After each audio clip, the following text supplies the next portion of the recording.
Oh, well, everybody know who I want next. I want Terrence Crawford next. You're going to make that happen? Huh? You're going to make that happen? Oh, definitely. That's the fight that I want. That's the fight everybody else want. Like I said, I'm going to get these straps that I'm going to go over there and take his shit too. All right. Errol, congratulations. Terrific fight this evening. Thank you, man. Now, strap season, I know what time it is, baby. Terrence, I'm coming for that motherfucking belt. All right.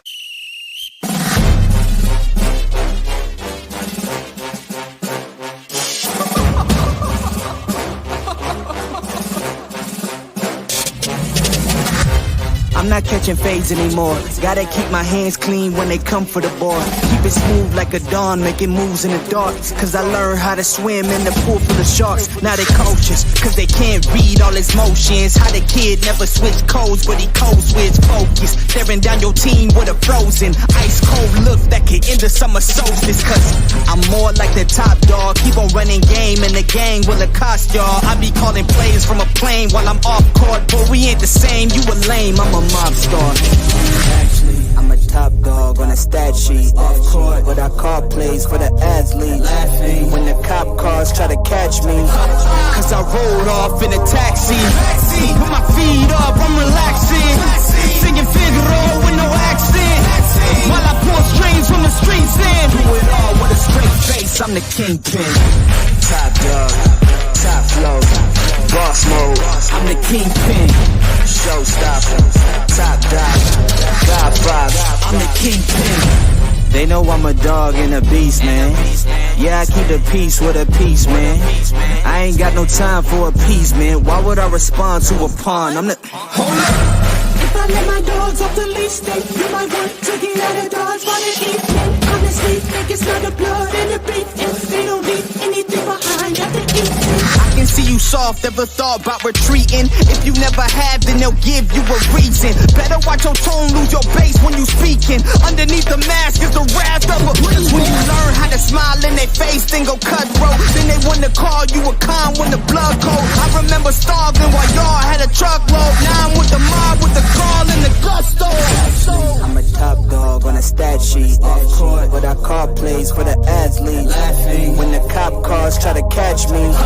Cause I rolled off in a taxi. Put my feet up, I'm relaxing. Singing Figaro with no accent. While I pour... Oh, well, everybody know who I want next. I want Terrence Crawford next. You're going to make that happen? Huh? You're going to make that happen? Oh, definitely. That's the fight that I want. That's the fight everybody else want. Like I said, I'm going to get these straps that I'm going to go over there and take his shit too. All right. Errol, congratulations. Terrific fight this evening. Thank you, man. Now, strap season, I know what time it is, baby. Terrence, I'm coming for that motherfucking belt. All right.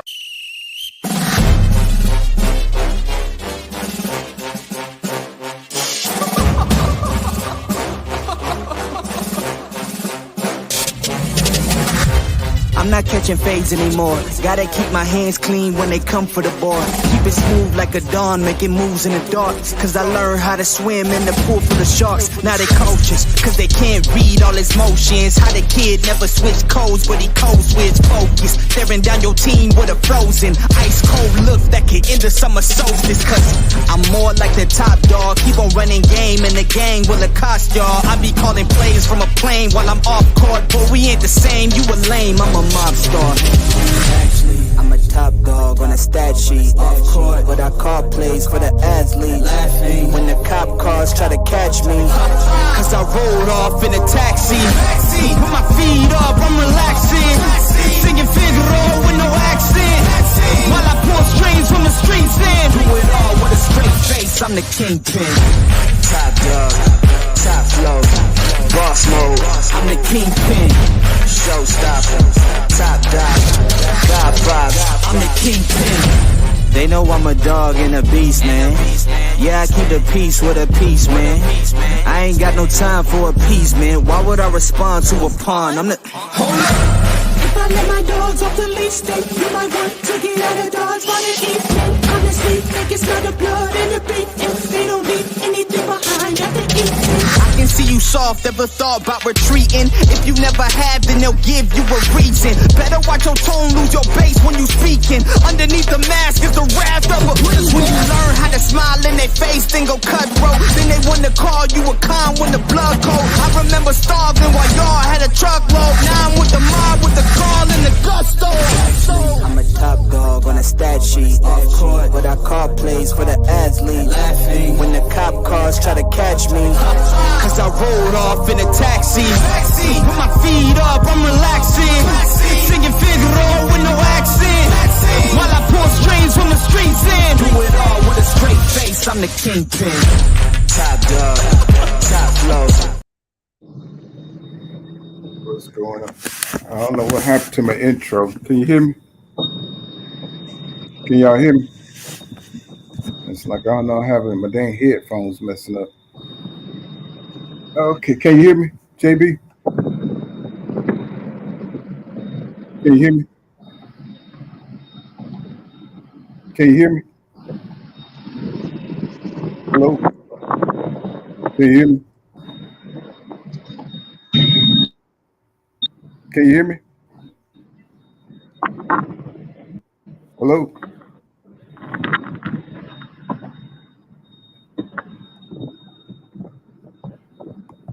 Can you hear me? Can y'all hear me? Can you hear me? I say these headphones about to go out. It's the only ones working. Can you hear me, JB? Hello? Can you hear me? Somebody let me know. Okay, everybody say yes. Okay, I got to change headphones because these are about to go out. The other one's something wrong with them.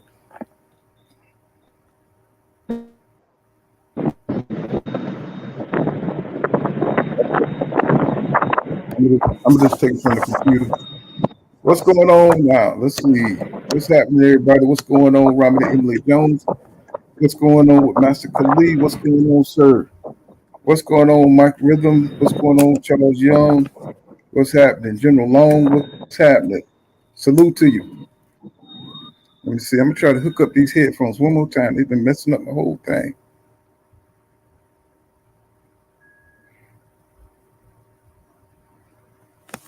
I don't know what's going on. All right, let's see. Can you guys hear me? Let me see. I'm trying to get my headphones in here. I don't know why I feel more comfortable with my headphones. Okay. Can you guys hear me?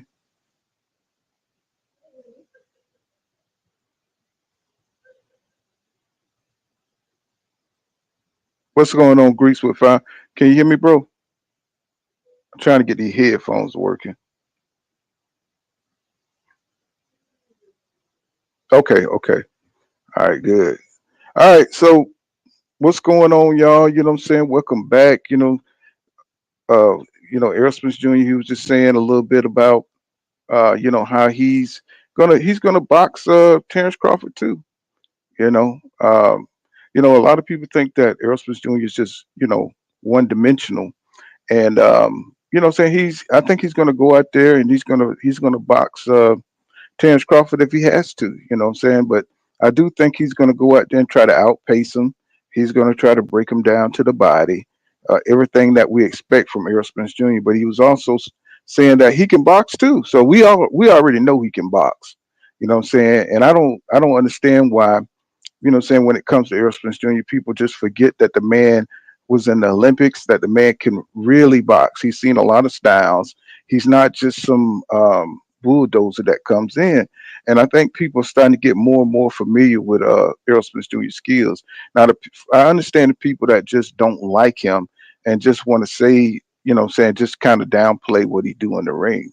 But, Errol Spence Jr. said he's going to box if he got a box. So, you know what I'm saying, I thought that was interesting because, I thought he just probably wanted to go in there and bulldoze the guy, break his ass down, which is probably, you know what I'm saying, still part of the game plan. But if he has to box, it'll be interesting to see what kind of wrinkles he bring, you know what I'm saying, to the game. And it's probably going to look something like when he did with Mikey Garcia, but probably sharper with the strength and the conditioning that he's got.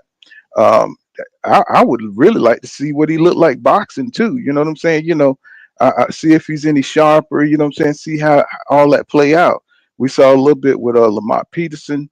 You know what I'm saying? With him boxing and doing different things that he can do in the ring, which was a nice little wrinkle. To see with Errol Smith Jr. Sometimes you want to see him, do different things in the ring, and we saw that he could in that fight. So he was just letting Brian Custer know, like, shit, don't forget about my boxing skills, right? Because anytime somebody mentions Earl Smith Jr. abilities, is always he's big. You know what I'm saying? He saying he's strong. You know what I'm saying? There's always these kind of words that are used when it comes to him. So, but the man can box. The man got all kinds of experience. You know what I'm saying? From the Olympics. You know what I'm saying? To up to this pros. So he didn't make it this far just by being, what I'm saying, one dimensional is what I'm saying. So let me see. Ramin was yes, sir. Uh, Greeks and Fries says air gonna box crawfish eyes out, literally. But you know, I'm trying to expand, what I'm saying, the platform to other things, what I'm saying. Also, interesting stories that we may see, and not all just drama filled shit, what I'm saying. Just stuff that kind of affect the community. And people seem to have a lot of passion about this story about this dude that what I'm saying, hit this lady, hit this mother of this 14-year-old, right? And I'm kind of confused on the story because I hear different reports, right? I hear that what I'm saying, she texted her son down and they got the film where they're coming in the car with another lady. Some people say he was already there. I don't know. Um, but either way, the man should not have hit this lady, right? And we understand that nobody is. It seems like you can't criticize one side without the other getting offended, right? And it's like both of them was wrong. The man was definitely wrong for putting his hands on an older woman, right? So, but we got to understand that and women, I do believe, they carry the burden of having protection from the community. You see what I'm saying? Like men, even men that they don't know will put their lives on the line for women. Now, in this incident, it's getting to the point now where men are tired of women abusing that. They're getting tired of women abusing that shit. So men are trying to stay safe because women don't really regard that principle. They don't use it wisely, right? So men are starting to step back because there's too many men getting falumaloom behind bullshit, right? So you see a lot of men stepping back, especially these young folks. Only the older Gen Xers, what I'm saying, have that principle where women are special and we got to look out for them, and we'll step in on situations like that. But when you're talking about these younger folk, they're not trying to put their lives on the line for somebody who might be ratchet, right? And we don't know if this lady's ratchet or not, but she's wearing a bonnet. You know what I'm saying? I mean, she's got all the signs of a modern woman. She's going back and forth, and most practical women know that if you're dealing with somebody who's a stranger, you don't put yourself in a position to be arguing with them. So you don't have to be scared of them to keep yourself safe. And this go for men too, because men have common sense. If we see somebody overreact, so let's say they getting some Swisher Sweets to smoke some weed, right? And they acting all crazy, they got that Kodo black hair going on and shit, you know what I'm saying? And you just in there to get you a beer or some shit, or you just in there and he skip you in line. You know what I'm saying? A man is gonna weigh that situation, what I'm saying, a lot differently than some women. You know what I'm saying? If a man got the boldness to come in there and skip a dude in line, what I'm saying, talking shit, what I'm saying, dude ain't probably gonna go back and forth with him. He's just gonna be like, do I really feel like this is something I want to get into?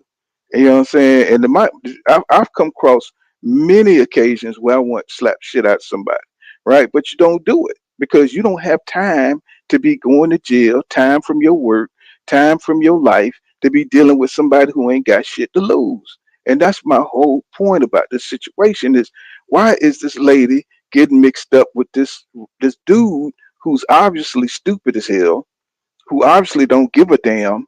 And them Chicago people all carry guns. You know what I'm saying? The shit is violent up there. They'll kill you over nothing. You know what I'm saying? They kill you over stepping on their damn tennis shoes. You know what the climate is like out there. And they don't give a fuck about no old people.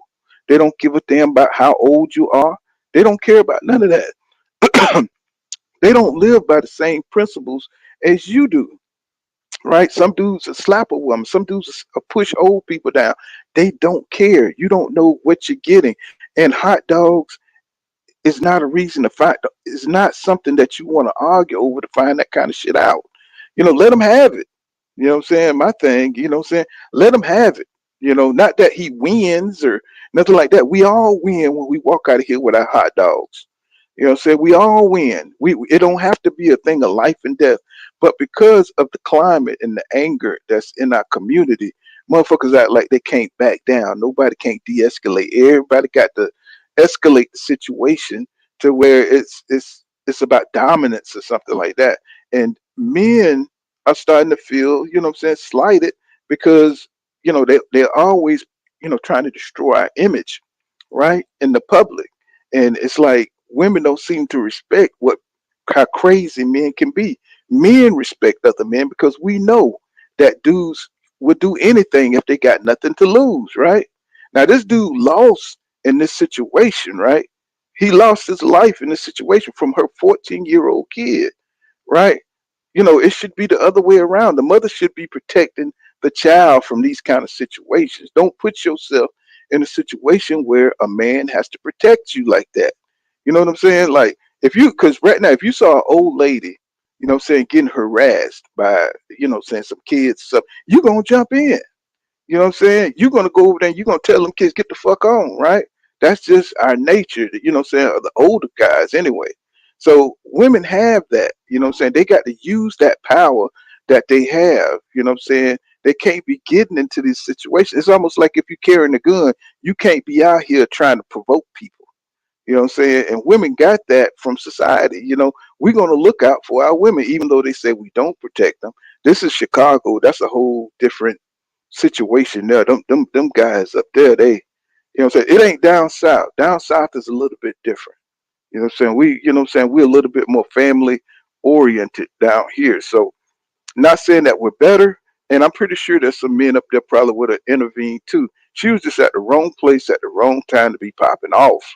You know what I'm saying? And not to say that it's all on her, but you can't control crazy people. You can't hold crazy people to a code. Emotional dudes that's gonna do what they're gonna do. You can't hold them to the same code as a rational man that's got a family and got responsibilities. Some of these people don't have responsibilities. Some of these people think it's a flex to pop a woman in the mouth. You know what I'm saying? Some people think it's a flex to do all that kind of shit.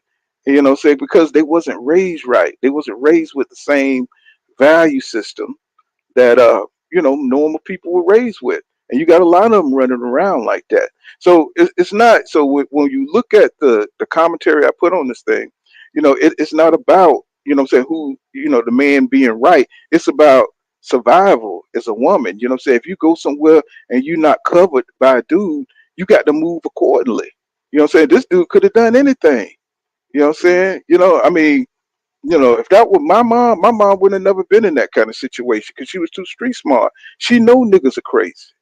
You know what I'm saying? So she ain't gonna put herself or me. You know what I'm saying? If I was sitting in the car, she ain't gonna put me in a situation where I have to smoke a dude. You know what I'm saying? Or have the ability to reach a gun.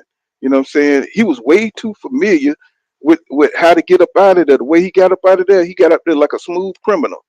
You know what I'm saying? You don't want to expose your children to that kind of shit. He's not even out of high school. You see what I'm saying? It's like our kids got to deal with this weird ass life, this weird ghetto ass life, you know what I'm saying, while other kids are studying to get into college and shit. And we celebrating this dude smoking some other guy cut for his mama. You know what I'm saying? Where this dude should be trying to get his SATs together and shit like that. So, you know what I'm saying? So it's like he's an honor student too. You know what I'm saying? So, the other week we had med students going up there trying to kill a football ex-football player for their sister. You see what I'm saying? So this is the kind of thing I'm talking about. If you can understand what I'm saying. But let me play the clip real quick, Sean T, and we'll comment later. Let me see if I got this thing set up. Let me see. Oh, hold on. I got to put the volume on. Nate. Get your food. Get your food. If you say one more thing, I'm gonna knock you out. Oh my grandma, say one more thing, I'm gonna knock you out. Oh, say one more thing, I'm gonna knock you out. What's going on, boxing is? It's your boy, Pooh. So it's real short, that's a real short one. Cause I didn't want to do the long one. You know what I'm saying? Cause everybody been things been changing. We've been getting more reports of what happened in that situation. It was said that the lady she asked the son to kill a woman too that he was with, and the woman put the battery in his back to amp him up. You know what I'm saying, to make this happen. So it's just bad all the way around, bro. It's like, why black people they don't respect each other, bro. It's like this. It should have never came to that for him as a man to even think about, you know what I'm saying, hitting this woman or getting amped up to that point. Because a hot dog ain't that serious, bro. I don't give a fuck if she skipped you in line. There's just no reason for what he did. But we do have crazy people in our community, right? In every community, there's people that don't give a damn. You know what I'm saying? What's going on, Sean T? What you think about it? Hey, what's going on, my brother? Peace and love to you, man. Mm-hmm. Well, man, it's crazy because see, I grew up in Chicago all my life. You know what I'm saying? South Oh, Side. okay. We got a Chicagoan. Okay. Yeah, All right. yeah. I'm from Inglewood. You know what I mean? And like, Oh, wow. yeah. So when I was coming up, man, listen, man, really, it's a reason why I even, man, got on your channel. Like I came across it because evidently this needs to be said. So I'm gonna tell you like this: like right now, Chicago is in a state of madness. To be honest with you, right now the police, like because of body cams and they can't even chase people right now. Like as far as like foot pursuit or even like with cars. You know what I'm saying? If it's Mm-hmm. a high speed chase, they have to abort. So right now, the police, they're just like glorified security guards. They don't do anything. Downtown Chicago, you used to could go down there and, man, feel like you're at peace. But right now, it's like the young kids are jumping on top of cars. They're running in stores. And they doing a bunch of crazy shit right now. I'm going to be honest with you. Man, I'm 50 years old. So I've seen it. Like, I've seen what happened. I've seen the progression of madness, man. I'm gonna keep it 100. It's just like, so in the 80s, the gangs controlled the streets. So and even back then, you had the gang leaders who would step in. If something like this was to happen, like, first of all, dude wouldn't have done that in the 80s or the 90s because he would have got dealt with for real. But what these people have done when it comes to Chicago, man, in the 90s, the late 80s and the 90s, they flooded our communities with cocaine, right? On the west side of Chicago, it was heroin. But on the south side, like because I was part of it, we were selling cocaine back then. But I knew, and I used to tell my guys, I'm like, man, this shit ain't gonna last forever. I said, they're gonna start locking us up. And when they lock us up, man, these young motherfuckers gonna go crazy. I saw it coming, you could see it coming. So that's what happened. And shit, I've been to the state penitentiary, I've been to the Fed penitentiary. And that's what woke me up. It was like when I went up in there, man, and I saw, man, this is modern day motherfucking slavery. Like, really, I had a job as a goddamn custodian, and I was getting $11.08 a month. You feel me? A month. If it wasn't for my family, man, I'd have been in there bad.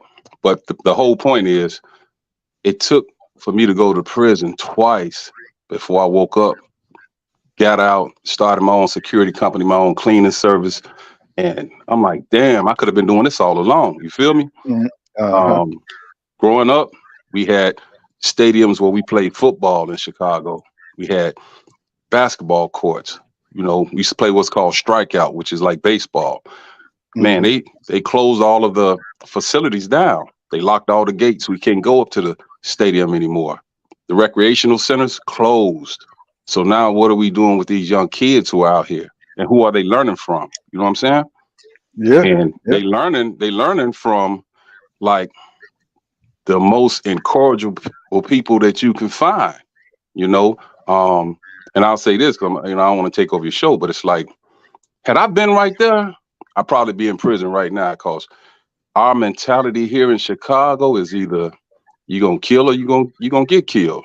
And if you and the way I came up, you don't stand by and watch someone get bullied or get attacked. You see what I'm saying? So I still had that mentality. And I'm gonna tell you like this.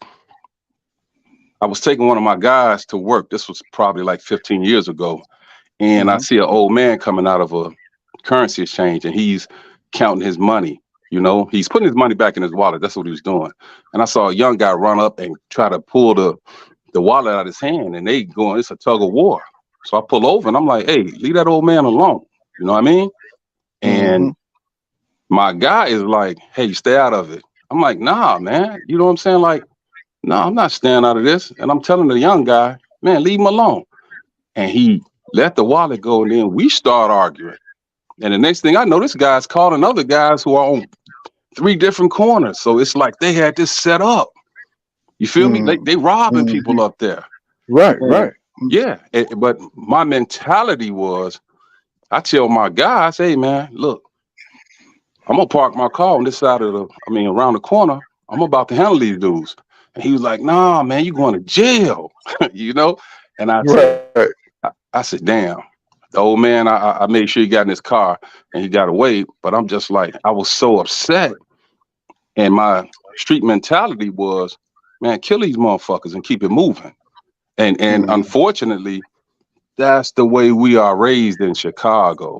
It's either, man, you go like I saw on the show, dude said, hey, man, you either monster, you going to be food.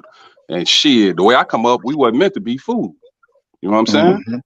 And my mother and father raised us good. I'm the only one out of my siblings that went to prison. You know what I'm saying? Which I'm ashamed of that. You know, it taught me a lot. But a lot of people go to prison, you know what I'm saying, when it comes to Chicago, it's like stripes. You feel me? And like that dude right there, he was dealing with his lower self. You know, you could tell. And unfortunately, you know, sometimes, you know, we look at it like he got what he had coming. Because with the lady, she shouldn't have entertained it. She shouldn't even try to talk to the dude. I'll keep it 100 like that, right? But she's a well-spoken lady. Her kid is an honor student. And sometimes some of these people, they think they can get across to these dudes just by talking to them. And some of these guys you cannot talk to. Right. Yeah, you can't talk to them. Right. That's the problem right there. It's like, you know, women and men. I'm talking not just women, men too. You know, you got to know when a man see another dude, you know what I'm saying, that overreact, you know what I'm saying, to simple shit. You know right there to cut it off. Most men know right there just to leave that shit alone. I don't know about these new guys, but I know the older generations, we would have stepped in and helped this lady. You know what I'm saying? Any dude, because something inside you, you know, you say that could have been my mom. Definitely. Right? You know what I'm saying? I know that's inside me because I saw the shit. I was like, are you serious? This motherfucker really fit? And they sitting there letting this dude do that, right? You know what I'm saying? Most dudes, anywhere you go in the South, is going to attack this guy. They're going to beat his ass. You know what I'm saying? Especially his stance he took. He didn't just slap her. Most dudes would probably slap a woman or shake her or some shit like that. And that's not right. But what I'm saying is, you got to see the signs, people. The signs of the time is very wicked. So you got to move different. And what I'm seeing is people just going along like everything is normal right now. And it's like they're not catching the vibe of what's happening out here in these streets. So you can't just go out there and act like you Billy Badass and or be opinionated, because motherfucker kill you over opinion nowadays. You know what I'm saying? They kill you over anything nowadays. And that's where my mind at when I go out, you know what I'm saying? Because I know I have a bad temper.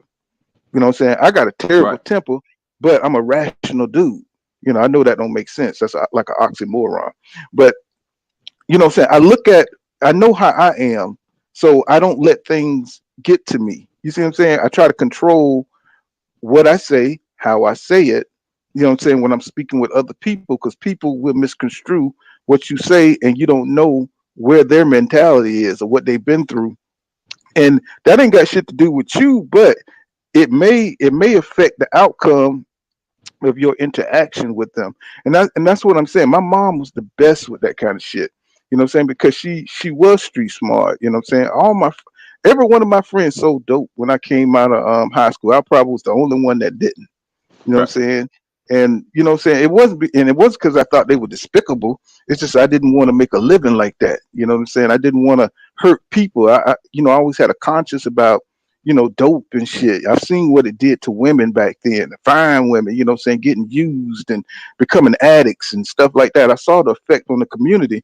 And, God just made me where I have that kind of conscience. I'm not saying I'm special. I'm just saying sometimes you can look at your surroundings and shit, man, I ain't fucking with that. I'm not, that's not part of me. I ain't got that in me to be able to do that. But all my friends so dope.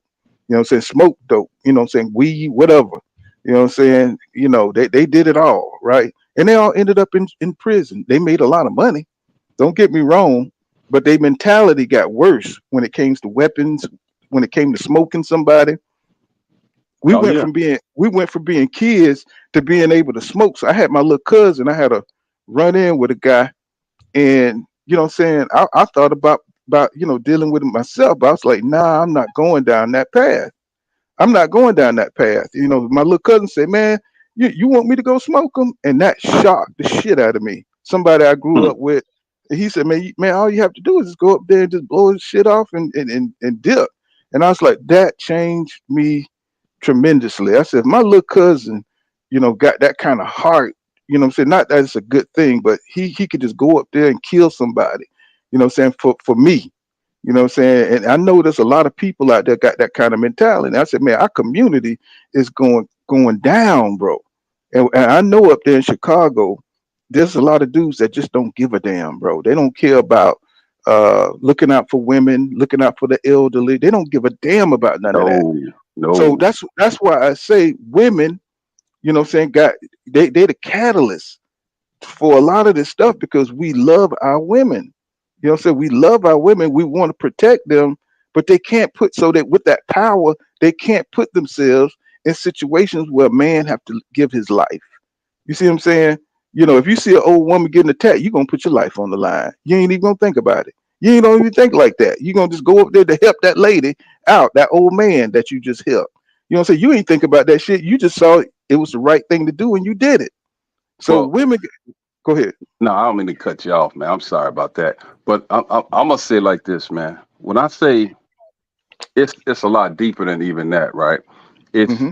it's so much so that like on the streets here in Chicago. Hmm. Now, so I'm gonna be total transparent. So I grew up in Inglewood, and at the time, my community was um, controlled by an organization called the Gangster Disciples, right? But these guys used to push on me so hard, trying to get me to join them because of my size. I used to play football, and they Hmm. wanted, to be strong or whatever, whatever. But make a long story short, I end up being part of the Black Pea Stone Nation, which is their oppositions. And when I say it was only like five of us going against an entire neighborhood, that's how it was. You feel me? Hmm. But my even point with saying that is that and even if it wasn't for the older gangster disciples who I grew up knowing and they knew I was pretty much a good kid, like they protected us. They made it where, Hmm. hey, when these dudes wanted to whoop us and they wanted to be 15 against one, they would say, nah, y'all not gonna do that. Y'all gonna go 1-on-1. And I Hmm. love that. Like, oh yeah, let's get it cracking. You know what I mean? Um, Hmm. but when I went to the Cook County Jail on numerous occasions, the same guys I'm getting into it with, we playing Hmm. cards, we playing chess. We sharing food. So I'm like, God Hmm. damn, if we could do that in here, how come we can't act like that out there? And you go to the joint, everything is segregated, meaning the whites sit with the whites, the Right. the Asians with the Asians, you know what I'm saying? The Spanish guys with the Spanish guys, and the blacks with the blacks. But with Hmm. them, they all stick together in jail, in prison. We are still combative with each other. You know what I'm Hmm. saying? Like I'm talking about Hmm. prison, the county different. Prison, Hmm. it's like we still set tripping. Oh man, this nigga from Detroit. Oh, this dude from Ohio. I'm from Yeah. Chicago. I'm from Chicago. I'm a Stone though, but I'm not getting along with the gangster disciples from Chicago. See, we're still segregated because this is all by design. Man, you keep them into it with each other.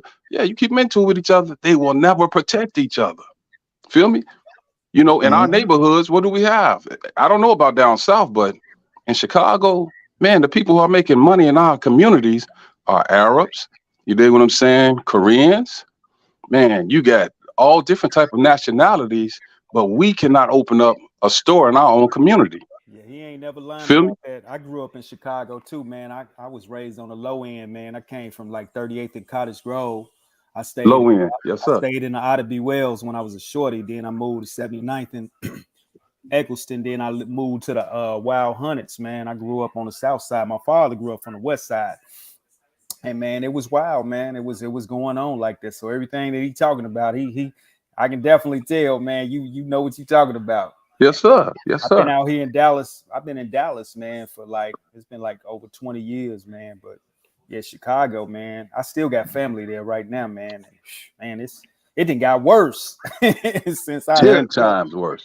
But you would think a Chicagoan like this lady and this man, she would know how to move in that environment because she know these guys are not guys of yesteryear, right? You know what I'm saying? They don't have that same kind of mentality to protect our women, you know, because you can have an old woman slap shit at you and say, pull up your pants, you know what I'm saying, or whatever, and we wouldn't have done nothing. So yes, ma'am. You know what I'm saying? We just would have walked off angrily. But the way these guys are reacting nowadays, the women, women got to take note of that. You know what I'm saying? That these guys don't have that same. Times have changed. You know what I'm saying? And it's not always going to be a guy there to protect you. You know what I'm saying? And you got to you got to protect your kids. You don't want your kids coming in shooting people to protect you.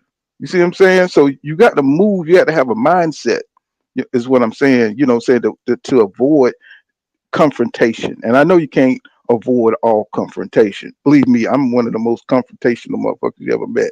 You know what I'm saying? But I done got older. I done got wiser. You know what I'm saying? So I don't want to go to jail and take money from my family. I want to take care of my kids. That's why a lot of these guys are not getting involved nowadays, because they know that they all their family got. They're already saying that we in prison.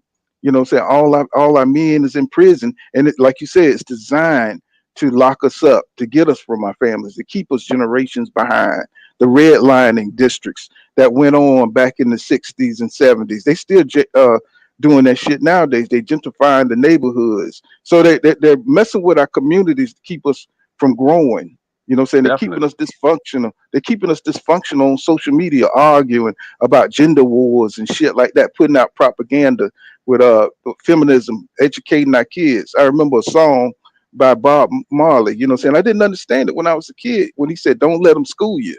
And the people didn't understand what he was talking about. He was so far ahead of his time. Don't let these people educate you, because what they doing is they're brainwashing, you know what I'm saying, our people, you know what I'm saying, into hating each other. Everything on television, commercials, you know what I'm saying, everything is geared toward loving white people. You know what I'm saying? Everything is geared towards hating black people, black men. Oprah Winfrey did a job on us. You know what I'm saying? So they've been operating, they've been playing chess while we've been playing checkers, basically. Definitely. You know what I'm saying? We've been out here talking about trips and chains and shit like that, and worried about material shit. You know what I'm saying? Drinking Louis the 15th or whatever that shit is. We worried about that bullshit while they're destroying us systematically, breaking our ass down. And it's like nobody wants to hear that shit, because we haven't taught the next generation how to act towards our women, how to respect our women, how to be men. You know what I'm saying? How not to go out there and get on drugs. I got generational drug addicts in my family. I got motherfuckers who've been on drugs for 30 years, bro, and they still can't get their shit together. I'm still dealing with cousins, first cousins, and brothers and motherfuckers, you know what I'm saying, that's in and out of jail. You know what I'm saying? That can't take care of family. Go ahead, bro. I was talking to somebody about, agriculture, man. It was this one lady, she was talking about how she's growing tomatoes. And I think, man, like a lot of times, man, we want to get our kids and and start teaching people about agriculture, man, because it's important to grow your own stuff, man. It's coming to a time, man, that Yeah. you're gonna have to find ways of getting things going for yourself, because man, depending on them to do it for you, man, it's gonna be crazy, man. And so that's why I like people that have that mindset of wanting to build and have their own Let me thing. cut you off for a second, cuz I want to go down that line for a second. Why do you think they kick out the black farmers? Why you think they don't want black people having land, bro? You know what I'm saying? Because they're gonna poison the food. They're Yeah, poisoning the food. They're making all kind of genetic uh derivatives of oranges. right. You With no seeing fruit. seeds. Yep. You're seeing fruit that you never seen before, and we depend on that shit. We Yeah. have black farmers. They run them out, bro. Right now, you got the Klan running black farmers off of their land in modern times because they don't want you to be able to grow your own food, organic food. Organic food right now is at Whole Food. Unless you're making a certain kind of income, you can't afford no good food. Right. If you Exactly. go to And, these other countries, you'll see that it was one lady was speaking on that, man. It's funny that you say that. She was talking about when she went to another country. I forget exactly where. She said that the soil is different. You just feel so deprived when you Mm. taste, how things been raised, and it's like, man, it's a difference. The United States, man, they doing some. A lot of these guys, man, are genetically working on a lot of this stuff, and that's why people mhm. are getting sick. Yeah, and Bill Gates, he brought all that land. See, they're trying to confiscate all the land. These billionaires are trying to shape the world. You know what I'm saying? And he brought all that land, so you can't have it. You know what I'm saying? So black farmers can't go. We can't have a place where we can buy our own food. We can't create our own culture where we can buy from our grocery stores. You know what I'm saying? Well, we can control our own destiny, bro. Like you say, black people couldn't get a store in the hood because they wouldn't give them loans, bro. Yeah, that's why They would. back in the days, man, it was like blacks controlled 1% of one of the wealth, and right now it's just like that now. You know what I'm saying? Because of the maldistribution of money. You know what I'm saying? And finances. They do it that way on purpose. And see, Right. That's why. Go ahead. Go ahead. that's why they sell you into looking at the material. It's funny that you said the materialistic stuff. See, because if your mind is focused on the materialistics, you ain't focused on generational wealth. You Mm. know what I'm saying? And that's the difference. You're right, bro. And not Well, only that, if I might interject, man, like I was telling, I have like over 100 people who work for me with my security company, right? So we have meetings like every 2 weeks just to make sure that we all stay on the same page. And right now, work is slow because I deal with the film industry, and they have what's going on called a writer's strike. And with that writer's strike, it shut everything down. But even with that being said, I try to reach out to some of my people because they were doing some goofy shit. Like some of them would show up to work, and I'm telling them, man, if you're working at nights, man, you can't be up all day, kicking it with your kids and your lady and whatever, because when you come to work at night, your body's gonna shut down. So with that being said, I had a certain part of my speech to them. I was telling them, like, listen, you know, we are the descendants of people who refuse to die. You feel me? Like, so that means we have to have knowledge of who we are and who knowledge of self. This is something that I lacked, like when I was coming up. Even mhm. though with the Stones, that's something that was part of our lessons. You have to have knowledge of self. You got to know who you are. Yada yada yada. So, with that being said, it's like with that slave trade, it was so many slaves that jumped over those, over the railings and everything and plunged to their death because they couldn't, take the brutality that these people was giving us. But the ones who made it over here, who refused to die, it's like, Mhm. man, we are doing a disservice to our descendants because they were really strong and they stuck together. But what are we doing? We all worried about individualism. You know what I'm saying? It's like, man, what can I get for myself? When it comes to the Arabs and the Koreans, what they do is they put all their bread together. All these motherfuckers got like 4 or 5 stores. If they know a new guy's coming, from overseas and he's trying to open up shop, they gonna help him open up his spot. Feel me? And then he's supposed to pool his money with him, in the future for the next dude that's coming over here. in our communities. But in our community, we refuse to stick together. You know what I'm saying? Like, we refuse. If somebody, man, I don't even stop in Chicago to get gas. Like right now, I moved to the suburbs, so I don't even stop in Chicago to get gas. Why? Because if somebody try to do something to me, my first mentality is, man, I'm finna kill this motherfucker straight up, you know. And instead of even going there, I'm going to Indiana. I'm going to Hammond, Indiana to fill up, and then I'm gonna come back out to Naperville. You know what I'm saying? But Chicago,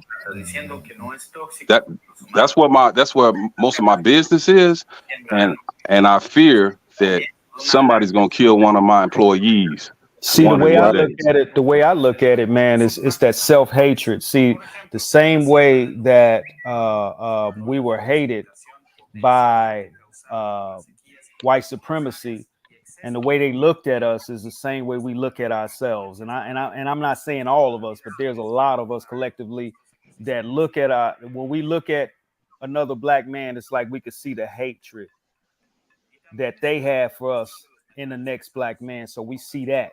That's what, you know what I mean? So it's that mindset, because, you know, we got to get our minds off of the hatred. And that's how it came from that. Yeah. See, that's a part of the you know, I don't want to steal Crimson shit, but she dead on when she said that's a part of the bioculturon event that we always go through every generation. They got to come up with something, you know, new for us to keep hating ourselves, right? That's what Willie Lynch was all about, how to control people to control themselves. And that's what we've been seeing. You know what I'm saying? When we see the self-hatred, it's about, they always coming up with, now they came up with social media, and they hire a bunch of black people to go on there and say terrible things about black men and perpetuate all the stereotypes. And they do it generation after generation to keep it fresh in the young people's minds, so we don't think anything of ourselves, right? You know what I'm saying? Every year, if you think about it, they come out with an Oprah Winfrey. They come out with music. They done took over the music industry. You know what I'm saying, to keep the hate going. You know what I'm saying? They're not going to promote into the old hip hop we used to listen to. Now it's all about nigga, fuck a nigga, nigga, fuck a nigga. You know what I'm saying? So they know how important this messaging is, and it gets into the subconscious of the young people. Now black people don't care nothing about each other. You know what I'm saying? In America, always practice individualism and capitalism, being selfish, going out there and getting the bag. You ain't shit unless you get that bag. That's what's most important. You know what I'm saying? To be well. Back in the 60s, right? See, when they had like segregation, right? Where, you know, you had your black fountains, you know, where you could drink out of a black fountain, you couldn't go to the white restrooms or whatever. Back then, blacks was forced to stick together. You see what I'm saying? That's where, you know, you saw a lot of coming together, with businesses and people started coming together because they were forced. But see, when they put everything together and things didn't become segregated, and then you had equality and you had people coming together, you know, where that you could go to the same schools as them, sit at the front. You ain't have to sit at the back of the bus. Then, that was the trap. Yeah, that was the trap. Because blacks wanted, they fought for, they wanted equality, and basically they said, yeah, we'll give you equality. You can go to the restaurants, but we're gonna keep the money. And see, that's the thing, man. And so when we had things to keep us together, they would always try to get us someone to sell out. You know what I mean? Just to give them information or whatever, man. So it's like, you know, we didn't got to that point. We got to get back to sticking together, man. That's why I really try to have something good to say, you know, in terms of, you know, my people. Now, don't get me wrong. You know, when I'm talking about boxing, you know, whatever, I'll say a little this and that. But at the most, when anybody that meet me and know me, man, I really, really have encouraging words when I meet a brother or a sister or whatever. And I'm really nice to anybody. But when I really see somebody trying to do something, or if it's something that I can help them with or encourage them, I always try to do that, man, because it's really, really vital, man, because That's something that a lot of people stepped away from. I can't say everybody, but there's a lot of us that have stepped away from that. Well, I want y'all to look. I want y'all to look at just in the last generation.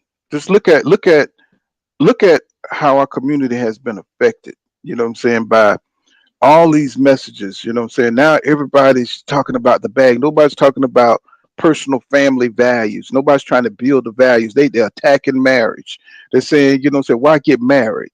You know what I'm saying? Because they don't want black people to build families. That's why they would never give us reparations, bro, because that would give us a foothold. You know what I'm saying? That would give us a foothold to buy land, to do things with, to have mobility in this country. So that's why they're so adamant about everybody being individuals, keep black families from building. One cop even, I think this is like something they really teach each other, because one cop saying he was talking about knocking us back a generation. She said he can't wait till he slaughters. I don't know if y'all caught that, where the cop was talking out loud and they caught him on the radio. He ended up getting fired, but he was talking about knocking back black people as generations to keep us down. It was actually more than one guy. It was a few of them Right. having that conversation. And, Right. Right. then, And so they think it's in their mind. The WS is in their mind, bro.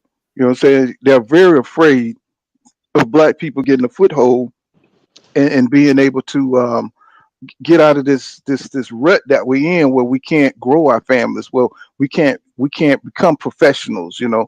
Like back in the 70s, that's what the equal opportunity employer came about, because you had brothers that was getting degrees, but they were janitors. They had no jobs. Nobody would hire them. You know what I'm saying? And so if you don't remember that, if you don't know anything about that, you think that black people are just lazy. You know what I'm saying? Right. You'll fall into that narrative. No, black people always been educated, bro. Black people always been able, even if you're not educated, most of the billionaire black people, they're not educated. They just came up with something that you needed and they sold it. Look at George Foreman, grills. You know what I'm saying? We've always been able to make money and do things with our hands, or we always was smart enough to create things, you know what I'm saying, to get ahead. and then And so another thing too, it's like people that are successful, like you know, when you speak quote unquote like certain celebrities, man, a lot of them are told, man, don't help your community. You know, they some of them will give certain things to the charity, but they're not gonna really pull you in a large number. Right. Because I mean, look at Jay-Z. Look at all the billionaires we have now. He had to give up something for them to open the doors. Kanye West was the only fool that went up there and he just said it. He just said his mind. When he lost his mom, he was like, "Fuck this shit." You know what I'm saying? I'm fit to tell it all. You know what I'm saying? They're not gonna let you in that, and they took him out of that billionaire class as soon as he did that. As soon as he can't. Oh no, I'm sorry. I don't mean to cut you off, man. Go ahead, finish your statement. No, but I was just saying how you're not gonna get that kind of money without paying a price. You know, you're gonna have to become a Judas. You know, you're gonna have to be ruthless. You know what I'm saying? To get up there. You can't have principles and be loyal to your people. Even Martin Luther King Jr., after they signed the 1964 Civil Rights Act, he realized that he had fucked up. He realized people don't know that. He had changed his stance. He said, I done led my people to the damn devil, because he thought about the shit and said, we need our own shit, because they're not going to educate us. They're going to brainwash us. You know what I'm saying? Nobody who wants to dominate you is going to make you equal. That's just common sense, bro. And he realized that we need to economically become powerful, which we was on the way to when we were together. Now that they allow our doctors to go out and live in the suburbs, not that that's a bad thing nowadays, because you got to do what you got to do. Now we've been assimilated for what, 70 years, right? So you got to do what you got to do right now. But back then we had our doctors in our communities, we had our educators in our communities, so we know that we was in better hands. Right now we got all these CIA agents, you know, that created feminism. You know what I'm saying? And infiltrate, just like they did the Black Panthers. They infiltrated our community to disrupt our harmony amongst each other. So that's what they're doing. You know what I'm saying? They're breaking us down from the inside. You know, they like Aerosmith Jr. They go into the body, baby. There you go. And they breaking us down, bro. You know what I'm saying? And we just taking it because we feel like they also make you feel disenfranchised, like we can't do nothing about it. You know what I'm saying? The white. Mm-hmm. Well, no, I'm sorry, but I was just going to say, even when you look at the criminal aspect of things, let's say in the 40s, 50s, 60s, even 70s, when they had the policy game, you know, all they did was steal our ideas and turn into the lottery. When for the longest time, man, people out there selling weed, like, what have they done? They've taken our ideas and now they make it where, shit, I can't even open up a dispensary if I wanted to. You know what I'm saying? Right. This is something that, you know, we used to make a little side money here and there. You sell your little weed or whatever. But now, you know, they've capitalized off that as well. So it's like whatever we try to do, whether it's good or bad, if we create something tomorrow, then they're going to figure out a patent for it. And then they're going to claim, you know what I'm saying, the creativity of it, you know? Right. And with that, you know, it's a lot of things combined. It's a combination of, even if I'm sitting back and I'm watching George Floyd get killed, and I'm just like, damn, I wish I was right there, because they would have had to kill me too. You know what I mean? You looking at this old ass lady, I forget her goddamn name, but she lied and had Emmett Till killed. It's like, why in the hell this lady wasn't in jail? Admitted it. Then later admitted it on her deathbed. Right. Yeah. Why in the hell y'all didn't lock this damn lady up? You feel me? Because if that's Bill Cosby, you coming after his old ass for these women. You feel me? So it's like this young 14-year-old boy was beaten to death by two white supremacists. You know what I'm saying? Dumped in a swamp with a cotton gin wrapped around his neck. You feel me? So it's just like, how horrible can that be? And then we have to sit back and watch this shit. Now, is that making us feel like we're, you know what I'm saying, on the same level as these people, or we're animals? And a lot of us, we adapt to being animals. You know what I'm saying? We accept what these people have given us. They say you're lazy, and that's what I tell my people who work for me. I said, man, don't you realize, man, like, I'm dealing with the film industry. It's like they give me a lot of responsibility. I'm watching over millions of dollars worth of equipment. It's not because they trust me. It's because I'm effective in what I do. You know what I mean? All I did was make a transition from, I used to be on the block watching out for the police and watching out for dudes want to come by and shoot at us, to now I'm doing security. I'm getting paid for it. You know what I mean? So I tell my people, man, you know, we want to change the whole outlook of how these white people look at us. We don't want to be looked at as shiftless Negroes. We don't want to be looked at as ignorant. When you guys out here, I want you to dress the part, look the part, and I want you to be cordial. You know what I'm saying? Like, be proud of who you are. Let me get this super chat. Thank you, big check, Daddy God. Thank you for that $1.99. He said you're cooking with grease. Well, what I wanted to say was, you know, they're always gonna look at us like we're less than. They got to, because it's about their race surviving over ours. So they gotta keep. We are the competition, you know what I'm saying, for the white man. They'll allow the Irish to come in. See, one time the Irish, the Italians, they were the niggas. You know what I'm saying? They were the niggas because we wasn't a threat. We were so down. They had us under control that they had to open up. You know what I'm saying? The Irish they gave them the white status, right? So each year they're giving the minorities that they want to have that status. That's why they're taking care of what's that country over there that's fighting? I can't think of it now. Ukraine. That's why they give it, because they're gonna bring those white immigrants, and what's most important is that they're white, and they're gonna replenish their numbers over here, right? So that's why they're giving them the food stamp money. They're giving them reparations. They're giving them money to make them start businesses, to give them a foothold over us. They're going to give everybody a foothold over us. You see what I'm saying? Because they can't allow us. They can't. The whole thing is to keep. You remember back in the 70s when they used to say the man is keeping you down? Remember how and people used to scoff at that. Oh, y'all just don't know what y'all doing. Y'all don't want to pull yourself up. No, the man is trying to keep you down. He's been trying to keep you down forever. You know what I'm saying? You can see it in the movie industries now. The Black Panther is now a female. You see what I'm saying? The woman king. They're trying to emasculate. They're trying not only emasculate, but they're trying to train us. You know what I'm saying? now you got women out here talking about, you know, women should lead and in the black community, and they already got them leading. You know what I'm saying? It's like, because they giving them all the benefits. Remember in the 60s when they gave them welfare, the white people was able to keep their man in the house when they got welfare, but the black woman had to give up hers, right? So everything is unfair, bro. You know what I'm saying? It's always going to be unfair. That's why we had the Marvis Garveys, Garveys, you know what I'm saying, talking about going to Libya and going to other lands, because they know we're never going to get a fair shake, even though they try to put on this front, like, you know, everything is, all you have to do is work hard. All you have to do, we're all, you know what I'm saying, equal and shit, but we're not. We're not.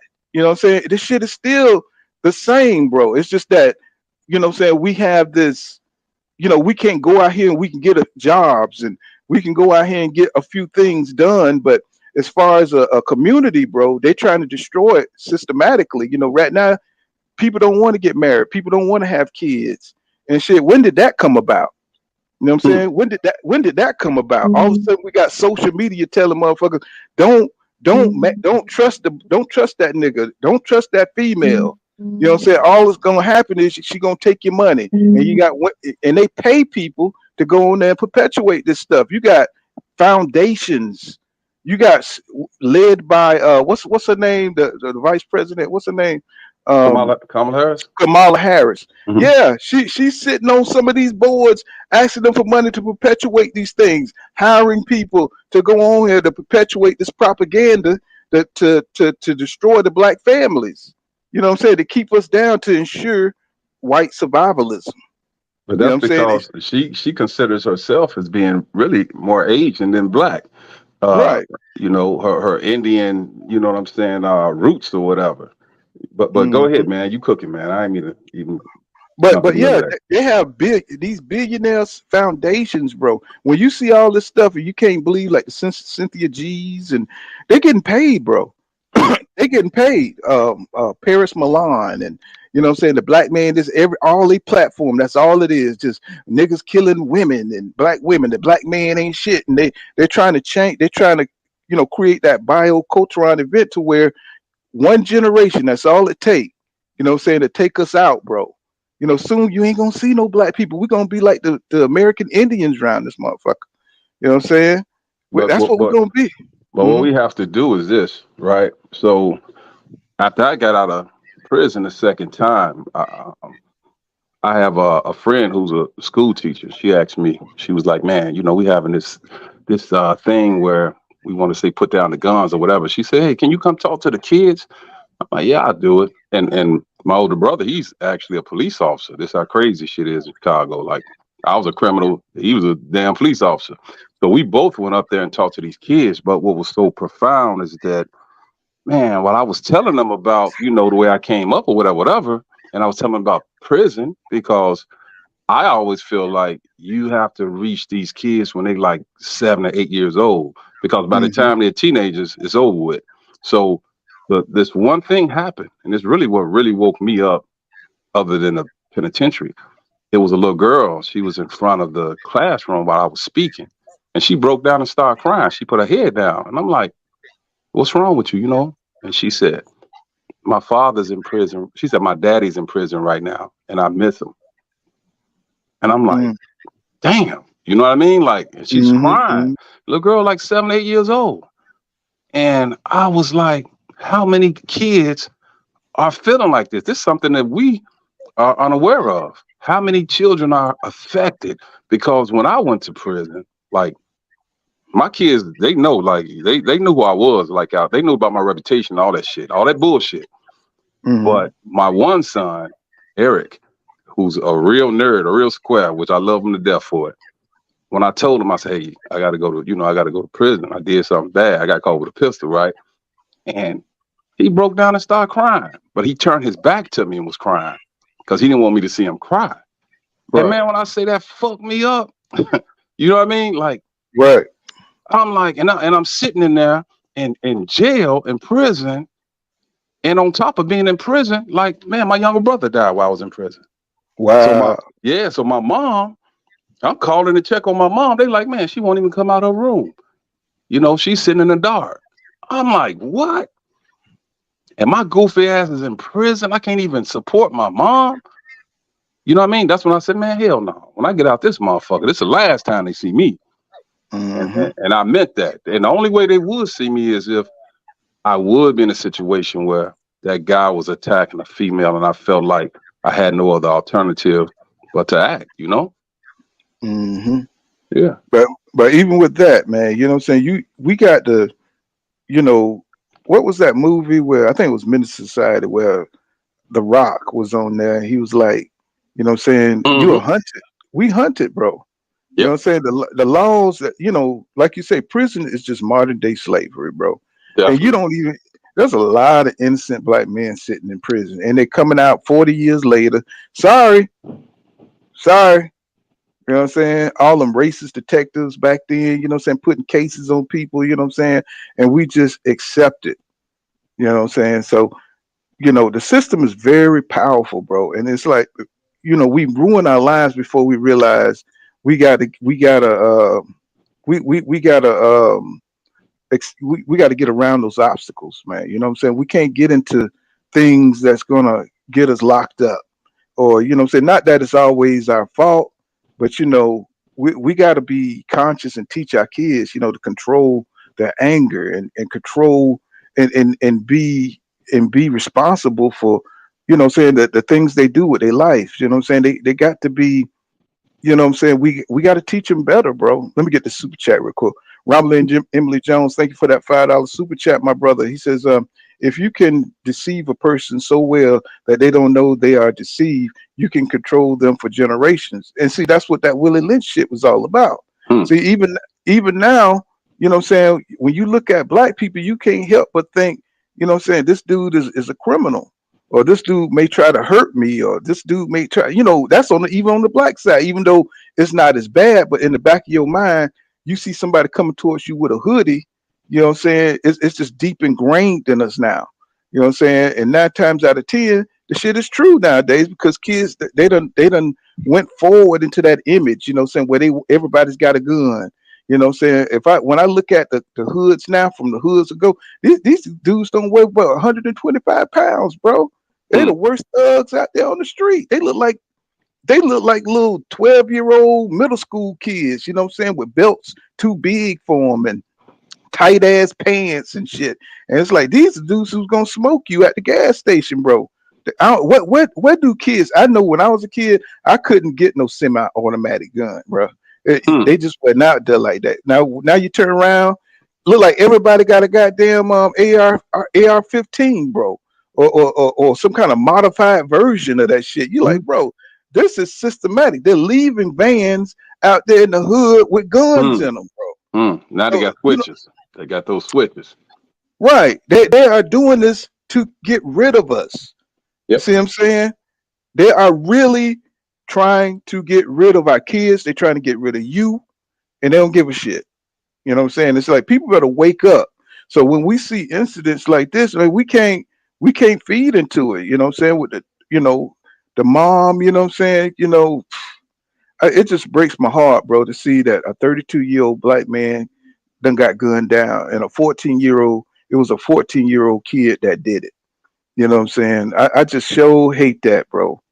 I hate that with all my heart, bro. You know what I'm saying? This dude, he's not gonna have a family, bro. And then they got to look for the retaliation. You know, say you know Chicago, they watch The Godfather. They'll wait a year or two. You know what I'm saying? To find you, let you get comfortable, and come smoke your family. And then what? Just because of hot dogs, bro? Because some goddamn hot dogs, somebody skipped somebody, and then this nigga, he let somebody put a battery in his back, another female.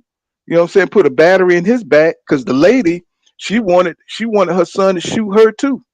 You know what I'm saying? So it's just like, what is going on?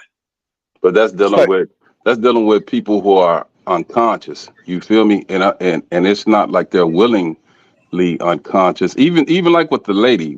And this is just I'm just making an assumption because evidently she wasn't from the hood. You feel me? Like, and that's the thing.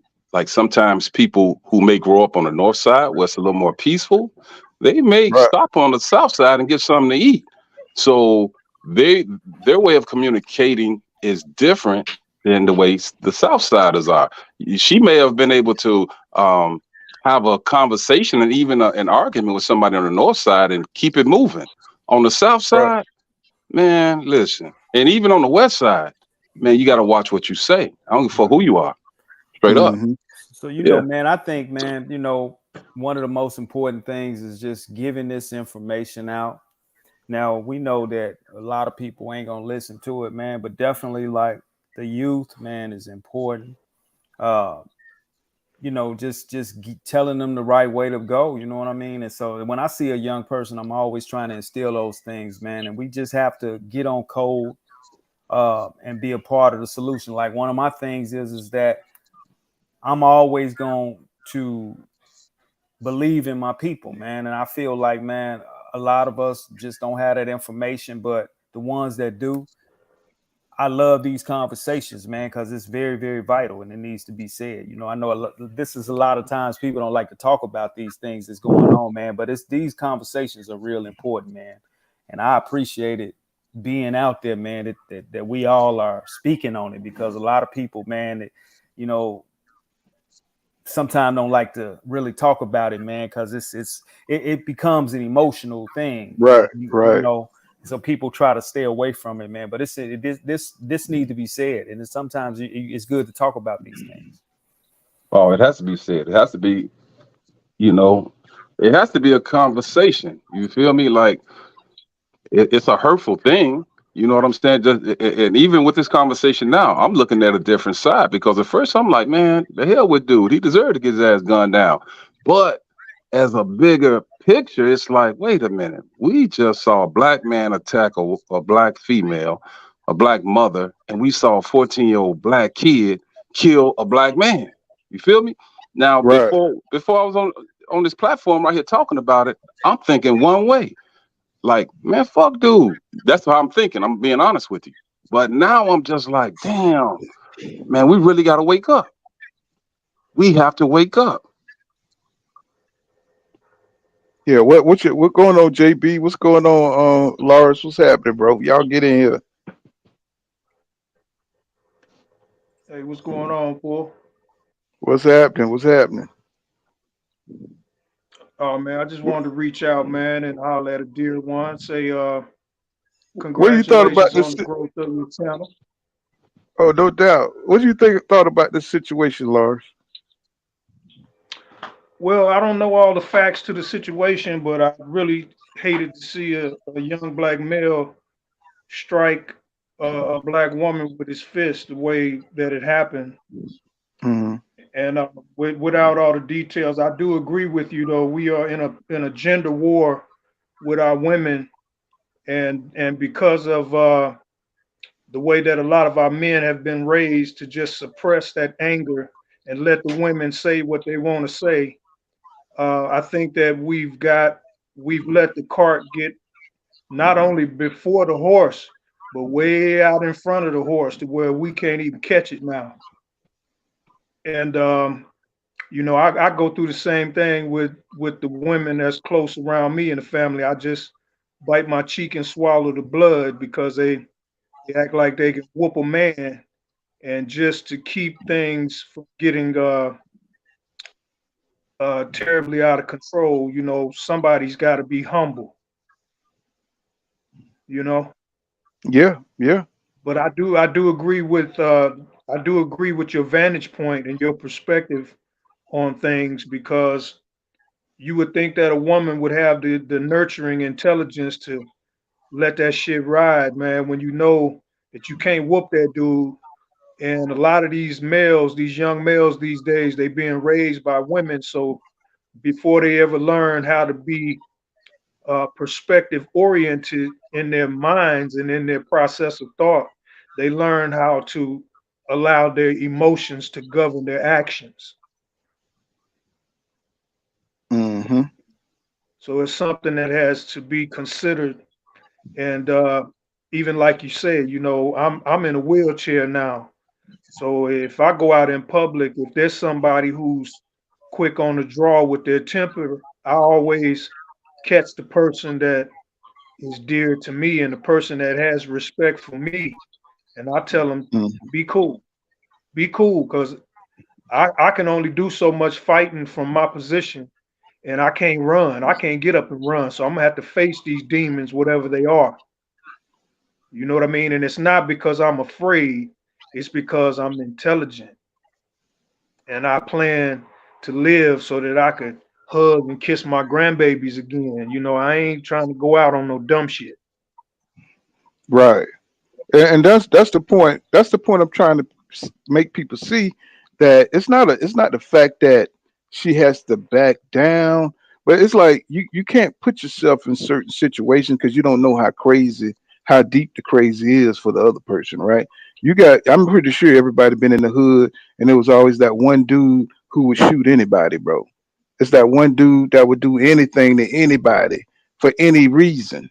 You know what I'm saying? And you don't know if you come across that person. Because a dude, even if she was a dude would have looked at this guy and be like, "Oh man, nah, I ain't fit to get into that, bro. You got it. You know what I'm saying? You got it. You know what I'm saying? It's cool, whatever. You know what I'm saying?" And he would have got himself up out of that situation. He wouldn't have been sitting there trying to go back and forth with a crazy ass dude. You know what I'm saying? It's like she just didn't peep the situation. You know what I'm saying? I mean, really, like I say, I might be way off because I don't know exactly what happened, but from what I understand, that lady who he was with was putting a battery in his back, and I don't even know what they arguing over and stuff. But when that man said, "Get your food," I said, "All right, man, I would have diffused the shit right there. That would have been my way out." You know what I'm saying? Get your food. All right, man, I'm gonna get my food. I'm good. Yeah. You know what I'm saying? I wouldn't even escalated that shit even more than, cause how I'm gonna win this shit? You know what I'm saying? How I'm gonna win this? You know, we end up fighting. He beat my ass. I beat his ass, or one of us end up getting killed. That shit ain't worth a hot dog, bro. You know what I'm saying? No. When tempers and emotions come between black men, most of my fights happen out on the basketball court. You know what I'm saying? When motherfuckers out there fouling each other and shit like that, and you get into it, you know what I'm saying? Motherfucker foul you too hard, and now you swinging. You know what I'm saying? Stuff like that. So it's like, but it never got to a point where motherfucker went to his trunk and got a weapon and came back and killed somebody. You know what I'm saying? So we got to have some kind of emotional intelligence, you know what I'm saying, on both sides. You know, somebody's got to be the bigger person, and nobody wants to be the bigger person in our community no more. Nobody wants to be the adult. Everybody wants to be like my man said, go to be their lower selves, right? And we forget that people kill each other, bro. That should escalate to something bigger. Now you got to get the courts involved. You know what I'm saying? Now your whole life is being transformed. You can't go to work. You're taking income from your family, food at your family mouth. Anytime you get into an altercation with an idiot, you're probably going to be taking food out your kid's mouth, out your household, because you couldn't take your ass out there and stay out of trouble. That's why I moved the way I moved, because I don't want to get into no kind of confrontations or you know what I'm saying, get into something that may affect my income. See, your income is very important to you. You can't stop your income. You know what I'm saying? Yeah, you can have your pride, bro. You know what I'm saying? But there's a lot of people in prison that still got pride, bro. And then you're gonna have to fight in there. Then you gotta survive in prison. If you don't know how to move in there, now you got a whole nother situation going on right there, bro. So you know, it's like we perpetuate this loser system. The way we think, we got to change our mindset. You know, white people, they don't care. They'll take a L, bro, and keep it moving and keep their jobs. You know what I'm saying? And keep their families together. They don't care. They don't carry the burden that black men seem to have. You know what I'm saying? You know, we responsible for everything that goes on in our household, bro. If we're gonna be a leader, we got to accept the responsibilities for the shit we do when we leave that house. Because every time we leave that house, we could possibly get killed. We got to keep our families structure strong, you know what I'm saying, by keeping a strong mindset. And sometimes that means being the bigger man. Sometimes that means, you know, so you may have to lose some pride, bro.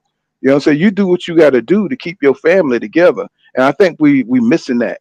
You know what I'm saying? We're missing that. We're just being reactive to shit and from anger and all this dumbass shit. When you should be, your first priority is to your home, bro. That's But your don't first priority. but Hmm. don't you feel like this? Like, and I bear witness to this sometimes, even with the boxing community, but it's also in life in general. It's like so many guys who work for me, right? Like, it seems like they feel with estrogen. You know what I'm saying? Meaning they're Right, very right, sensitive.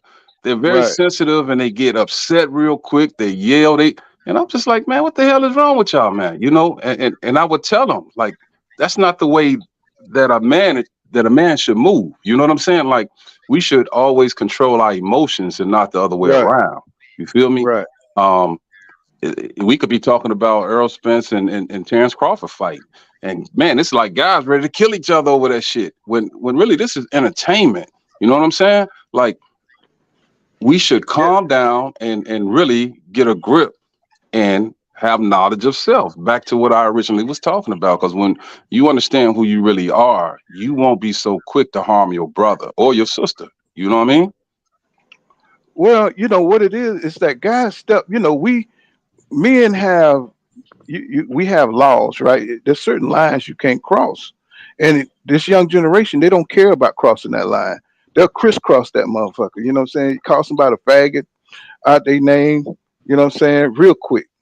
You know what I'm saying? They'll call you anything, say anything to you, and we're not used to that.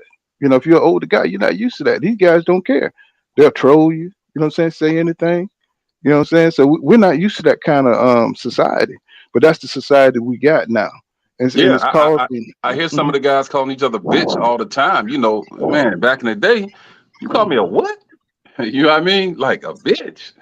You know what I'm saying? But I hear Right, these right, guys, right, they saying right. that shit freely. Yeah. You be sitting there laughing in your mind. You be like, bro, you would have been gone with that kind of attitude, calling somebody that back in the day, bro. What? They'll do it, bro. It's like, and you just be sitting there. You be like, wow, nobody's ever violated me like that, right? But Mm, you got to control yourself because now you got assets. Now you got a mortgage. You know what I'm saying? mm. You can't get down on that level, bro. You got to be responsible. You got to let them wild out while you be the bigger man. And you sure hate it, but that's what you got to do. Yeah. That's what you got to swallow that pride because if you get locked up behind this fool, you know what I'm saying, that's trying to get his Swissers, you know what I'm saying? He bump you in line and say, move, bitch ass nigga. Hmm. You know what I'm saying? You got to eat that. Not that you can't get with him, but you gonna lose more than him. He ain't got shit to lose, Man, right? unfortunately, Paul, you telling the truth, but even you saying that, man, that shit just bothered my soul. Straight up. I know it do. Hey, Well, because see, my mentality, even though I feel like I evolved a lot, it's still in you to shit, like in mm, Chicago, to handle that business. If somebody, you know what I'm saying? And it's fucked up because, truth be told, the most horrific thing is not the penitentiary. It ain't even death when it comes to me. It's going to mm, court, not knowing what the mm, hell's gonna happen with your future. You know what I'm saying? Why they giving you all these mm. goddamn continuances and you don't know what the hell. You just really want some finalization, man. Tell me what the hell y'all gonna do with my life. You know what I'm talking Right, about? right. And then when they tell you, all right, man, I'll give your ass 5 years, 50%, yada yada yada, you can get good time. All right, man, let me go ahead and do my, let me program and start getting some of this good time so I can get back out here. When in reality, if you took the time just to, you know what I'm saying, calm the fuck down, you wouldn't have to go to court. You wouldn't have to deal with all this madness. You know what I'm saying? Yeah, Um, yeah. yeah, right now, I'm making a good living, to be honest with you, but I got like shit, 8 guys that's in the penitentiary that I have to, put into my budget because their families cannot take care of them. Their family don't understand. They thinking, oh man, they got three meals in a cot. They cool. No, not in a joint. The shit that's in the joint costs as much as the shit out here. In fact, a MP3 player in prison costs $99. The same Mm. MP3 player they was selling out here for $19. So the penitentiary was getting over. You know what I'm saying? Right, right. Each inmate annually they get between $35,000 to $60,000. It depends on the penitentiary to house these guys. But when you're in there, what they doing with the money? Because they really only spending probably like $5,000 a year on you. That's it. Mm-hmm. Yeah, so And it's a hustle. it's free labor. It's free labor. It's free labor. Everything, listen, everything in there, the landscaping, the plumbing, the electricians, Mhm. everything, the meals, the inmates provide Now, all that work. and now they charge you for going to jail now. You know what I'm saying? They See, I was charge you just for gonna going. say, in Arizona, they charge you to be in jail. insane, Hmm. crazy. Yeah. Hmm. Yeah. It's, Hey, Paul, real quick. Can I link with the fellas on the panel? I don't know if you guys are content creators, man, but I was listening to the vibe when y'all was talking before I could come on, and I just want to stay linked in with some cats that's building, man. Well, you know what? I'm not a no doubt. content creator yet, but I plan on doing it in 2024. You know what I mean? Like I'm just right now. I man, I'm so locked in with trying to make sure that my security company and my cleaning services is is intact. But I feel like, man, we have a lot to offer. You know what I'm saying, to our communities. Oh Through yeah, yeah, through yeah, yeah. social Yeah, media, instead yeah. instead of negativity, man, we can have discussions like this, and hopefully, even if, like, okay, I'm gonna say a quick thing because I got to get up out of here, right? So, man, one day, man, I'm coming on the movie set where my guards are, and it was a black police officer, and he was looking for me, right? So he walks up to me and he's like, "Man, you the owner of the company?" I said, "Yeah, yeah. How you doing, brother?" He said, "Man, I just wanna, man, shake your hand." So I'm like, "Okay." I shake his hand and everything. I'm like, "What's up?" He said, "Man, them two guys over there," it was two brothers that I hired. He said, "Man, I used to lock them up, man, every weekend." He said, "I hadn't been seeing them, so I just thought somebody had killed their asses, right?" He said, Hmm. Right. "Man, when I saw them out here working, man, I was so proud of them. And they told me that, they work for a black man." He said, "I saw you. I'm thinking it's some old guy, man." He said, "Man, just keep doing what you're doing, because when you hire one black dude, you might be saving some other kids' lives because you keeping Right. them out the way." Yeah. And I never looked at it like that. You know what I mean? So that's when I said, okay, this is the way I'm going to repay my community from fucking it up when I was selling goddamn drugs in the 90s. You know what I'm saying? Like, Yeah. I have to try to feed families. You know what I'm saying? And keep some of these guys out of the way. And with that being said, man, peace and love to, man, the panel, to the chat. Paul, hey, I support, this channel like it ain't nothing, man. And I'm proud of what you're doing, man, because you're not just talking boxing, man. You're talking real shit. Hey man, No I'm glad doubt. you No came doubt. on too, brother. You know what I'm saying? So, like I say, man, I'm from Chicago, man. I relate, and I definitely appreciate having you on here, man. We definitely got to keep this going, and it's good to have these conversations, man. So, I Yes, just sir. Yeah. I Yes, wanted sir. to tap into the way they promoting single black womanhood too, bro. Um, we got a big problem with that, bro. It's like women, they don't even want the man, what I'm saying? They want the fathers around. And we seeing the effect with guys like this, what I'm saying, willing to punch women and not respecting women because we don't have a lot of the fathers, what I'm saying, with the principles that carry the principles, what I'm saying, for taking care of our women and how to love black women and stuff. So it's just crazy how they're promoting, what I'm saying, this single woman craziness that's going on, having kids and not having fathers, and they doing it on purpose, getting artificially inseminated, what I'm saying, and going and living their best life with the kids and stuff. And it's like I seen one video where this lady had a gay pride shirt on her son saying she hope her son grow up gay. Hope he be gay. And I was just like, what is, what I'm saying? Hopefully that's, these foundations that pay these people to come online and put craziness out there like that. It's like, how are we gonna survive, bro? When like maybe 90%, of our women, they eat up nothing but the social media propaganda. And how can we combat that shit, bro? You know what I'm saying? I mean, I just don't know, bro. I see it and I just be like, man, this is crazy, bro. What's going on nowadays? You know what I'm saying? The way they just coming right out with shit, you know what I'm saying? And they're using our women to do it.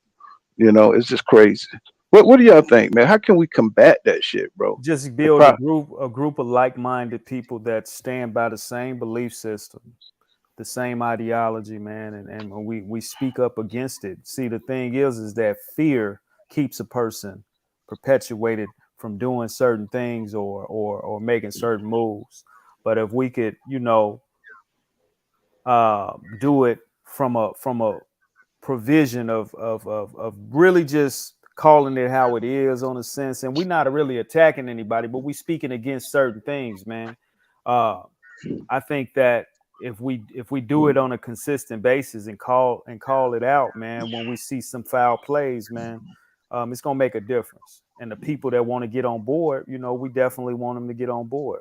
Now of course, there may be a little backdraft from it. Some people may get offended by that, but you got to speak your mind, and you're not offending anybody. You're just speaking out on issues, man. And the people that agree, or even if they disagree, that's fine too. But we got to speak on it, man. And I think if we do it on a consistent basis and also speak on solutions, Mm-hmm. on what would make things better, like understanding what the problems there are and understanding how we can, make it better, or what can be done to make things better, would definitely be, it'll be a step in the right direction, man, because it gives a person a solution base. You know what I mean? A description. Yeah. What's up? Y'all know Up Echelon. What's going on, Up? Welcome back, baby. What's going on, Pool? All right, chilling, man. You okay? Oh yeah, they keep me medicated up. I'm good. During the daytime I be alright, but around this time it's magic hour. You feel me? Hey, Upper Yes, sir. Echelon, man. I'm a new fan. I'm always listening to your videos, bro. I appreciate that, man. Much respect. I appreciate that. Hey, Pool, send me a text too, man. I got something for you, man. But shit, Okay. like, But you got the old number? Lawrence. yeah, I got the same number, but my phone got gone. Like, Okay. yeah, when I collapsed, yeah. But yeah, Yeah. I got a Man, little just bit. praying for your glad full you back. recovery, bro. Yes, Yeah, we sir. gotta. Yes, sir. Yeah, Did you see this? Did you see the situation with the lady here in Chicago where, saying she got a 14-year-old son to come in there and shoot the dude? You saw that? Oh, when the girl got her son to kill her boyfriend. Mm-hmm. What's your thoughts on that? I mean, women been doing that shit lately for a minute. Like the little 12-year-old boy that killed his mom's boyfriend, she got jail time for it. Women are dangerous, man, especially when they raising young men. Cause shit, we ain't got the black men there to make them be masculine, so they have that feminine gene, so they be acting like Terrence Crawford and everything. You feel me? Like divas and shit. And then, you know what I'm saying? And then they use them like their own personal soldiers and shit. Like, a man get out of line, you just sent your son to commit a crime that's going to affect him for the rest of his life and don't even care about it. Women are emotional creatures. That's why they're supposed to follow behind the man's lead, because they're emotional. That's why you don't need a woman to lead. That's why it ain't that many women CEOs, because they make decisions off emotions and not off logic. See, and that's why, the Most High also said a woman's not supposed to teach, because they teach in emotion. They don't deal in logic. That's just them. It's their hormones. They can't help it. I mean, you know what I'm saying? The word also say the word also say woe unto the daughters of Zion. So they going through a sickness that they have to go through, and they ain't no saving them. And Paul, you asked for a solution, and that's really why I jumped on, because see, now y'all speaking my scope, which is land, personal growth, wellness, and science. Man, we got to get our children back into science and watching animals Now we got to get our behave children back. in a We got to natural get our way. children back into the culture. We got to get them back into their culture and let them know they're the Yeah. true Israelites. We got to let kids know who they really are, because it'll be for a sign and people not understanding. Like, you see, they got mad as hell when Kyrie reposted that Hebrews to Negroes. You see, they took a 1.5 billion from Kanye when he said he was a Jew. You feel what I'm saying? Because these people are Jewish. That's why ish. Like you say, a man acting girlish. It don't mean he's a girl. It means he's acting like. See, they the ish, like the Jew-ish suffix when we the real Jews, and they trying to block us out from understanding that, and they don't think we starting to wake up, and that's shutting them down, and that's making them scared right now. They about to start eliminating people that starting to daggone push the agenda. They don't like that. That's why they find Kyrie and punish Kanye so much. They trying to keep it under wraps. Well, But everybody need one to thing I find out who think, they really is. one thing I think they're afraid of is if y'all remember Black Wall Street, and one thing they saw Yeah. in Black Wall Street was that black men can build, and we can build fast. You know what I'm saying? We can build an economy. We can make we can build up and become and build wealth real quick Yeah. if we're allowed to do it. And they want to make sure they strip us of all those things that like the basic of of wealth is the family structure, right? And Hey, so if you destroy it, Pooh, hmm hello, you you're going know in and out. how many great lakes? You're going in and out.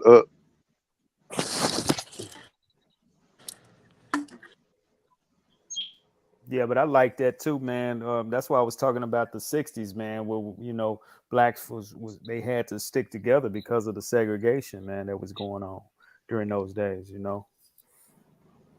But that's what they targeting. They targeting the family, breaking up our family, so we won't have, we can't build anything. We can't build any wealth.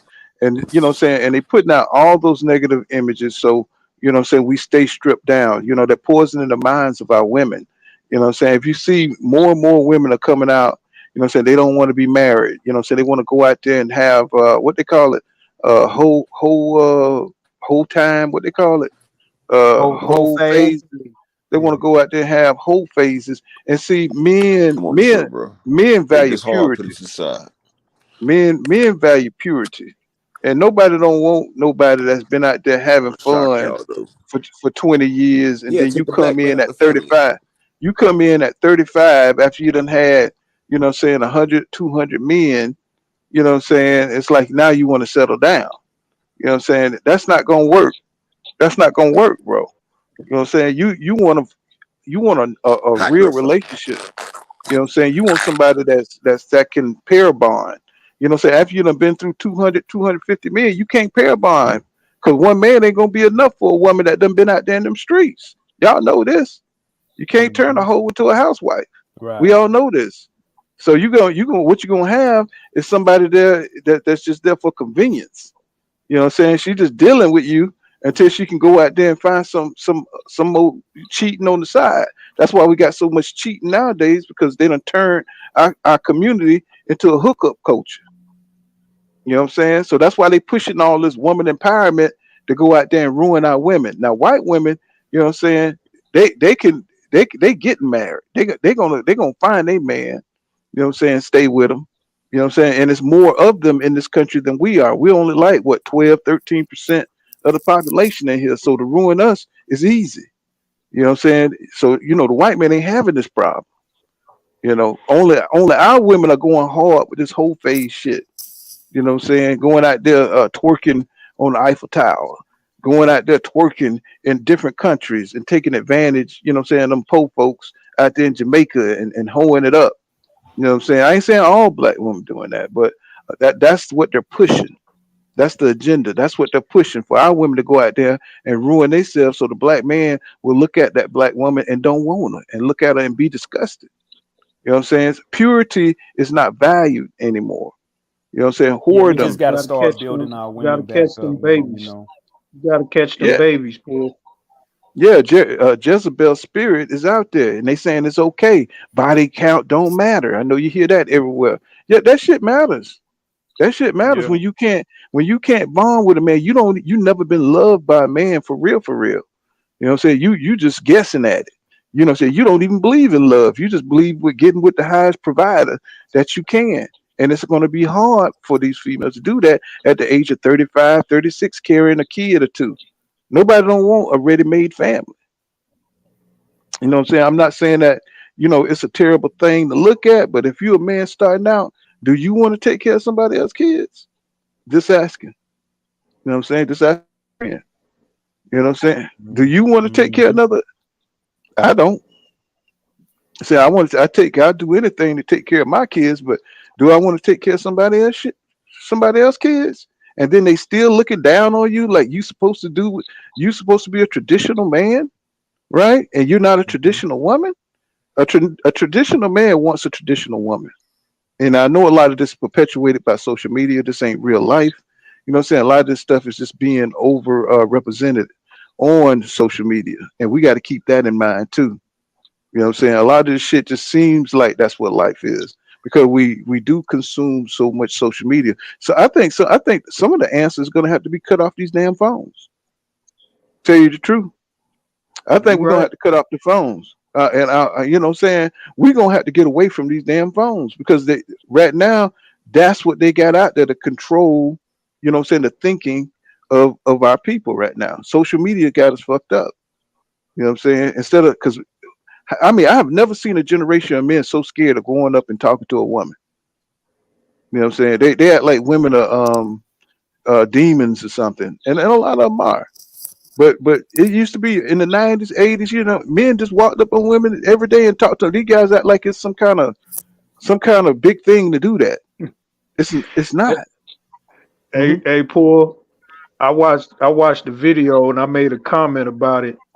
And I said that I believe all men should DNA test the seed that they feed.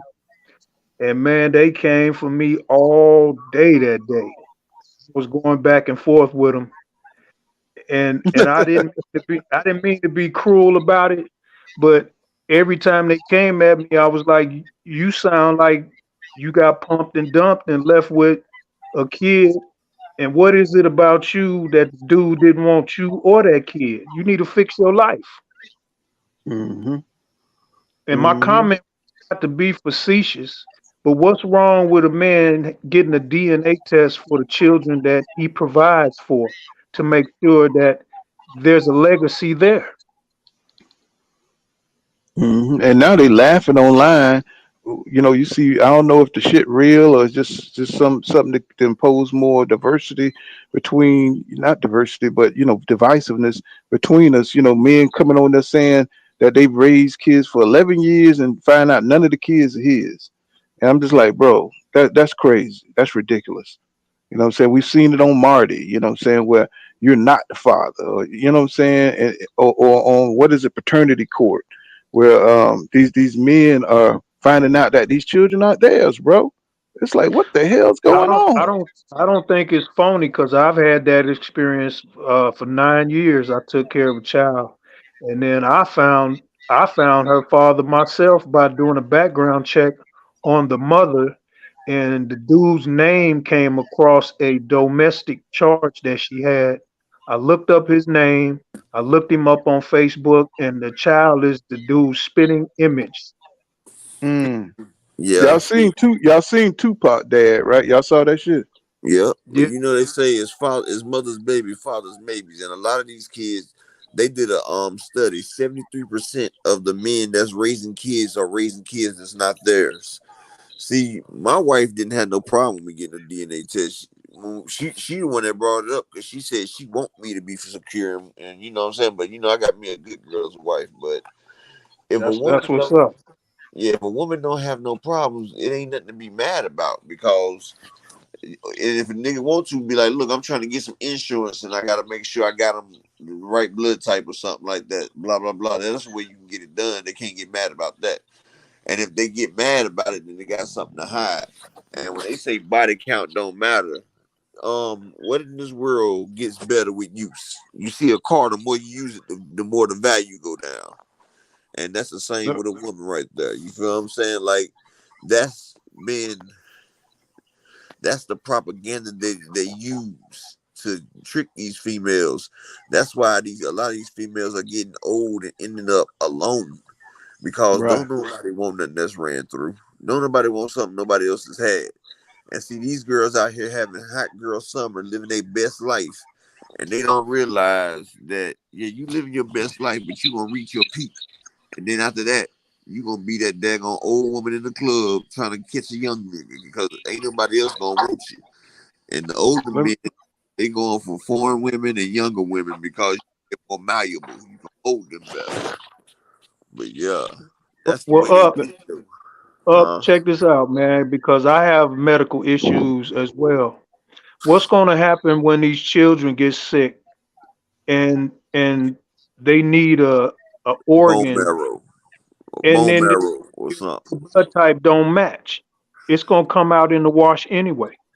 Yeah, but I Then rather it come out early before valuable I do time that. that child could have been saved, and maybe they'll perish. But guess what? I'd rather find out early before I take care of another nigga seed. I'm sorry.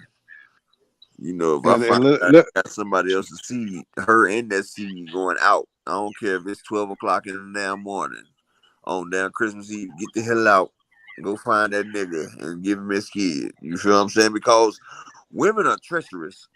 You know what I'm saying? You can't put it past them. And then they'll start playing that games with you. But you know, they'll start playing games with you and trying to make you feel bad because of shit that they done. You wonder why your woman getting mad all of a sudden or acting out all of a sudden. It's because she feel guilty because she done did something and she's not really able to tell you, so she feel guilty. And in her mind, because you know, women, they think a lot. So in her mind, she felt like you probably did it too. Trying to justify it. So now she mad at you because she cheated on you and think that you cheating. You feel what I'm saying? That's the weird shit they be doing, dog. Like the shit's funny. I've done been through it all. I've seen it all, but see, I really didn't care growing up, you know, because I had did a lot of time in prison, so it made me cold hearted back then anyway. Plus, I was a pimp, honestly, like I was pimping. So I already seen the game. I seen all the things that they can do because I learned from an early age. But, you know, I met me a good girl. You know, she settled me down. But I watched my homies go through it. I watched a lot of them go through it. But these women right here and these young women getting worse and worse. That's why you got to be the shining light and the example and set the way. Like I set the way for my family. You know, I make sure, you know, we starting to live righteous. You know, we keeping up with the Sabbath and everything like that. Like that's how you keep your family together. Because without that, it's gonna always be temptations and turmoil. And without that, you're not gonna be able to keep your family together. Honestly. let me answer Bear 24 because he says something. He says at the end of the day, it starts with the men. He said the men are not leading these days. He said we have to take responsibility for our foolery and stop blaming women for everything. I don't That's think the men, thing. but let me comment on that. I don't think we blame women for everything. You know what I'm saying? I think men get held accountable.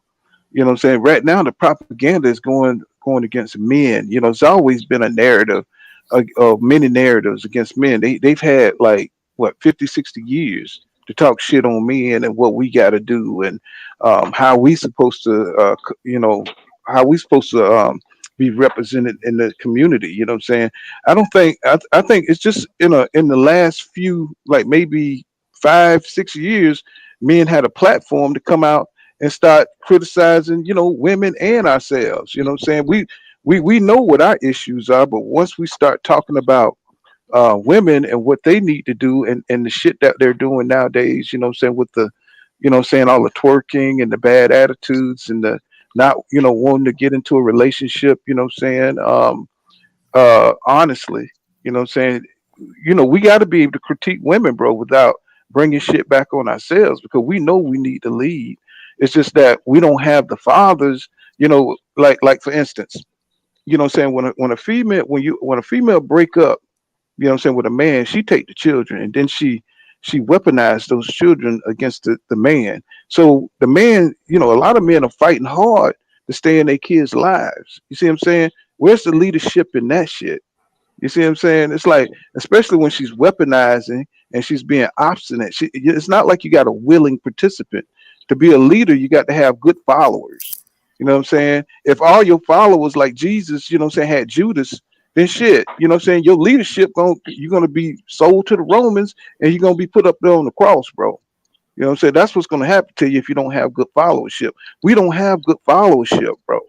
You know what I'm saying? Women's, they're disingenuous. They're thinking that they're gonna take over and become the new niggas, right? They're gonna take over our position. How are we gonna lead when we ain't got nobody that's gonna follow us? You see what I'm saying? Hey, When Paul, society is mm-hmm. I Well, I like to was going. say a I'll great go ahead. teacher can stand at the podium all day, but an empty class will not learn. Yeah, and I was gonna say Mm-hmm. right here, brother. That's a good point, but I'm gonna tell you like this. Yes, the women have faults, but I'm gonna tell you, and y'all can say what y'all want, but honestly, the blame lies in us. The blame lies in us men, and I'm gonna tell you why. Women go off what we put out. We got the good girls at home, but we out here at the strip clubs and we watching these girls twerking on TV. You feel what I'm saying? So we sitting here, we got our girl at the house, but we watching these girls twerking and we fantasizing and lusting over stuff like that, or going to the strip club, or we out here cheating with these hoes. Okay, so okay, that's what they must want. You know what I'm saying? Plus, so women try to adapt to what they think that we want. Like you got good girls, like okay, I'm a good girl, and he don't care. He out here chasing these smuts, so maybe I need to be a smut. So women adapt like that. Plus, men ain't men anymore. Women are more masculine than men. These men out here now are so effeminate, like they so wishy washy. They want to look good in they damn skinny jeans. Some of them put on makeup. Um, they want to argue and damn do all this shit like women. Men, we don't argue or live or deal in emotions. And if you want a woman to do what you got to do, first off, before you get you a woman, you need to make sure you are correct all the way. You need to make sure you got your own place and your own transportation. You can't tell a woman what to do when you stand in a woman's crib, for one. You can't tell a woman what to do when you splitting bills with a woman. Because if you want to be the cost to be the boss, you got to be the boss. If you're not the boss and making that woman feel secure, then she's not going to respect you all the way right there, because she's putting in just as much work as you. So if you want a woman to respect you and do what you got to do, you got to make sure you are the way maintained and all the way correct first before you try to take on a woman and that other responsibility. If not, But then you let me ask asking you a for trouble. question.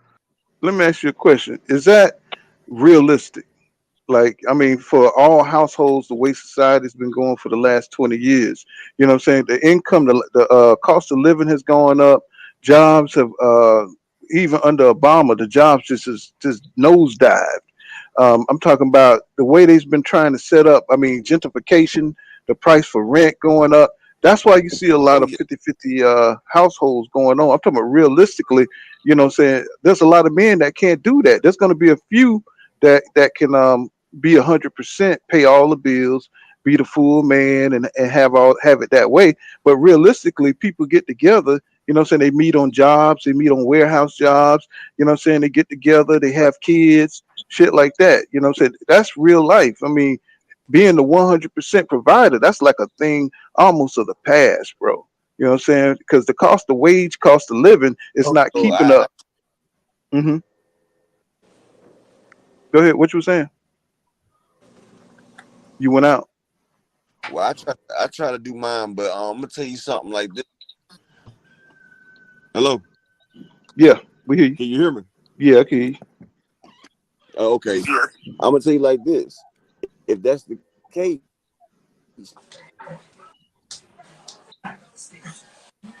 I think you snapped off again. Hey, well, can I But go ahead and jump in real quick? go ahead. What's going down, Pooh? What's going on, Tremaine? What's happening, bro? Hey, man, hey, great topic, man. I'm just gonna throw this at you, man. First thing, and I'm gonna allow, I'm gonna share my personal life too, man. So we could dive into this. So me coming out of college, being a young cat in college, one of the Hmm. first things, and uh I got my degree in liberal arts with an emphasis in economics, and Hmm. and that opened me up to how things are played between the man and the woman and family. I took a class that was economics family class. hold And on 1 second. Let me finish this one point though, real quick. I'm sorry, my shit keep cutting out. I'll go But what ahead, I was baby. But what I was saying, if a woman's going 50-50 with you, then that means you got to go 50-50 with her. That means you need to help her with the household. Then you cut out again. Yeah, so I gonna finish off mine. Kick in with the economics, then kick in with the household. I mean, that's the way it got to work. If you expecting to keep it happy, because you're not providing your position all the way, so she's gonna have to provide hers all the way. You feel what I'm saying? But what I'm asking you, do you think the majority is 50-50, or the majority is how you saying what you need to do to keep a woman happy, having 100%? What you think the majority is? I think the majority is niggas living with women in their houses, and a woman get mad and put their ass out, and they making more than men right now. That's so you don't even think it's 50-50. You think it's like fucking 20-80 in the favor of the woman. Most people I know, they staying with a woman under a woman's lease. Well, let me hop in here and kind of, when I got with my wife, one of the questions that was asked and that I had to dismiss, because I knew I was dealing with the feminist movement real quick. So this is in the 90s. I kind of already knew it. So I told her, we got in a discussion, and I said 50-50 to what situation? So I don't believe, and what I'm really saying intellectually is there is no 50-50 like that. It's just, overall, this is 50-50 to what situation. So when we got in our relationship, let me go ahead and tell you, me and my brother were staying together in our house, in the house that we own, a house we own. Okay. So she wanted me to move in because, she wanted to keep me away from, two bachelors staying in the same house. So I moved in with my wife, which she owned their house outright. Cool. But I made my money, so it wasn't no big deal to me. So for me, what I had to help her, because I got, I was sharing with you that I understood economics. I first hit her with 50-50 to what situation. So let's not talk about money. So I told her I don't like talking about money. And I explained to her that I don't look at my bank account because I know money in there, because I make money. So I had to help her understand that it wasn't about money. So that's why I said 50-50 to what situation. You tell me if I'm good at something, then that's what I'm going to do. You good at something, that's what you're going to do. If you're not good at something, then we'll see if that's something I need to do. So like she didn't cook. But I told her, in order to maintain me, you got to cook because I'm going to go where the food's at. So she learned to cook. Okay? I needed 3 meals a week. Right. Okay? So she learned to cook, right? So we got that in line, right? Now, since she owned the house, I didn't pay no bills. I told her, I'm not paying your bills. All she had to do was pay light and gas. But let me tell you what I did do. When we went out, she spent nothing. Nothing. All she did was pay her light and gas. This is your house. This ain't mine. You get what I'm saying? So what I'm saying is 50-50 to what situation? Now, when you take out the money, when you kill that money conversation, now you start to deal with God and you and them. It's real. So once we got to that point, I hit her with hey, so we ain't talking about money. I hit her with home and work. See, I learned in economics this thing called an L curve. So what that does is say you got to maximize both at the home and in the labor market. So I said I had to let her know, just for example, if you got two people making $150,000 out in the workforce, but they ain't never home, who taking care of their house? So I showed her, using economics, how since I'm making this much paper, what I need her to do is find a job she's comfortable with and she happy with, and make sure she maintaining that home. And what I'm gonna do is I'm gonna go out here and make all the money I can out here in the world. But when I come home, you need to have some of that, most of that together. Did I cook? Did I clean? Yeah, because I know how to do it. But for the most part, she was doing it herself. So I'm just saying 50-50 to what situation, and take out of it so that she can be the woman she needs to be, and I can be the man I need to be, and then we can appreciate each other. I hope that makes sense. No, it makes sense. Anybody got anything to add to that? This sense, brother. Mm-hmm. Go ahead, bro. And so when you because what I wanted to do is minimize her being masculine, because her, she did have her grandma, her grandma had a lot of money, and so her grandma had displayed some masculine, behaviors. So I told her I don't like that. I look at behaviors. I don't like I don't want to be around a woman to remind me of me. Me and her had those conversations, and what it did to me by me and her talking, she embraced her femininity, and I embraced some of my masculinity, and then we met in the middle. You know what I'm saying? Where obviously as a man you got masculine and feminine, in you, but so we balanced each other out, and we appreciate each other for who we were, man and woman. And I just believe that situations that we see today is us buying. What's up, man? Don't you come up in here waking your mom up because she sleeps. So if that's what you coming in here for. Yes. So what we buy into sorry about that, guys. No problem. What we buy into what social media and the culture out here is teaching our daughters and our wives. So I tell them to be mindful of what you're watching. I'm not going to watch a certain movie with you if it demasculates me. And I believe it's teaching you something. My kids know that, and my wife knows that. You ain't gonna watch The Woman King? I didn't hear you. I said you ain't gonna watch The Woman King? Hey man, I didn't get through the first 15 minutes of that, bro. Bro. I said, are y'all serious? Bro. Ooh, man, bro. But men are watching these movies with their opinion and then expecting something different. Right. We got to understand, and I'm gonna hit y'all with something, bro. Remember they said pimping and never die. I know y'all heard that, right? Mm-hmm.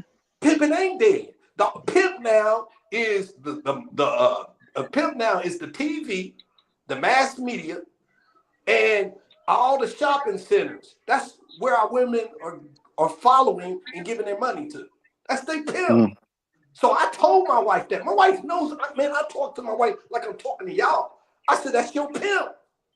So don't come to me and you go out here and cheat with your pimp, right? Because they gonna spend money, right? With their pimp, and then come back to you broke. So that makes you a trick. I'll pause there. You don't went deep, boy. You don't went deep with it. You're making the connections, goddamn it. But damn, that shit deep as a motherfucker. Boo, pimping ain't dead. So me and my wife, we got this understanding that they talk about cheating. Hey, yo, Pool, text me, man. I'm about to lay it down, my nigga. All right, my brother. All right, bro. Let's get AD up in here. What's up, AD? Hey, what up, though, Pool? Hey, Pool, I'm gonna start going live July 1st too. Okay, bro. Okay, I'll hit you up. I hit you, Pam. Yeah, and just let me know whenever you start going up. I should be ready around July. Just hit me up and I'm be up here. You know how we do. Yeah, I've been checking out your videos though. I seen you reposting some of them. The motherfuckers doing great views and everything. Yeah, I've been cutting them and adding some on some of them, but most of them new though. But I reposted 3 of them. Okay. I love that what you talk about that Leviathan, man. Yeah, man. I appreciate that too, bro. That's what's up, bro. I rock with you up at July. I watched videos, all that work today. I appreciate y'all, bro. Like I said, I'm gonna start going up July 1st. Probably like 1:30 or 2:30 around there. I gotta figure out what time. What's going on, AD? All right, What's up, Paul? What's up, Paul? What's happening, bro? Man, just jumped on, listen to the conversations y'all having. I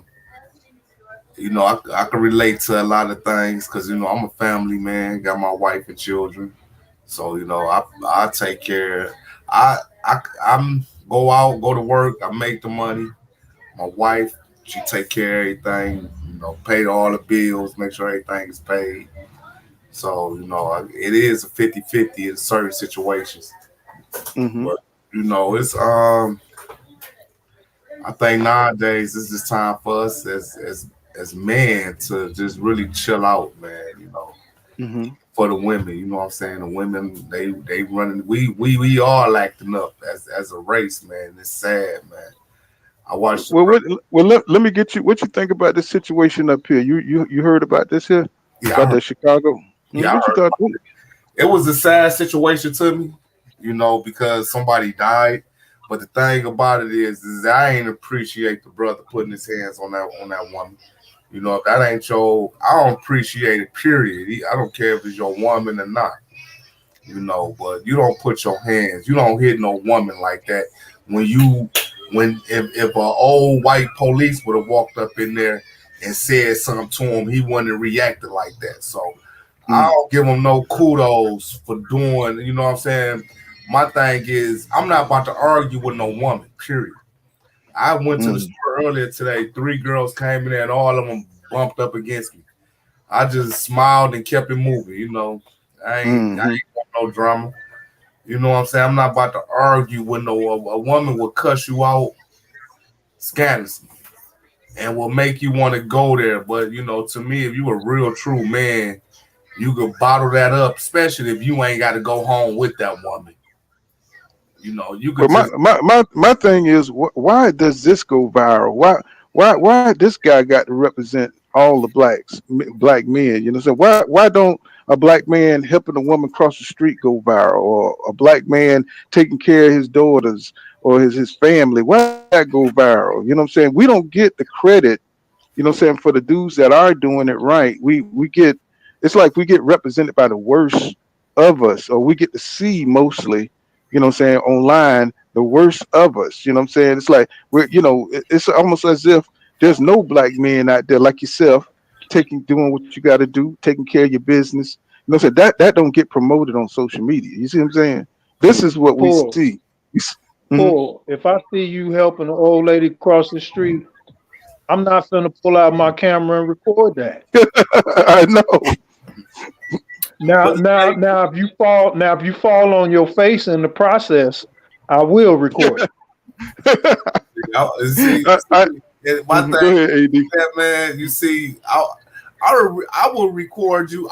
The reason why I wouldn't record you walking the old lady across the street, because I would say, you know what, it's a lot of good. It's still some good ones out here, you know. But I sure enough want to record you fall on your face. You know, if anything, I help you up. You know what I'm saying? Well, y'all know I didn't mean that. I'm just saying the consensus for the public. I understand that. And then to piggyback off what you said about us we going viral, believe me, man, because I got a Facebook page. You know, I'll be rocking with the conscious, you know, so I post fathers with children, I post black families all the time. We go viral. I don't care about the mainstream media because that ain't their job to promote us in a good light, you know. Their job is to tear us down and to make it seem like we are animals. You know? What's your name? Because you one of the bros that I wanted to link with, man, because you speak with intelligence. Yeah. AD, Shaka Zulu. You know, AV like victory? No, AD. AD. Okay. AD Shaka Zulu. Yeah. No. Okay, well look for Laura Staten, man. I'm gonna be sending you a request. Okay. Well, what I'm concerned about is, you know, the way people seem like they're happy that the son was able to shoot this man for his mama. And what I'm saying is, you know what I'm saying, this should have been avoided altogether. Not that I'm promoting the man hitting this woman, but, you know what I'm saying, I'm thinking our women, they need to take it down a notch and be aware of the craziness that's going on. See, men, we look at our environment and we know how to move. You know what I'm saying? If we in a bad neighborhood and shit, we're not going to put ourselves in position, or most try to not to. You know what I'm saying? Sometimes you can't help it. to go back and forth with somebody who ain't got nothing to lose. You know what I'm saying? And I'm looking at this guy and I'm like, he's trying to turn up on me. You know what I'm saying? I'm not even in that mood for that shit. I may even have a piece on me. I don't want to have to take this brother's life. You know what I'm saying? So I'm going to de-escalate. De-escalate is the word of the day. Facts. Let's stop escalating shit. You know what I'm saying? Because when you escalate shit, these guys can't handle that emotional part. We know how women get down, so once they get angry, shit, the gloves comes off. So, we got to be the bigger men. We supposed to be the leaders. We supposed to be the ones that think logically. This dude wasn't thinking logically. You know what I'm saying? He was all emotion. Let somebody let his old lady put a battery in his back. Like you say, if she was a dude, would this have happened? If this was a big ass dude, would this have happened? Would it have happened? Absolutely not. Absolutely not. And I'm gonna share this, Pooh. One of the things that me and my wife got to understand before when we first got together, man, is that I told her, don't ever argue with a dude. And I told her vice versa, I won't argue with a woman because it never made sense to me. I think somebody earlier, that's not who you going home with. So what you arguing with them about? I think when a man and a woman are arguing, somebody must want somebody. That didn't make sense to me. So we never got into arguments with like somebody like wife. If a man says something to my wife, then that's for me to say, hey, bro, everything good. What we need to do to make this right, and vice versa. My wife talked to the woman because that communication is a little bit. I found out that it's better when a man talking to a man and a woman talking to a woman versus the other, because things get emotional, and so that kept us out of a lot of situations and misunderstanding. Because in the end, no matter although he hit the sister, obviously there was a misunderstanding. It was a lack of communication. So when when a man and a woman getting to argue, many of the times it's gonna go south. So he shouldn't have been arguing with that woman in the first place. Well, I didn't argue. Me and my girl didn't got into it, and when you with someone for my girl been together 15 years. So when you with someone for that long, they get hit all below the belt and everything. Exactly. That never. What I would do, I leave. I would know how to get, you can hit below the belt, even though I won't go nowhere. I'll probably go outside, sit in the car, or pop a couple of corners. By the time I get out of the car, she had been to calm down because she don't want me to go nowhere, no how. You say it, brother. Go on, say it, brother. I like it. You have hey, Pooh, we got to be real with it, just like that brother just shared, man. And it's true. Sometimes you need that time out for yourself. So we gotta have that, like that brother. You seen he was emotional. He needed a timeout. He needed to go and do something else. If he didn't think that, if he thought the situation, whatever the woman was doing was wrong, sometimes you need to check and then check yourself. So, right.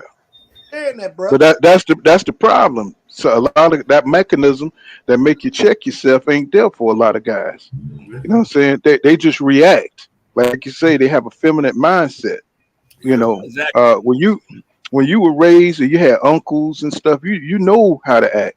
You know what I'm saying? Because you know how they treated your aunt. They didn't pay her no attention when she started acting crazy, start talking shit. He just went out there. I had an uncle, and he had a savage yard. You know what I'm saying? He had a couple of houses.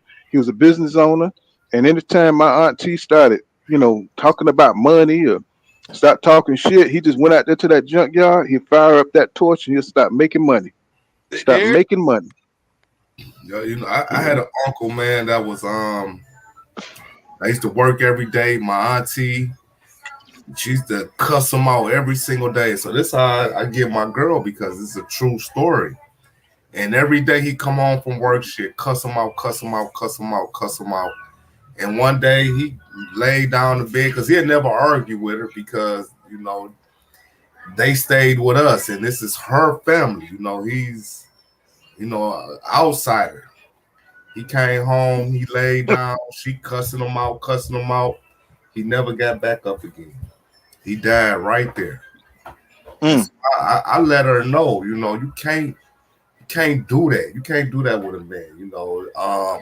I watched the episode and they said on the episode they was talking about why lions don't live long. They only live, the male live about 10 years, the female live about a good 15 to 20 years. What they say is always angry and is always roaring, is always looking for confrontation. And the anger eats you up in the inside. Yeah. A turtle don't bother nobody. And the turtle can live up to 200 to 300 years. Well, we internalize a lot of shit. I'm saying? Men, when we were growing up, used to say, what's that sad song? Said, don't cry out loud, just keep it inside. And that's what men do. You know what I'm saying? We don't complain a lot. We were raised to take shit, and move on and stop being soft. You know what I'm saying? And we need a lot of therapy. Black people don't believe in therapy. Let's just keep it 100. We believe if you go into therapy, you crazy. You spending money for nothing. You know what I'm saying? You should be able to go play some basketball or play some football or go to work and shit, and that should heal all your goddamn problems. You got some toxic ass motherfucking people out here that want to tear you down. They always talking about men are narcissists. You know what I'm saying? There's narcissists on both sides, bro. You know what I'm saying? Especially when things are going bad. You know what I'm saying? You really need that female support. And a lot of guys don't have that. All they got is another problem. You know what I'm saying? When you lose that job and you're trying to find another one, you're not moving fast enough. You know what I'm saying? The job ain't coming fast enough. Now you're a bum. Now she's calling you out your name. So, when you tearing somebody down, it's hard for them to get a foothold because now they don't even feel good about themselves. They don't feel like a man because the world is telling you if we're only good as a paycheck. All the other values that come, taking care of the kids, taking care of home, being a good role model, none of that shit counts. You know what I'm saying? Only thing that counts is you getting that bag for your family. And that's a big thing that has taken over this conversation. You don't see the kind of salaries that you used to see. It don't go as far as it used to because of the cost of living.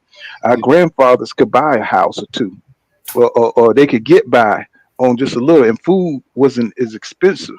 You see what I'm saying? So, people are not taking that into account. Or, so they just women don't care about how you do it. They just want it done, right? They don't care about the circumstances that's going on, in America with the jobs, with, education, with whatever. They want you to just get it done. And see, they've opened the doors for women to have mobility. That's something that they know, but they still putting the onus on men to be the leaders, even though they have been, these new avenues have been opened up to women to succeed in society today. But see, they want to be leaders, but they don't want none of the responsibility that comes along with being a leader. They don't know what that means. That means when them motherfuckers come through the window and they coming for all the shit that you have acquired, they want you to go down there and die for all that shit. You know what I'm saying? But when your ass is out of a job for 2 weeks, you ain't shit. You see what I'm saying? So we're just commodities, for women today.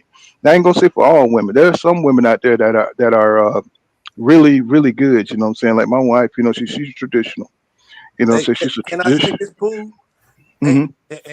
And I'm gonna say a couple things. Well, one, men don't give themselves credit for being a man. Right. And what I mean by that is because I'm a man, there's certain things that come with that. And it can be different for every man. So when I dealt with my wife and I deal with women, I'm letting them know part of what I'm bringing to the table is I'm a man.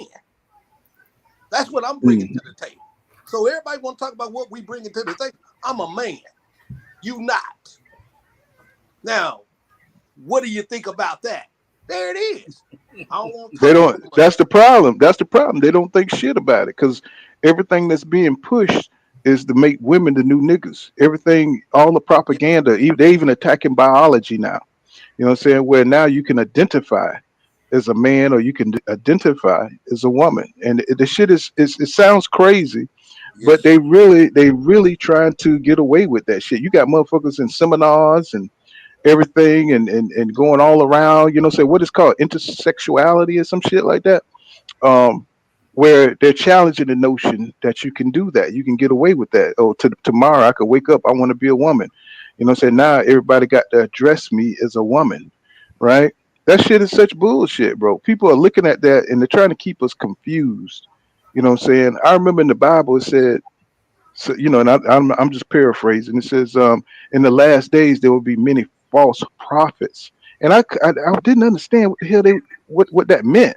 Now I'm looking at social media and I'm looking at all these different philosophies that's going around, trying to make women over men, changing the dominion, and saying all the different messages. I said I could see where there's a lot of false prophets on social media. You know what I'm saying? And that's what the Bible was talking about. In the end of days, there will be many false prophets. You know what I'm saying? And they're trying to confuse the landscape of what a man is, what a man place is in the household or on the pecking order, and they're trying to switch all that shit up. And the shit is kind of scary if you really think about it. Yeah, and already. And that kind of leads me to my second thing, Pooh, is that it's about what I focus in and being a man is my house. I don't know what's going to happen, in New York or in another neighborhood. Only thing, I start right in my house and I build my family in my house, and I interact with my wife in a certain way, and we carry ourselves in a certain way when we go out, and that's what I got control over. Mm-hmm. You have control. You can control your whole entire city. Let me tell you, I'm from Detroit, and I remember when they was calling Detroit the murder capital. And my sister, her birthday was on Devil's Night, and so every Halloween, she'd be down because everybody would call her a devil because her birthday was on Devil's Night. I told her, we gotta start using our minds. I told her, I said, and this was back in the 90s when I told her this. I said, don't worry about it. They gonna switch it to Angels Night. You gonna be an angel. It's gonna be Angels Night from now on. As soon as I told her that, it was breaking news. They switched it to Angels Night. We had, Devil's Night. It was the fires and all that stuff going down. I told my people, I said, man, this shit gonna stop. I was a hood dude, but I wasn't setting no fires. So the little dudes that was in the hood that was running, thought that they was gonna run around and do shit, they were, I was, hey, you bet not, So that stopped a lot of, from what I could control. That's what's within my hood. And like I told them, this is gonna stop. This ain't gonna continue to happen. It stopped. Detroit was the murder capital. I said we would no longer be the murder capital. We no longer the murder capital. Mm-hmm. We used to, in Detroit, we don't have gangs. We have hoods. It's what hood you from. You could say it's a gang, but it's more so, a hood. We ain't like everybody in Detroit. Detroit is different than a lot of places. Because everybody, like all of my friends and everybody from my hood, everybody from everybody's hood killed the people that's in their hood. It ain't like that my hood would go shoot up somebody in another neighborhood. We was messing each other up in every hood. You know what I'm saying? But we would still represent that hood. If you talk to anybody that's my age or even the young ones, they tell you, man, I'm staying out the way. And I told people that this was going to happen. This is the reason why Detroit is, if you notice, Detroit is the most hated city in America. Is because we're not buying it like that. You could go anywhere in Detroit, man. You come to Detroit and go anywhere. You don't have to worry about nobody running up on you, talking some where you from. None of that, because don't nobody care about it. Yeah. So, I was looking at. Oh, go ahead. I'm sorry. I thought you were done. Go ahead. So, to all of the brothers on the panel, if you change your perception of who you are and what you want to live like, you could change the perceptions not only of your hood, but of your entire city. When AIDS came out, I told people, this is not us. They not about to stop us with AIDS. When crack came out, I told people the same thing. A lot of that stuff, it was a thought. And it was a thought that I continue to think. And if you look, it's basically gone away.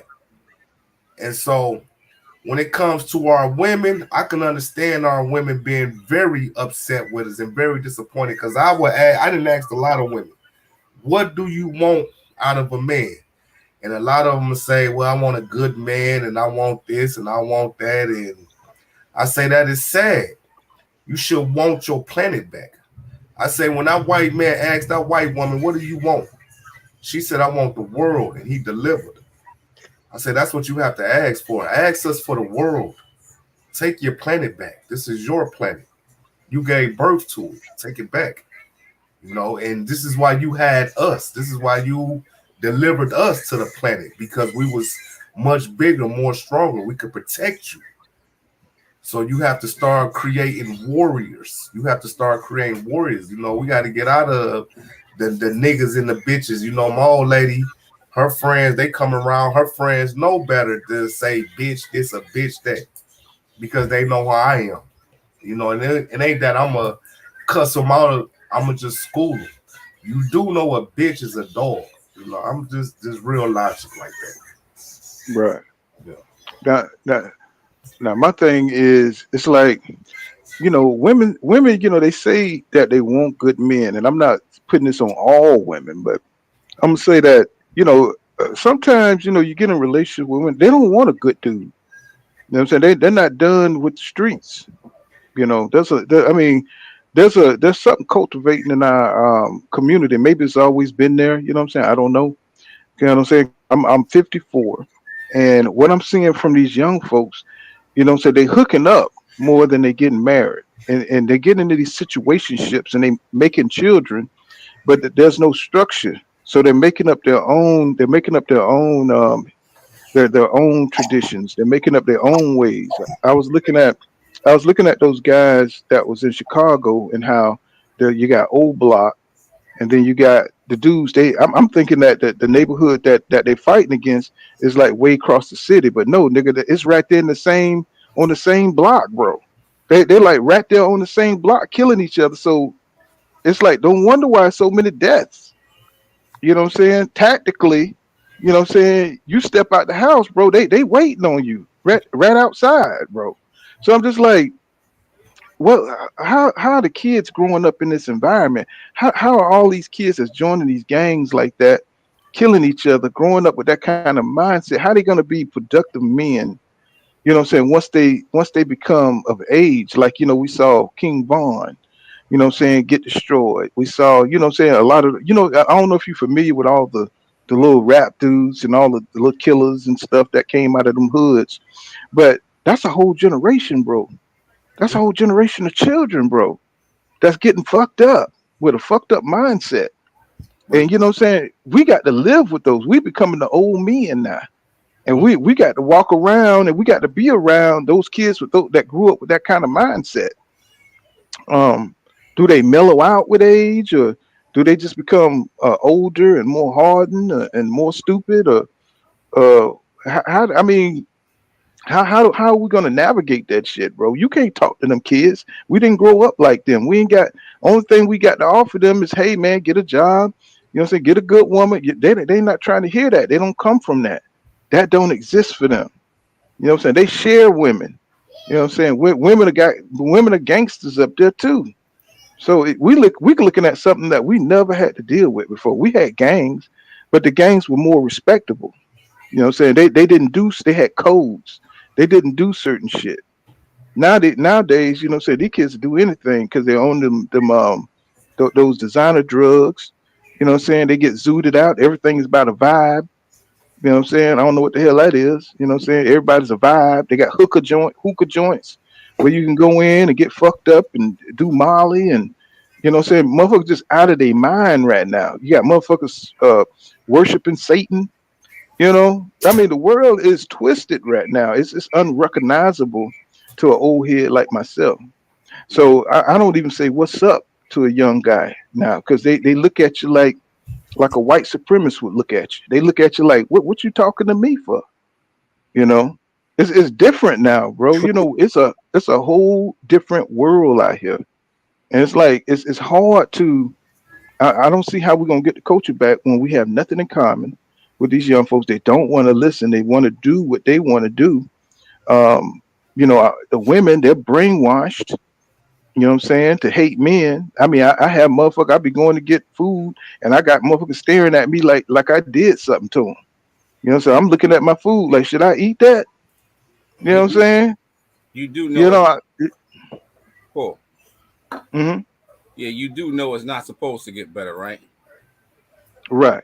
Yeah, But I'm just trying to figure out how do we get out of it? Is it going to be in the hands of the older people, or are the young people going to have to figure their way up out of that shit? You quoted out of the Bible just a minute ago, so you got the answer. Read the rest of the Bible.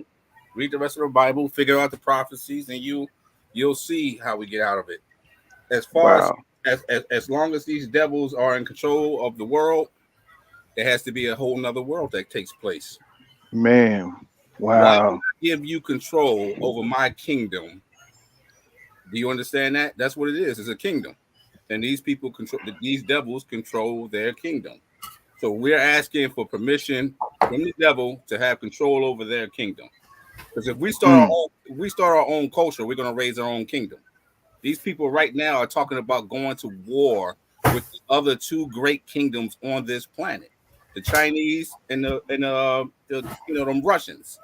Those are the other two. Those are the lesser two great kingdoms on this planet, because America and the West is the greatest kingdom. The thing about it is that we're asking to add on another kingdom of people who made us their slaves. How that's going to work out? Right. They didn't train us to be their indentured servants all this time. Now they're going to let us go free? No, we're going to let ourselves go free. Only thing you have to do, man, is do you remember that man saying anybody that want to be free against the United States of America is going to need tanks and jets? You listen, right? Listen, because see, that's a form of controlling your thoughts. You give them power with just what you're saying. So you have to take away. You have to take away. And in your lifetime, you see us in control of this planet. I know we're going to be back in control. I said in your lifetime. We're talking about right now. In order for anything to change, right now, you would have to be saying that what Paul just said, he doesn't see. He's saying he see a decline in the younger generation. These people don't listen. These people don't abide by the older brothers. So you're saying that has to be taken out of the way? I'm saying, okay, I don't know where Paul is from. They're going to be in control of the world when we all going and buried in the ground. Okay. And with the way this thing is going, it's not getting better for us. I'm telling you, here in Detroit, you don't have that. In Detroit, yeah. My relatives are from Detroit all their lives. I'm on my way to being 50. I'm 49, going on 50. Hey, let's dig into that. What you say that they don't have in Detroit? We don't have gang banking like that. You don't have it now because they re-gentrified your whole community. No, they didn't. You see what I'm saying? See, you going off of what, and you could call your people that's in Detroit. I mean, you got the white people that's here, that's in Detroit. A lot of them is standing on a corner with a sign.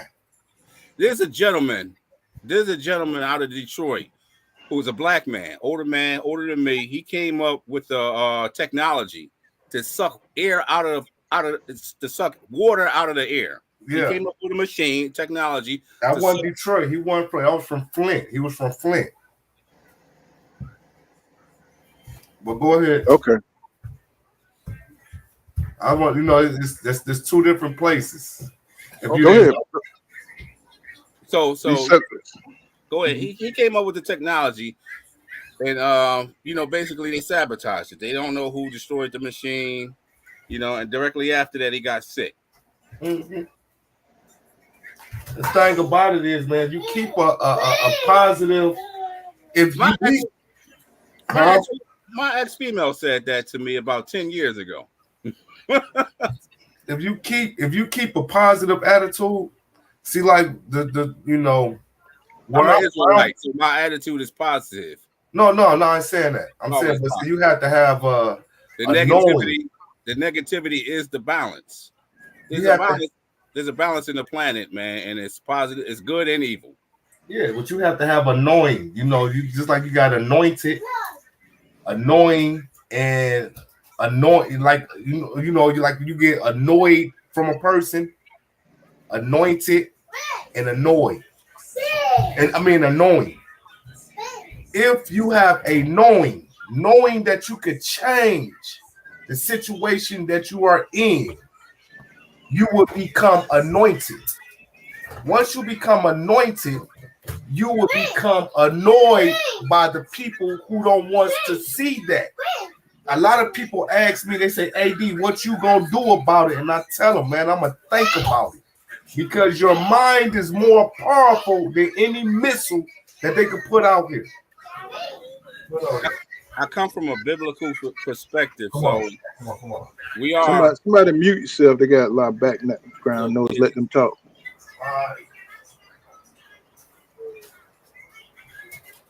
I'm coming from a biblical perspective, and we are looking for a change, but it's not. When it happens, you're not going to really see it happening if you're stuck in this world. Because the world is going to be destroyed. Most people don't see destruction when it's coming. Most guys that get killed on the street, they don't see those guys coming to kill them. Most guys that get killed on the street selling drugs, to be their friends that did it to them. You're supposed to be able to pick up on all that type of stuff, but you don't see it because you're not looking for it. We're looking for the change, and we're looking for the change, and we're looking for a new world to come. And there's things that we have to see in order for them things to happen, and it's not going to happen in this time frame of time. Maybe not in my frame of time, but that's not going to happen because these changes that we're looking for, these prophecies that we're looking for, are still happening, and that those prophecies have to come true before these changes start to happen. When we take back control, and I'm not saying control of this planet ain't going to never be in our hands again, because it's prophesied that we're going to be the leaders of the new world, the kingdom of the new world. So that's going to happen, but there's things that have to happen before that. You can change your perspective on how you see the world, but you're only changing your inner self, and then you have to reflect that on a whole lot of people in order for them to see the same change. And these, listen, I started dealing with this stuff years ago, and my sisters and brothers and all of them, they still eat swine, they still party on the Sabbath. They're talking about throwing a barbecue over at my homosexual cousin's house on the Sabbath, inviting me to it. And I'm like, ask my cousin, since they always asking for me to come, to change the day that they partying on to Sunday. Let's see what's more important, the barbecue and they party Sabbath, or them seeing me again. For years, why don't he come around? Why don't he come around? Because y'all ain't doing nothing but eating garbage food, stuff that I know that I put my stomach is gonna make my stomach curl, and y'all having parties on the Sabbath, on the Lord's Day. You can pick that on Sunday. Why not put it on a Sunday? Oh, I need to get rest. I'm going to work. Aren't you going to lay down at Sunday night and get rest to go to work? You're going to lay down to get rest to go to work on a Sunday. Pick that shit on a Sunday and stop playing games with me. Y'all want to see me, but don't be inviting me to something y'all know that I'm not dealing with. It's crazy. And this is for years now. Years. They ain't changed yet. You don't think y'all want to see me that bad that y'all will say, they don't come to my house to see me. That's one thing for sure. They want to see you, but they won't even come to see you. That's crazy. So it's just all words, man. I sure hate you said something about food, man, because that's the only thing that's gonna keep me out of heaven is that bacon sandwich. That shit gonna Satan offer me a bacon sandwich, boy. It's over. No, man, you can do it. Look, you go to the hospital and the devil say to you that you can't have no more of that stuff, but you're gonna figure it out. Yeah, I used to like bacon, sausages, pork sausages and all that shit. Listen, I didn't made it to the point where I can make my own hamburger out of garbanzo beans and a whole bunch of healthy stuff, and it tastes just like ground beef. So I mean, yeah, I'm a vegan too. I don't eat meat, So I do smoked turkey. Smoked turkey, boys, is I take my hat off to y'all because I ain't no vegan, man. I look at it this way, and I know it's bad to look at it this way. I think that you could be vegan and eat right? You can fall right down the steps and die. So, I mean, yeah, I'm gonna just eat. Yeah, that's how I'm most live my life and just live it instead of people just don't die, right? Man, but look though, man, you got some of the healthiest people, man, that just dropped dead too. And then this thing that y'all call death and dying. Name some of those healthy people that just dropped dead. Shit, Madonna didn't she just die? Or shit, they man, I got a frat brother, man. So you think Madonna is healthy? Hey, look, I had a frat brother who did marathons, man. One day, man, he woke up, man, and he just dropped. Like, that don't mean he healthy because he can run a marathon. Listen, man, he dropped, right? Just like automatically, like he just declined and turned into a vegetable. And the doctors didn't have no answer for it. Listen, these people have poisoned our food. They poisoned our water. They poisoned the air. They tell you that acid rain fall out of the sky. So you telling me all these people are healthy just because you see them running? No, that's not healthy. No, all I'm saying is I'm not going to subsidize myself to eating just plants when I can die the same way eating meat. Yeah. But the thing about it is this. Once you start, they say if you believe, you can achieve. So if you believe all of the stuff that you are saying, it's only going to affect you. I don't care about what they doing because I know. I'm gonna give you the mic. No, I said that to you already. Yeah, I'm just saying. You saying they poison the air? Listen here. We don't die. We multiply. Like, okay, here go an example of them poisoning the air. We baby kids. We don't die. We multiply. Here go an example of them poisoning the air. Right now in Canada, they got these forest fires that they saying is smoking across America. Mm-hmm. I don't know where y'all live at, but I live in Philly. And just like earlier this month or last month, I think it was earlier this month, a gentleman across the street who was on he's an older gentleman, and he was on one of those oxygen takes. One morning I got up and he was gone. And then I didn't put the two together, but the smoke coming from Canada is all in our neighborhoods. And I'm in Michigan, and I'm in Detroit, and it's terrible here. Like, it's so bad that people get rushed to the hospital. I'm in Detroit. Hold on now. So that's an example of them poisoning our air. No. My man just said it's terrible up here in Detroit. I'm in Detroit. Where you at? East side, west side? I'm on the west side, Puritan. I'm from Puritan. Oh, where at? I'm on Puritan and Quincy off of Livernois. I'm okay. You down there with Boneyard? No, I'm from Puritan and Prairie, original. Okay. So when I was a kid, I used to live on Perry. Then I moved from Perry. Then I moved to Dexter and Clement off of Davidson. Then I moved from there to Puritan and Quincy. You must be young. Yeah, I'm young. Yeah, I'm 33. Okay, see, I'm 47. So yeah. Okay, yeah. So you was back then, kind of like around when the YBIs was running around and them was running around, huh? Yeah. You know what? They could nobody mess with the hood, But I don't represent it no more, man. Yeah, man. That was a different time, man. That was a crazy time. They had this group called goddamn set leaders on this motherfucker. Got set leaders. No, it's crazy, man. They had this East Side. They had this East Side group called the Best Friends, man, and they used to take people's head off. Damn. Yeah, best friends was from they was from the South. They were serious. All of us, but everybody in Detroit from the South. We all come from the South. Yep, because that's where everybody migrated from to get a better life because of the harsh ways blacks was getting treated down south. But again, man, I'm right here in the city, man. I ain't smelt no, and then I just went to the fireworks. Canada is right across the street. Bro, it's bad, man. It's bad, bro. I'm surprised. Where is it bad at? So you didn't see earlier this month with the smoke coming from like I said, I'm in Philly, and our whole city was covered with smoke. Not Detroit. Bro, I'm looking outside right now. It's smoky. It's coming from your direction, so you don't see that, bro. Man, I wish I could pick this big ass computer up and take it outside. I'm on the east side. There's so it should really hit you because the downtown looks terrible this morning. Oh my God! Come on, brother. You're making up stuff now. No, I'm not, man. Man.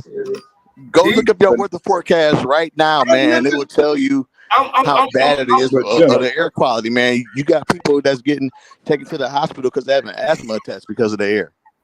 But gentlemen, y'all know the government, you know what I'm saying, from time to time pump shit into the air. You know what I'm saying? Causing, as you can see, you know, they experiment on the people. You know what I'm saying? Paul, come on. Could y'all see out this window? Hey, what up? Hey, what up, Paul? Hey, Paul. Hey, AD. I don't AD, you wrong, bro. Your regular newscasting. You know, the people that I listen to. AD, what up, though? What up, though? Who that? You wrong, bro. Hey, I'm in Canton. I'm in Inkster. I'm all over this mug, bro. It's the sky has been smoky in a mug since yesterday. That's what I'm saying. I didn't even know what was going on. My girl told me what was going on. I'm like, what the hell is this? The sky is smoky as hell, bro. Where? It's dark right now. It's dark right now, AD. Come on, bro. AD, you ain't been outside during the day. I work in the morning. So you ain't. So you nothing look in the sky. So shit look normal to you. Yes. Man, you tripping, AD. Man. No, I'm not. Man, you better AD, you tripping, bro. Bro, it's smoky as hell outside, man. AD, I be going from Southwest to Inkster to the West Side and to Canton, bro. It's the whole sky is smoky as hell. You don't even see clouds, bro. Oh my goodness. Well, there's no clouds out here right now. I see because there's smoke in the sky. It ain't no smoke in the sky. All right, man. Come on now. I can understand. Come on now. AD, you tripping, bro. Come on now. I gotta ask you, man. Hey, the sky been smoky for 2 days, bro. Bro, yeah, it's bad. Hey, what AD smoking over there? Goddamn it, we need some of that. Hey, Paul, believe me, man. If it was like, maybe because it's who I am, maybe because I don't rock with it, don't want to fuck with it, it ain't gonna affect the areas that I'm in. And when I step up, it's everywhere, bro. You on PA? Huh? You said you on PA? I'm from Puritan. What area you in? Same with me too. Oh, you PA too? Yeah. Who this? Who this? This AD? Who this? This Khalif. Khalif? Yeah. What area you in, AD? You said what area when I was on Puritan? No, what area are you in now? Right now. Man, I'm on the east side. Okay, well look, I ain't been on the east side. I don't know how the east side look, but I'm the east side should be worse, bro. Because downtown is a mess. I'm telling you, bro. Metro Detroit. Metro Detroit, downtown Detroit, Southwest, and West Side is covered. The sky is covered in smoke, bro. It's all the way to the ground, bro. Yeah. That's like amazing because I haven't saw it. I haven't heard nobody complain about it. I just went to I just went up under the Canada Bridge. I had to go to 75 and Clark Street today. So I just rolled up under the Canada Bridge and didn't see it. Come on, get your eyes checked out, man. You need some glasses. Come on, bro. Yeah. Okay. I ain't hearing nobody on the east side complaining. Man, everybody complaining, bro. Who? Bro, it's even on the news too, bro. You look like you sitting at a computer desk. Check your air quality. I'm at a computer desk. Yeah, well, check the weather and check your air quality in your neighborhood. Man, my dog AD. Your eyes may be failing you because you're an older guy. I'm an older guy, and I have to start wearing glasses too. So man, I'm still young. That don't have anything to do with anything, man. I'm telling you from if it was real, I would tell you. Yeah, that's real. I'm telling you from my perspective. Some mornings I get up, I can't see a distance because my eyes are blurry. Whatever that is, that's coming to me because I'm getting older. I used to be able to see 2-3 blocks down. Now I barely can see a half a block away because of my eyes. So what I'm telling you is, if you're having problems with seeing whatever these brothers are talking about, I'm in Philadelphia, and earlier this month, a gentleman died that I talk to all the time, died because of the air quality. I went outside to see what was going on. I could smell it, and I could see it level with my porch. Level with my porch, I can see the smoke, and I'm thinking to myself, "Damn, somebody's house is on fire." Until until they start talking about it on the news and they giving warnings and all that stuff. So once I checked all that, I said, "Okay, I can understand that." But then I was on like a talk show with Alex Jones, and they was that man, he got satellite dishes and all that shit, and they was going over top of the spots where they say the fires were, and they're in the forest areas and shit like that. It was more than 7 spots. So they were saying that they were started by the government, because there's a lot of people that live in those areas that they trying to chase out. So it's conspiracy or whatever, but the smoke was in Philly. Yeah, I don't know about all that, man, but this shit out here in Detroit, man, Metro Detroit, Southwest, downtown, it's smoky as hell, bro. He just said he said Metro Detroit, so he talking about the suburbs. I said Metro. Yeah, that's the suburbs. And Southwest. Ain't no downtown. I was just downtown. Bro, it's everywhere, bro. I don't know what you looking at, bro, but it's everywhere, bro. Shit is smoky. Damn. Or maybe it's just me. And I ain't on no Just think about it, bro. You ain't seen no, I don't know, but you probably ain't been paying attention, man. You ain't even really seen no clouds in the sky the last couple days. Nope. Like I was looking at the sun yesterday. I was looking at the sun, bro, and it was you can actually literally look at the sun and it was orange. Yeah, like, it was burnt orange. I'm like, is that the sun or the motherfucking moon? I'm like, look, she like, they gotta be the sun, because I'm like, oh, this fucking smoke in the air. Like that's how much smoke in the air, bro, that is blotting out the natural color of the sun. The fucking glare. It's blotting out the glare. I'm coming to the hood tomorrow, man. So I'm gonna see what. Cause I've been on the east side too damn long.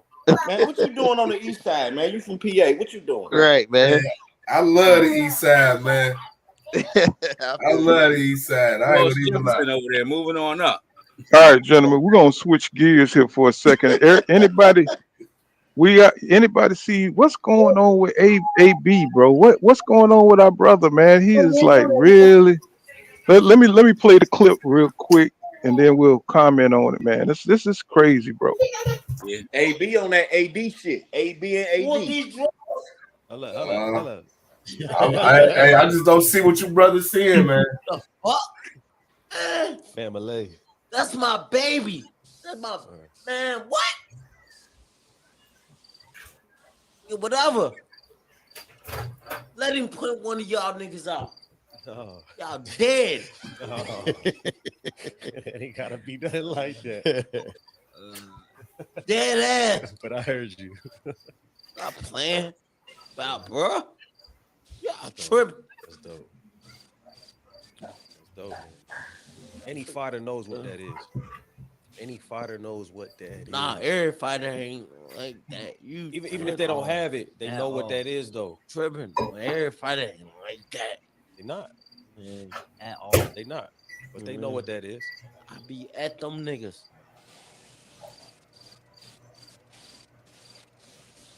I be with them niggas. It's like, damn, fuck you. I was just, who was we just with? Yeah. Trilo? Don't fuck with me like that. I know that though. He a bitch. He talking about don't do it. You's a bitch. He looking out. How'd that go? We ain't gonna do it. You a bitch though.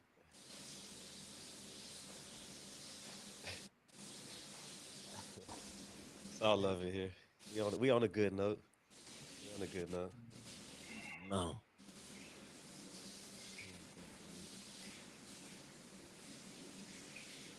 I hate to hear you talk like that, man, because that's a real burden. It's a tough burden to carry. Feeling like that, you know what I mean? He's straight.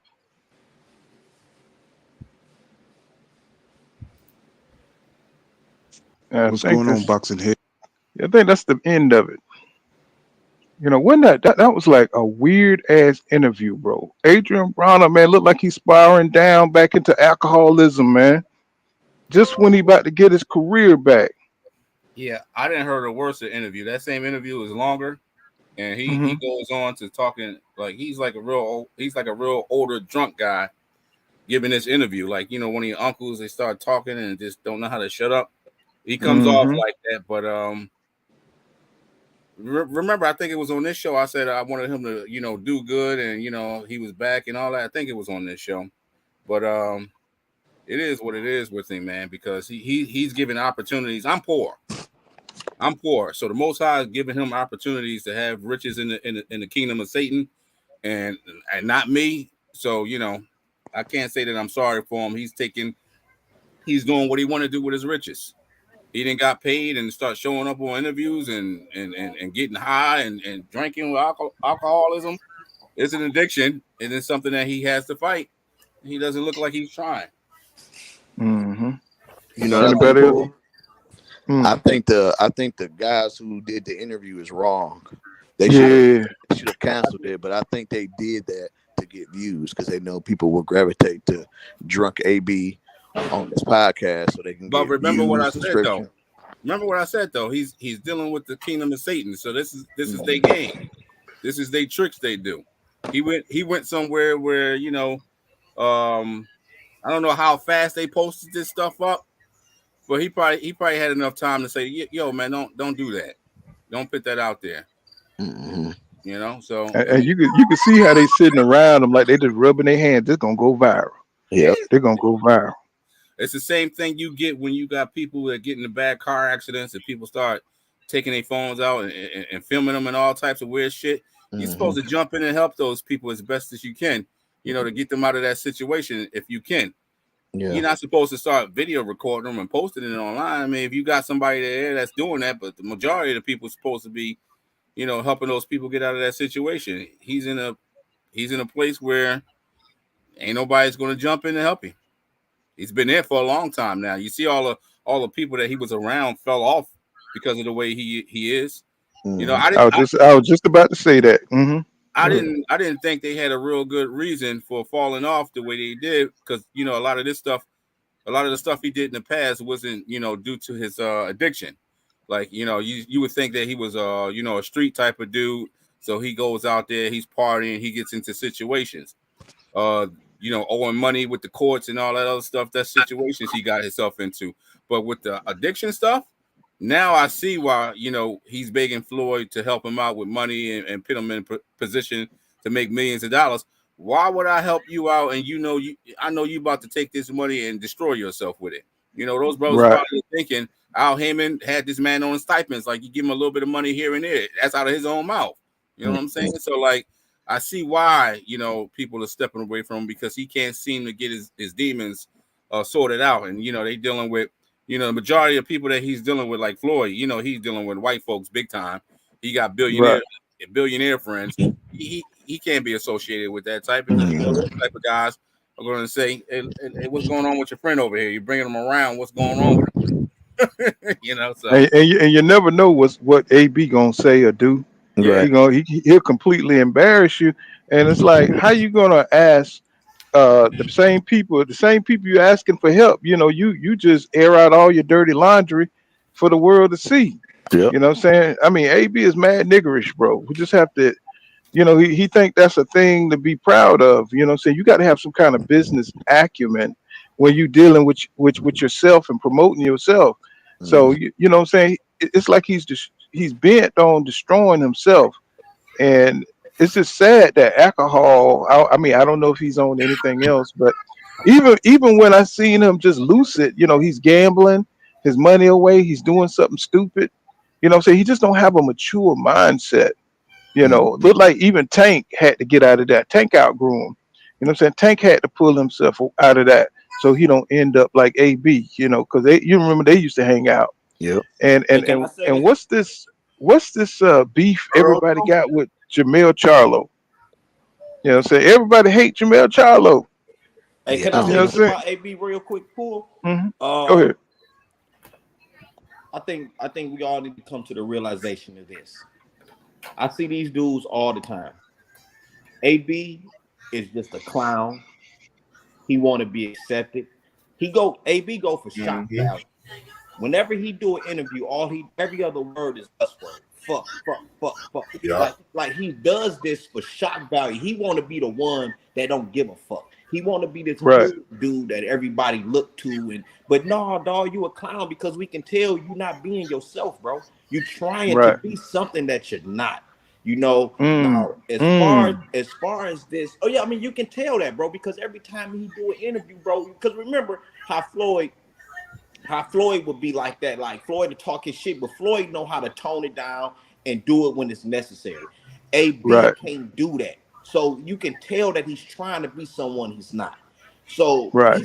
and people like that, I call him a clown. I don't have no sympathy for him. Now, Me neither. this dude, he clearly, I'm not gonna really say he has a drinking problem, but he has a problem and he drowns his problems in drinking. So whatever's going on with this brother, the only thing that's helping him is drinking. He's a grown ass man, so it's not that he needs help. He has all the help in the world. He got a career where he can make millions of dollars, bro, and make his life. I'm not saying money make you happy, but once that part of your life is taken care of, now it's time to focus on the other things that's not making you happy. And if those things can't make you happy, then you got to deal with that as a grown man. I have no sympathy for AB. I do want the brother to get it together, but I don't have any sympathy for him, bro, because he's a clown. He's ruining his life trying to be Floyd Mayweather. It's over, bro. You're not Floyd. Stop it. You know what I'm saying? Because when you look at AB in the beginning, he didn't act the way he do. He watched how Floyd did shit, and he started trying to emulate that man. And then people say he don't put he keep his hands in his pocket when he fighting.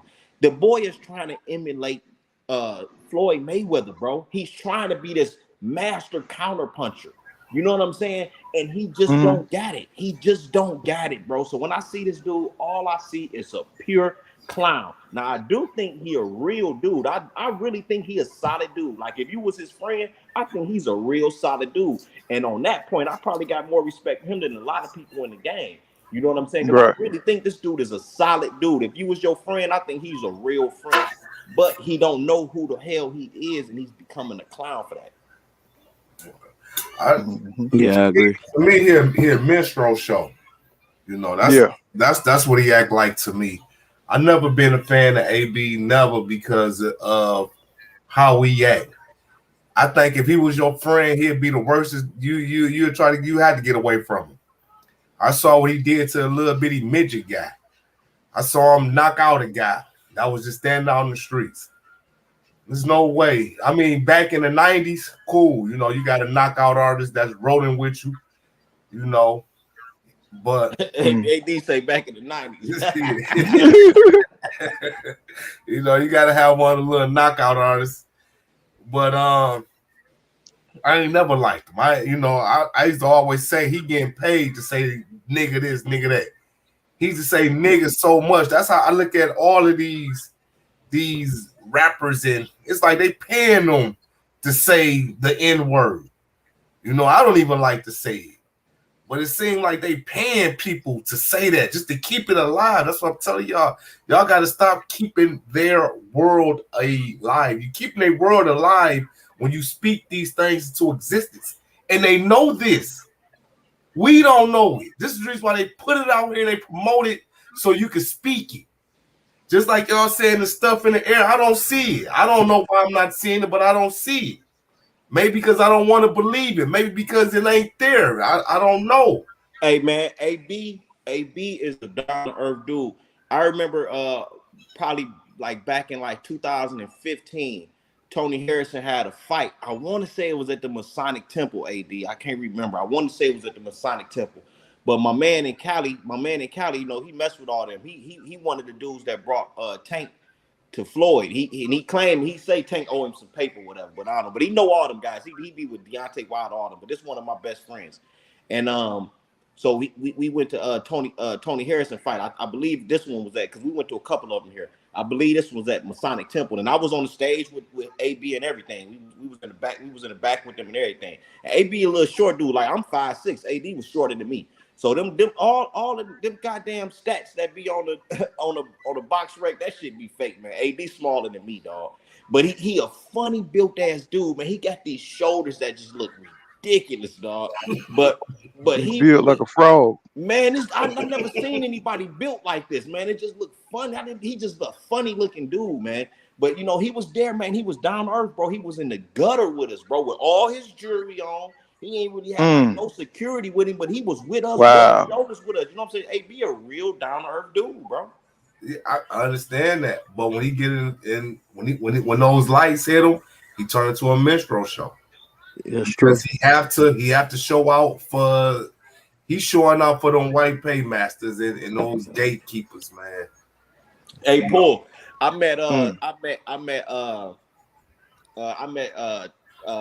Lights Out Tony, right? Oh, really? You couldn't understand shit he said, did you? Man, look, I met Lights Out Tony. This had to be like 2017, right? Mm-hmm. One of my Arab friends is one of my best friends too, but he owns Dearborn, Michigan. You know, the Arabs run Dearborn, but anyway, he owned a cigar shop, right? So we be there. You know, this one of my guys. So, Lights Out Tony, he was there with my homeboy. My homeboy used to play basketball overseas or whatever, so they cool. But he there with my homeboy, and he promoting the cigar line. He opened up a cigar line, so he was out here promoting his cigar line. Now, remember, this is like 2017. It might have been like 18. So I asked him, I was like, I'm like, Lights Out, man. Who you like, man? You like Terrence Crawford or Earl Smith? He like Terrence Crawford. Bro, do you know Bro, do you know me and Lights Out Tony sat there and debated Errol Spence and Terrence Crawford for at least an hour? Wow. You understood him? Wow. Yeah, so when I hear Lights Out Tony talk about Terrence Crawford, I know it's real from firsthand because he felt like that from day one. Yeah. He always claimed Crawford because he's a skills guy. You know what I'm saying? You know, he got that defense. You know what I'm saying? He was always a pretty good skills guy. He just never could stay in shape. You know what I'm saying? Like AB, he could never stay in shape and shit. I can barely hear I can barely understand what the nigga was saying, but we was kicking it, man. Like, man, that nigga speaks. But horrible. the answer, John Ellis, he says, he's an alcoholic, bro. You know what I'm saying? He, you know, every time you have a little bit of success, you know that, you know, when you have a vice, you know what I'm saying, that brings you down, like, you know, crack or some shit like that. You had fighters back in the day that was on crack, that was on cocaine. You know what I'm saying? And they were knocking motherfuckers out too. You know what I'm saying? It just once your body can't handle it no more, and you get to the point. See, he's an older. See, when you hit them 30s, your body can't handle all that shit like it used to when you was in your youth, when you was in your 20s. And so now you start seeing yourself deteriorate, and that's what's happening to him. Because now he was probably doing the same thing when he was coming up. You know what I'm saying? And drinking 40s. I heard he was drinking 40s even when he was over that BLK prime. He was drinking 40s and shit. And, drinking 40s? Yeah. Nobody drink 40s. Yeah. Bro, they said that nigga found some 40s, nigga. You know what I'm saying? Bro, if that nigga was drinking 40s, man, I'm about to clown this nigga, man. Right. Wait, that's where you get that pot belly from, drinking that beer, that yeast. So, you know, he has a defeatist attitude, you know. I think he does all that clowning stuff, you know what I'm saying, to cover up, you know how, you know, say the sad clown type shit. Yeah. And he don't want people to see, you know, he's really in a lot of pain because he don't really believe in himself. He just turned up for the camera and he got the ability to make a lot of money, but you know, he's gonna self-destruct, bro. You know, even if he got $100 million deal, you know what I'm saying, it probably would take AB out. Somebody with his mindset. You can't get that fool no 100 million. You can't get that fool no fool like that, no $100 million. That motherfucker be like Elvis around this motherfucker. You know what I'm saying? What's my man from Temptations? Eddie Ruffin. Eddie Ruffin. Ain't too proud to be. Got that last bag. It was out of there. Yep. Yes, sir. You know, and it's just sad. It's sad to see a 4 division champion go out like this. But you know, a lot of boxers, you know, what I'm saying they do have some sad existence. You know, you look at Sonny Liston.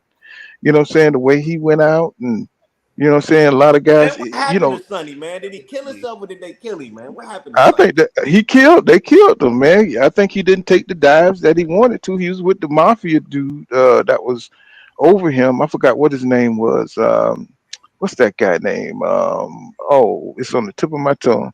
Um, I can't remember, but he was like the St. Louis mafia dude. He was over Sonny, and you know, I think they took him out because he didn't take a dive or two. I really think he took a dive in that second Ali fight. You know what I'm saying? Mm. Because it don't look like Ali really hit him with shit. You know, that nigga looked like he rolled over and shit and got paid. And I think he probably bet it on his against himself. You know what I'm You ever see saying? his And movie? so what You now? ever, you ever see his He probably movie? bet. Yeah, yeah, I saw that. Yeah, And he he talked probably about bet it against. hmm And you know, they took his ass out, man. You know, but you know, but AB, you know, he always it's I don't know why the people that's messed up always get the opportunity to get big money. They always get big money. Y'all ever notice that? Yup. Like it be I tell motherfuckers my who man that they want to see a ain't mentorship. never it's the person that's never gonna help nobody. Mm. Always get 100 or 200,000 dollars. They get a lawsuit. You know what I'm saying? They get 1.5 million and they fuck it up. You know what I'm Mm. saying? They never do anything with it. You know what I'm saying? And I've seen it time and time again. People like this, you know, it's just his mindset, bro. He can't see himself achieve. He can't allow himself to achieve for some reason. You know, I mean, think about it. You could make a movie on this guy' life if he made a comeback and grabbed the championship. If he beat Regis and shit, this would be the greatest boxing story ever, right here. But you know, what I'm saying, can he pull himself up out of this shit, man? Out of the stupor that Nah, he's in? no, You know, can he do that? Do he have enough support? Tank probably could help him with that, but Tank trying to deal with his own shit. Hmm. You know what I'm I think saying? the best boxing movie gonna be Earl, Yeah. Yeah. especially once he take Terrence eyeballs. I asked Bernie the boxer to tell Terrence, let me get one of them eyeballs because he ain't gonna need them. Hey, D, you a fool, my dog. Hey, Paul. Let me. Hey, Mm, Paul. I'm about to make a recommendation, bro. mm. Uh, after this fight, Earl win. You gotta make that video your new intro, bro. Where you threw the That nigga what out the that? window. Oh yeah, Man, yeah, you yeah, gotta make that your intro for at least a month. yeah. Hey, Man, that what shit else? had me in, bro. Because you talk funny than the mother, man. You know you be talking your shit. You walking around that motherfucker like, now your boy lost. You know what I'm saying? Oh, here, take this in your ribs, motherfucker. Huh? Man, you sound like one of them 70s black exploitation movies, man. That shit funny as shit. He was like, Now come what? here, motherfucker. He was like, ain't nothing worse than the soft ass Bud Crawford fan. You know what I'm saying? Get your ass out the window. Man, them Crawford fans Motherfucker. nervous. They nervous. They nervous. They Man, that scared. shit was funny as hell, boy. I'm telling you, that shit was, man. I had to watch that shit like 10 times in a row. No, I appreciate that. Man, that shit It's was funny as hell. now what I was planning on doing. I'm gonna get that podcast so I can play that whip that trick, and I want to rap over that a little bit. You know what I'm saying, and have that turned up for when he get fucked up. You know what I'm saying, and just come on here and just turn up with that. You know, whip that trick, whip that trick. You Hey, know, I'm gonna did turn y'all up on see that. Khalil Hackett's dad break down Spencer's ninth round against Mikey Garcia? It was real interesting. Yeah, I seen it. That was real Nah, I ain't good. see That- that. who broke it down now? What's his name? Jalil Hackett's dad. The trainer. Yeah, yeah, his trainer. Yeah. He was sitting there So running on a treadmill, breaking it yeah. down. What, Yeah. well, what did he say? Can you just give us a gist, a summary, or whatever? Nah, he was just saying that how no matter even when Spencer's on defense and offense, like no, basically he was saying even when Spencer's on defense, he's still on offense because like he just stays on you. Like Oh yeah, I He saw that. cannot throw a punch, and he can just Can you be find? on you. Just that presence. Hey, Paul. Mm-hmm. I'm gonna put the link in the private chat for that video. It was right there. I want EJ to come out like that, like Killmonger on that, on that Black Panther scene. I did all these. I didn't beat up motherfuckers from here. I didn't beat because he did beat up people from Africa too. or you know what else would be a good song for him to come out on? That Scarface song, No Problems. Man, I want to come out with the video. You know, like how Killmonger when he beat the shit out of the Black Panther. You know, and then I love for him to come out on that what's the name on that Black Superman. Hey man, I did this. What I really, concerning. What's the guy? What's the guy name? Maybe I could pull it up. Let me see. What's the guy name? We talk about Black Superman. No. The breakdown. Yeah. Can you hear me? Yeah, I'm listening. Go to D-Town's boxing. He got it up on Okay. his. Oh yeah, D-Town did. Y'all, I seen it on D-Town. Hey, but my thing with this fight, man, and I'm gonna be real with you, man. If Terrence Crawford can't hit Earl with one of them slick ass counters, one of them slick ass check hooks or something, or check uppercut or something like that, if he can't hurt Earl, he done, bro. Like, well, is it built differently? Errol Spence Jr. fan said we are built differently over here. Is it that one? It's a black guy with a bald head running on a treadmill. Okay, let me see. He's showing a picture of it on his phone. Let me go to it. Let me see. Okay, I'm on his page. I'm looking at the videos. Let's see. Is it on a short? No, it's not a short. It's a Coach Explains the Beauty of... No, it's the one where you see Errol Spence and Mikey Garcia fighting. It's that one. It's 6 minutes, like 6 minutes long, I think. Oh, okay, I see it. Long. I got it. Okay. Yeah, get my part. I forgot what was on the splash page. Even if I know D-Town ain't gonna flag you, Paul. Yeah, D-Town, so we just gonna use a portion of it, bro. You know what I'm saying? You got all the credit, my brother. We just discussing this. And this is under fair use. Fair use, okay? So let's go. Let's see what the man talking about. But yeah, that's what I really believe, man. If Bud can't hurt Errol, man, it's over, man. Yep. And that's my thing. I don't know if he can because I don't know. I don't know how Errol gonna take that shot. That's what I'm looking for. If Earl can take his shots. That's the dude right there, right? Yeah, that's it. Yep, that's him. Okay, let me cue it up and see. Back again with another one. Let me mute up. Like, subscribe, and comment. Now, family, this video is coming from Zell Brook Multimedia. Zell Brook Multimedia. The coach that he is interviewing is Bernard. Now, this coach, he's explaining when he is exercising, or right now he's, running, jogging on the treadmill, how he loved watching Errol Spence fight with Mikey Garcia. The main round is round 9. And he's talking and explaining about certain things that he liked about what Errol Spence is doing in this fight.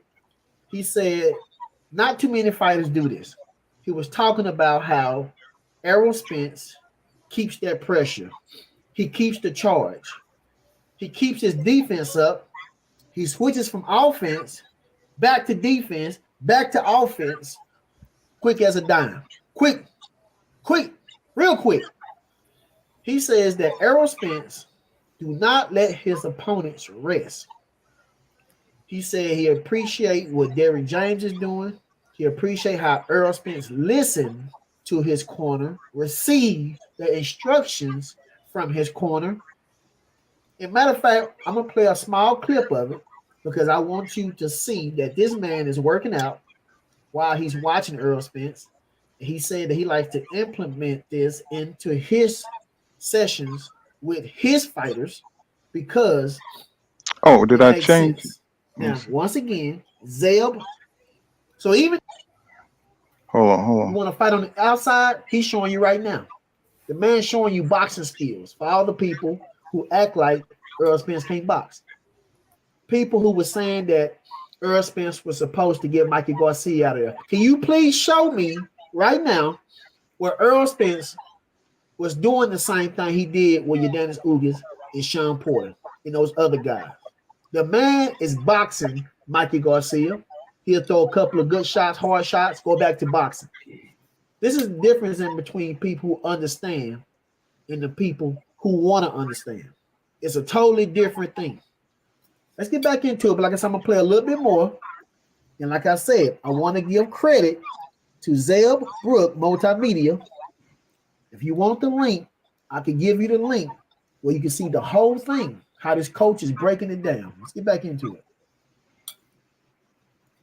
Now, he's still going forward with a high shoulder and a jab. He's not giving Mikey time to relax, even when he's not punching, because he's still using his feet to close the distance. And with a puncher, it's always a threat of being hit with big shit.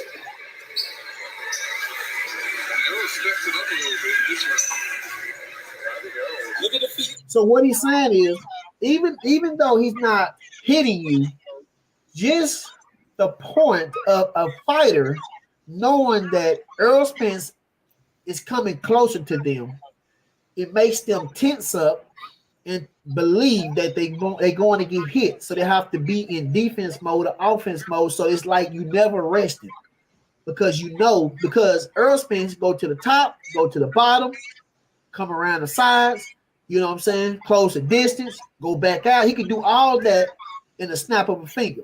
So even though I see Earl Spence closing the distance, he's not punching, it still makes me more tense and more alert and ready for whatever, that I'm not relaxed. I can't rest. This is what this coach is saying. Y'all said the coach, I thought the coach was explaining it, you know what I'm saying? 'Cause I don't want to steal D-Town stuff, you know.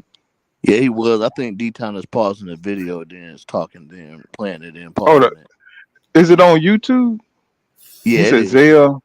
You said Zale what? How you spell that, y'all? What you talking Y'all about? know how to spell it? The coach. Go to his site. Let me see. Here you go. He Nobody say the knows. coach name is Bernard, but he got Yeah, it from another Coach Bernard lingo. Hackett. Okay, Bernard Hackett. Let me see if I can Yeah, find type the that video. in. I don't want to steal his stuff. This is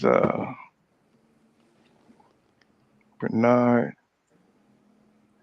Hackett. Let's see. Let's see. Oh shit. I ain't even on YouTube with that. Let me see. Hold on, fellas. Let me see. Let's see. Go to YouTube. There we go. Let's see. Bernard Hackett.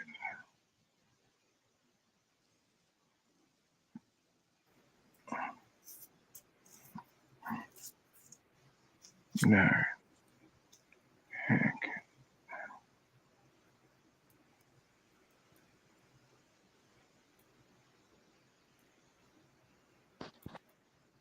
All right, Bernard Hackett. You see anything? Yeah, I see him. Okay. Let me see. Let me see. I got it now. Let me pause it. Okay, he's on a treadmill, right? Okay, so Yeah. all right, let me come out of this. Let me come out of this stop screen.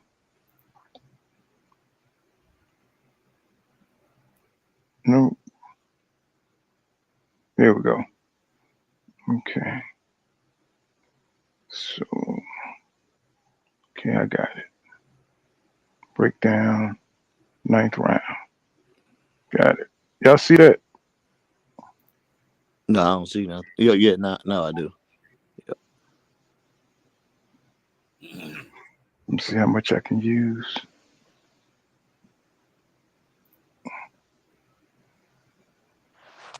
Okay, here we go. Here we go.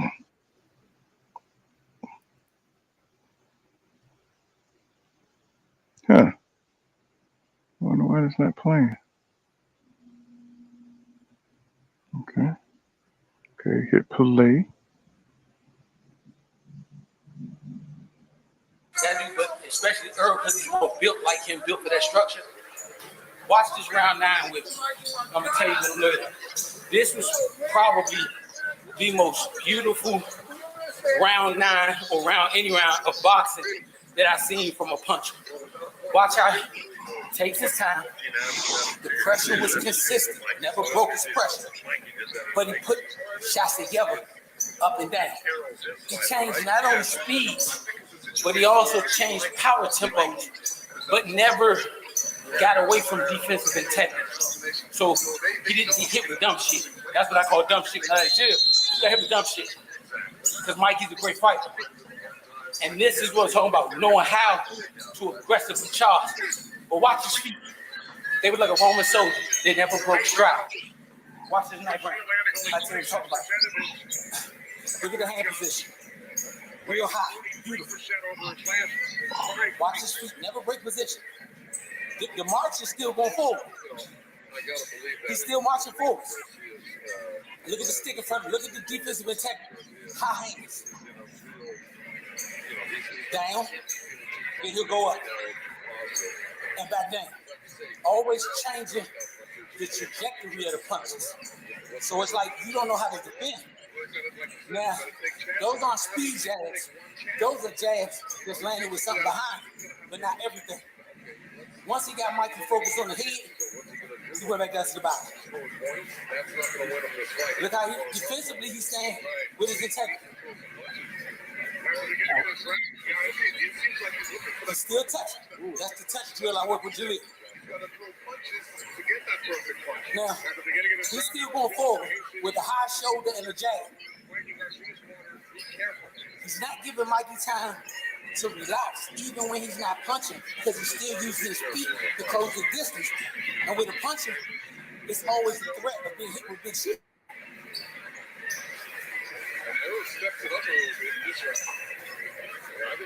Look at the feet. The feet haven't changed. The pressure's still the same, consistent. Stick is still there, getting there with the stick.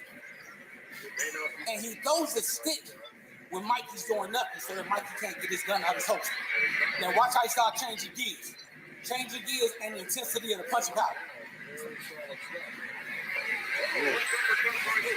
And he's not overthrowing shots. He's throwing them the way they're supposed to stop. Up and down with the shots. Like he just breaking them down, chopping them down, slow by slow. Yep, whatever Mikey. This shit is fire, isn't it? To hear it from a coach perspective. Yeah, man. Man, he beat the brakes off that boy, man. Bro, Pooh. Man, it made my feet cringe the way he's beating him, man. He beating him like you beat your kid, man. Oh my God. It's like you don't even have a chance to even think about what's going on, and by the time you realize it, he hitting you somewhere else. You can't never get prepared for it. Like a belt when my mama used to whip me, you know which way is coming. You just hit, man. Now what's scary is he wasn't even in top shape during this fight. Yeah. It was a fat camp. This was a fat camp fight. And you got to look at it, man. Mikey was Mikey a four-time? Four division champ. Come on, man. Yeah. This dude ain't no pushover. He's a bad boy. It trips me out, man, hearing, and I hear this from a lot of Spence channels, man. You know, from a lot of my boys who I rock with, man. Look at the punches landed. Y'all see that down there? 200. At this point, Errol landed 227 to his 54. Yeah. Wow. Well, and everybody keep talking so much a 50-50 fight. This is not a 50-50 fight going in here with Crawford. I'm going to tell you like this. Spence ain't never lied, so I don't think he's going to lie now. He says it's going to be a one-sided ass whooping. It's going to be a one-sided ass whooping. This is 100% Spence going to kick Crawford ass. Only thing I'm going to say is it's going to be a little bit worse for Crawford because of so much shit they've been talking, man. Yeah. Yeah, let's get back into it. I had to pause it because I can't go straight through. His head or body, he went to the other side. And the pressure is still staying consistent.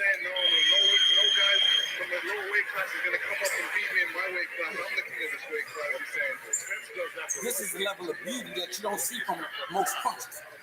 I see this type of beauty from Earl Spence. I see this type of beauty from Gervonta Davis. I see this type of beauty from Boots Ennis.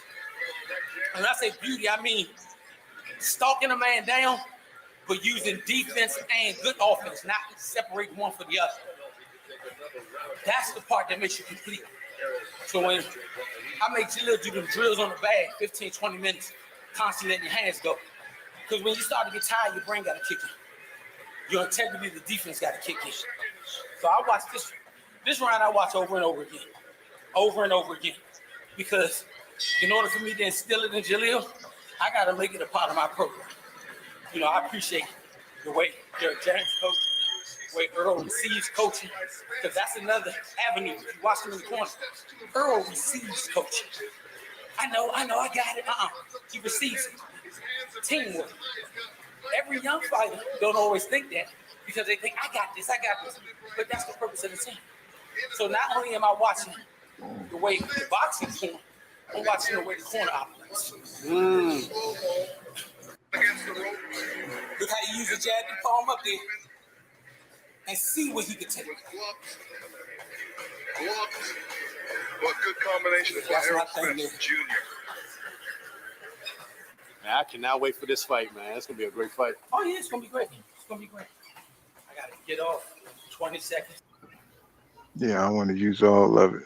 But yeah, that was a good breakdown, man. You know, I mean, when you watch how perfect, you know, EJ, you know what I'm saying, his style is, man. I mean, it's like, it's definitely a science. It's not like the fundamentals is there, bro. I mean, everything he does is measured, is calculated. That shit is beautiful to watch. If you love boxing and you love to see, you know what I'm saying, the fundamentals and the sweet science, that dude got it, bro.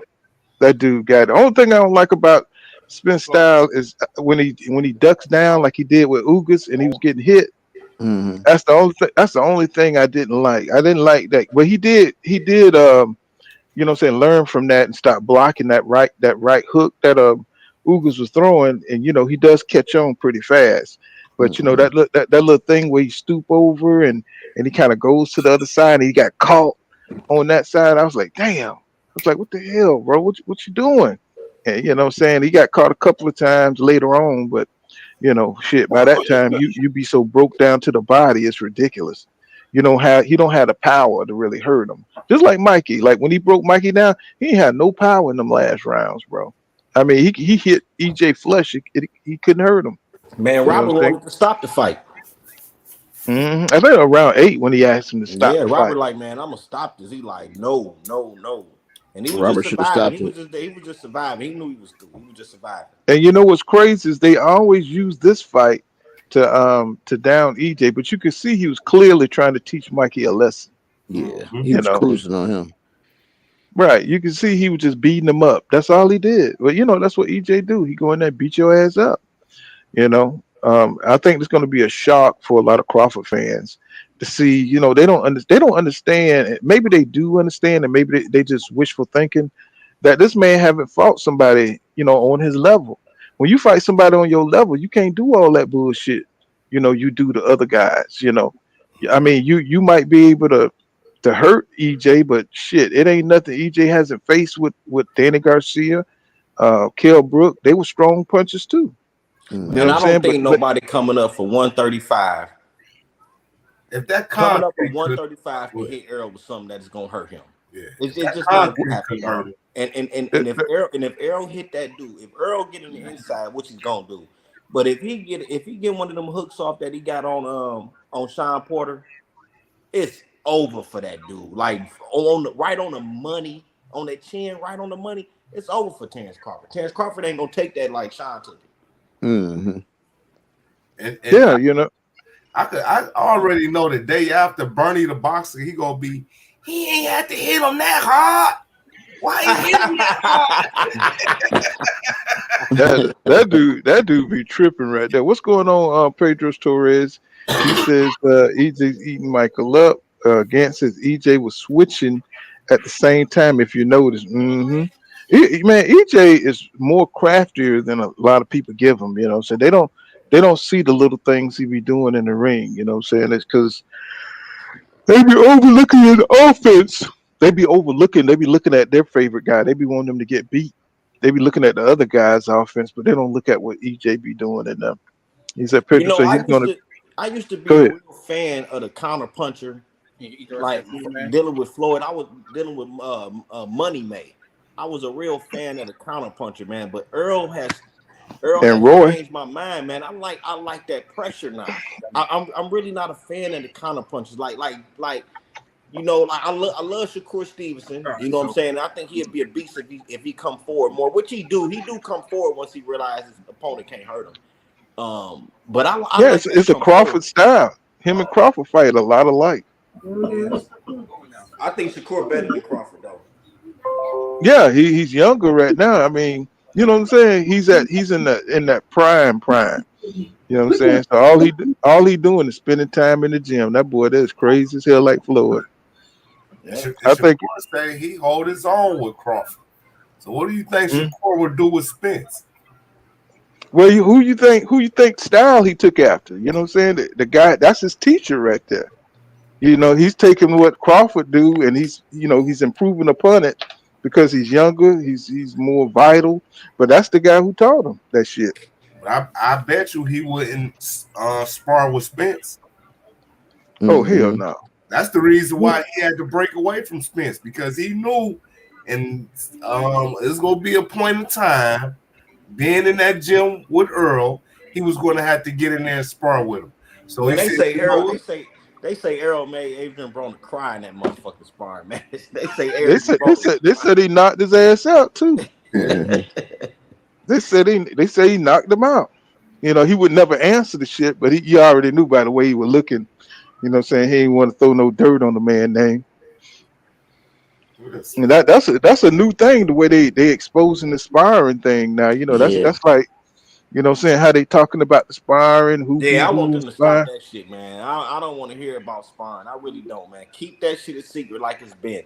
You know what I'm saying? Because that fucks with the fight. If the fight don't happen, that fucks with the fans' minds about the fight, man. Keep that shit secret, man.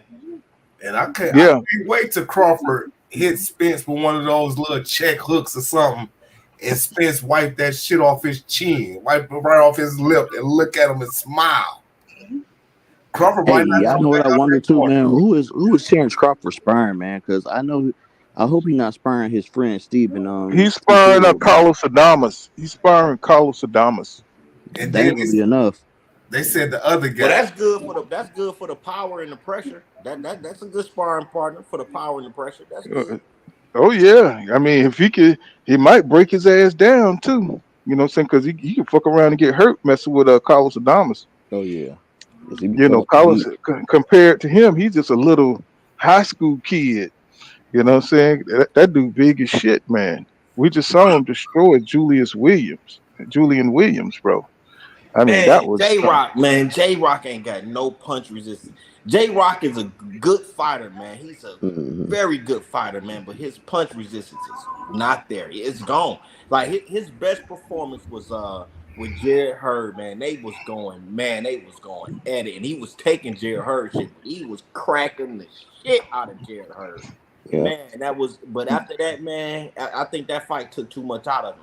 Because when he came back and fought Jason Rosario, man, that shit was on. That shit. But he didn't study that shit. If he would have went to the body on Banana, he would have fucked Banana all the way over. Yeah. He must didn't study that dude enough. I don't know what J-Rock was doing after he won them belts. He was partying too much. I don't know what he was getting caught. See, the thing with J-Rock is when he shell up, he still get caught on the outside of his head and shit. When he shell up, I mean, he still get hit flush. And that's what I noticed with Carlos Adames, man. He was getting hit flush. A lot of that shit was missing, Carlos, but that power and that torque he was putting on it, J-Rock was taking the brunt of it. And that's what got him disoriented, because he didn't know where the power was coming from, because he kept ducking his head down. But if he would have kept moving the way he was moving earlier in the fight and not take him on the inside and got hit by them 52 body blows and shit, I think he would have been okay. But But he you just can made see it some in J bad Rock's decisions face in that too, man. fight. Every time you hit J Rock, man, his face tell you he hurt. Every time you hit him, his face let you know he hurt, man. Cause man, oh man, Jay, That's man, that. That's that house Negro history. You know what I'm saying? You know, that's that house Negro history. That's all that is. You know, shit. Yeah, you hit his ass, and his face just fell apart in the last few seconds. I was like, God damn, what the hell happened? He just got cut, and I'm talking about his face just started. I mean, it just got Yep. worse from there, man. He backed against those ropes. Carlos ain't had no respect for him, bro. He had none, bro. I mean, he turned up in like round three, and then he turned up Yep. again in the same round. I said he's gonna run out of gas. Hell no, he didn't.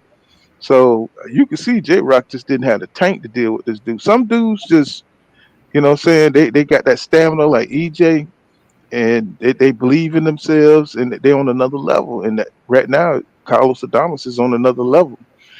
J Rock had to really prepare for this guy to beat him. If he was going to beat him, he had to train like there's no tomorrow. And you know what I'm saying, I think he got the skills over Carlos. But Carlos, so that power, man, is stupid, man. It's stupid. And he got skills, you know what I'm saying? So that's a deadly combination. That's a deadly combination. So that was J Rock's first fight at 160, wasn't it? Second fight. Second, okay.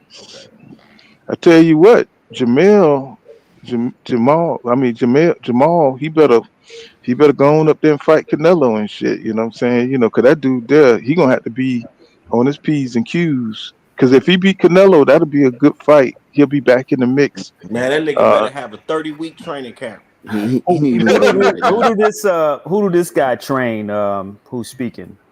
He trained Jalil Hackett, which is like Tank's secret weapon when he's sparring. Like that's what they were saying. That's what coach that's what Tank's coach was saying. That Tank's secret weapon is Hackett. Is that Jalil Hackett kid? So that's basically Tank's number one sparring partner that he spars with when he prepare for fights. I tell you, Crawford's secret weapon is that 74-inch reach. You know what I'm saying? That's his secret weapon, and you know what I'm saying, he uses legs. You know what I'm saying, for defense. And You he know. got power at the end of them punches. I looked at. That's I was watching that David Avenesian fight, man, and if he let Spence do the same thing he let David Avenesian do, it's gonna be a short night. Yep. Yeah, you already know, Pedro. You know what we think of Canelo jumping on Jamal. You know that it's a sign of weakness, man. I just, he has no pride, bro. He always act like, what pisses me off about Canelo. He goes out there and he's always staring into the void. You know, what I'm saying, like he's a proud Mexican warrior, but yeah, he's always looking for the weakest link. He's always looking for the path of least resistance, right?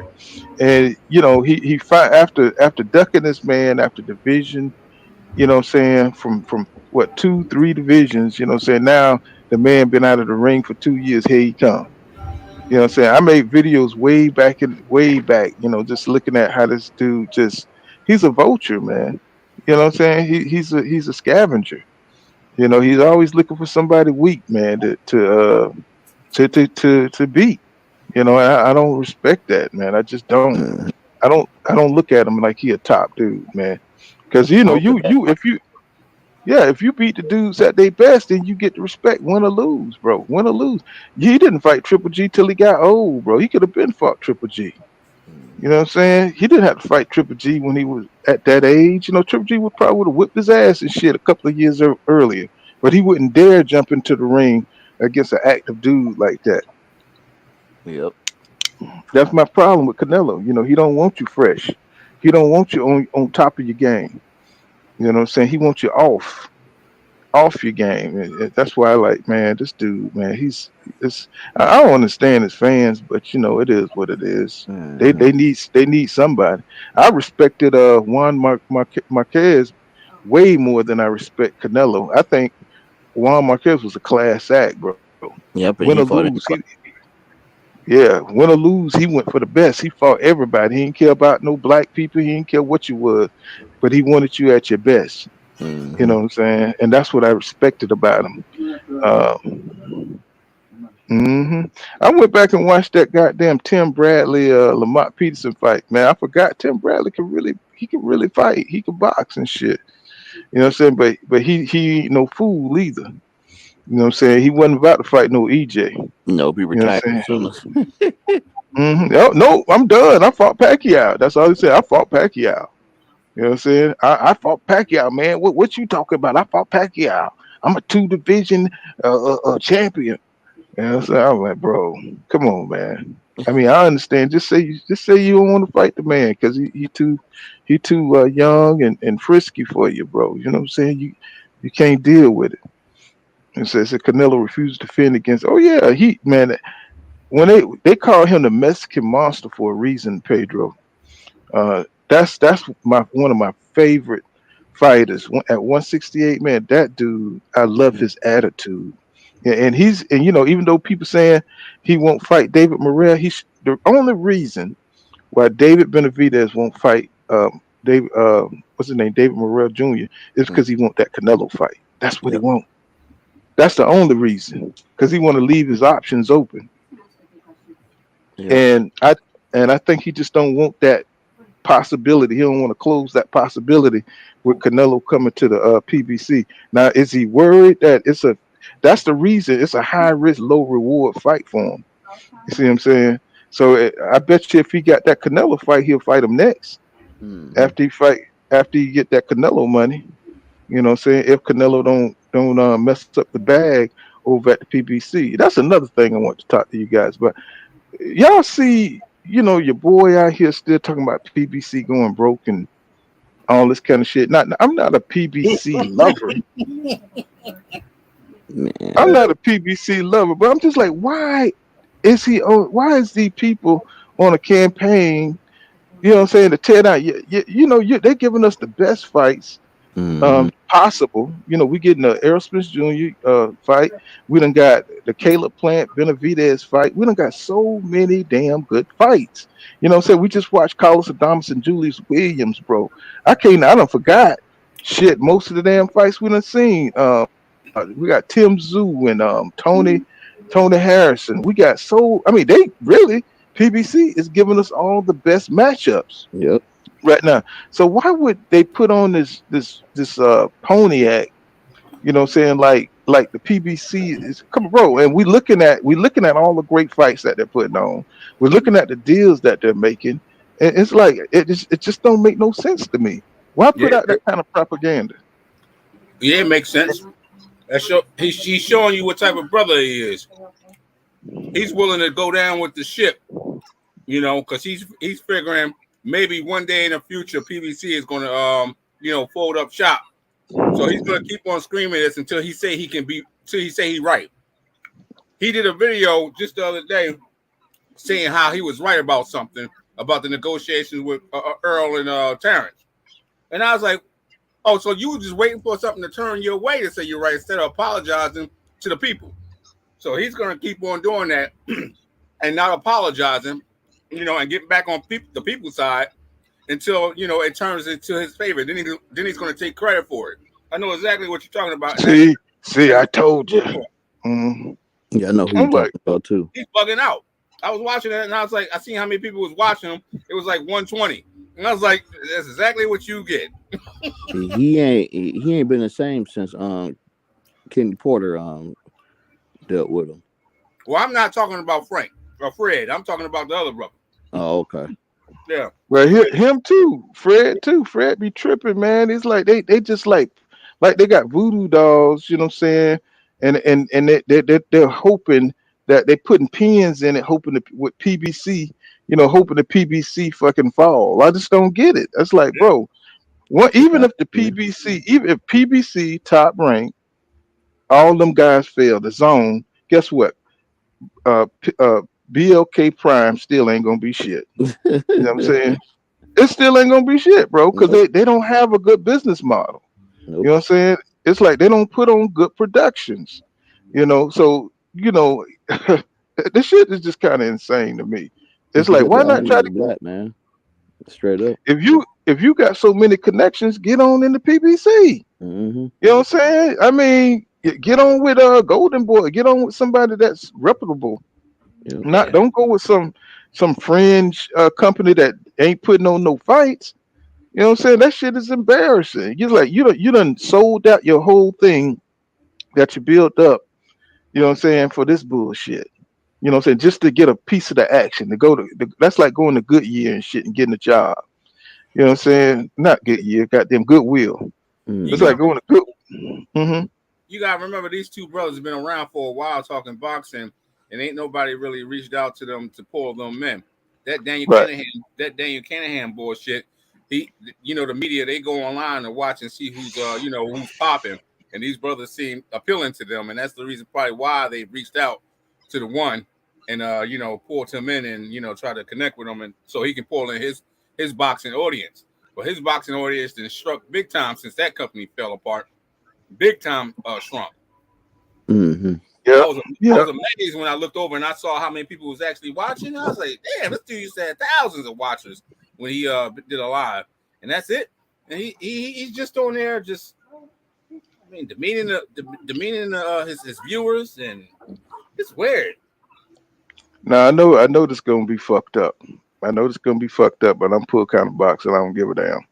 So I remember when Kurt Anderson, passed, and I said to myself, man, I said that was like a really you know, heart drenching moment for a second. And then I said, you know what? Now that I see this side of him, I'm like, he stayed on live with that shit crying. Mm. He stayed on live. I said, who does that? Yeah. You know what I'm saying? I said, you know what? This motherfucker here, he used that shit to advance his goddamn platform. Mm. You know what I'm saying? He was crying when he got the news Kurt Anderson had passed. And I was like, at first, I ain't think nothing of it. But now I'm looking at this side of him. I'm thinking, was he motherfucker just, you know what I'm saying, manipulating, you know what I'm saying, the community, you know what I'm saying? Like, you know what I'm saying? Or was that genuine? I You know know what I'm what you saying? mean, Crying on Pull. that. Yeah, I know what you Crying mean. on air and shit. And he kept it on for the whole time. You know Listen, what I'm saying? I dealt with him for years, and once I realized that it was like some real some real devil type shit going on with the brother, I was like, you gotta be kidding me. It's like he promoted strife towards his subscribers. Having known what he knew, just to have us going back and forth for viewership. People want to look at that type of stuff. They want to turn into that type of stuff. And I figured out he knew that, and that was the reason why he was going back and forth. And that was largely a part of the reason why he flipped on Spence, Mm-hmm. because he knew he knew he could turn the knobs and have people arguing about it, knowing that a year prior he was dealing with Black Prime boxing.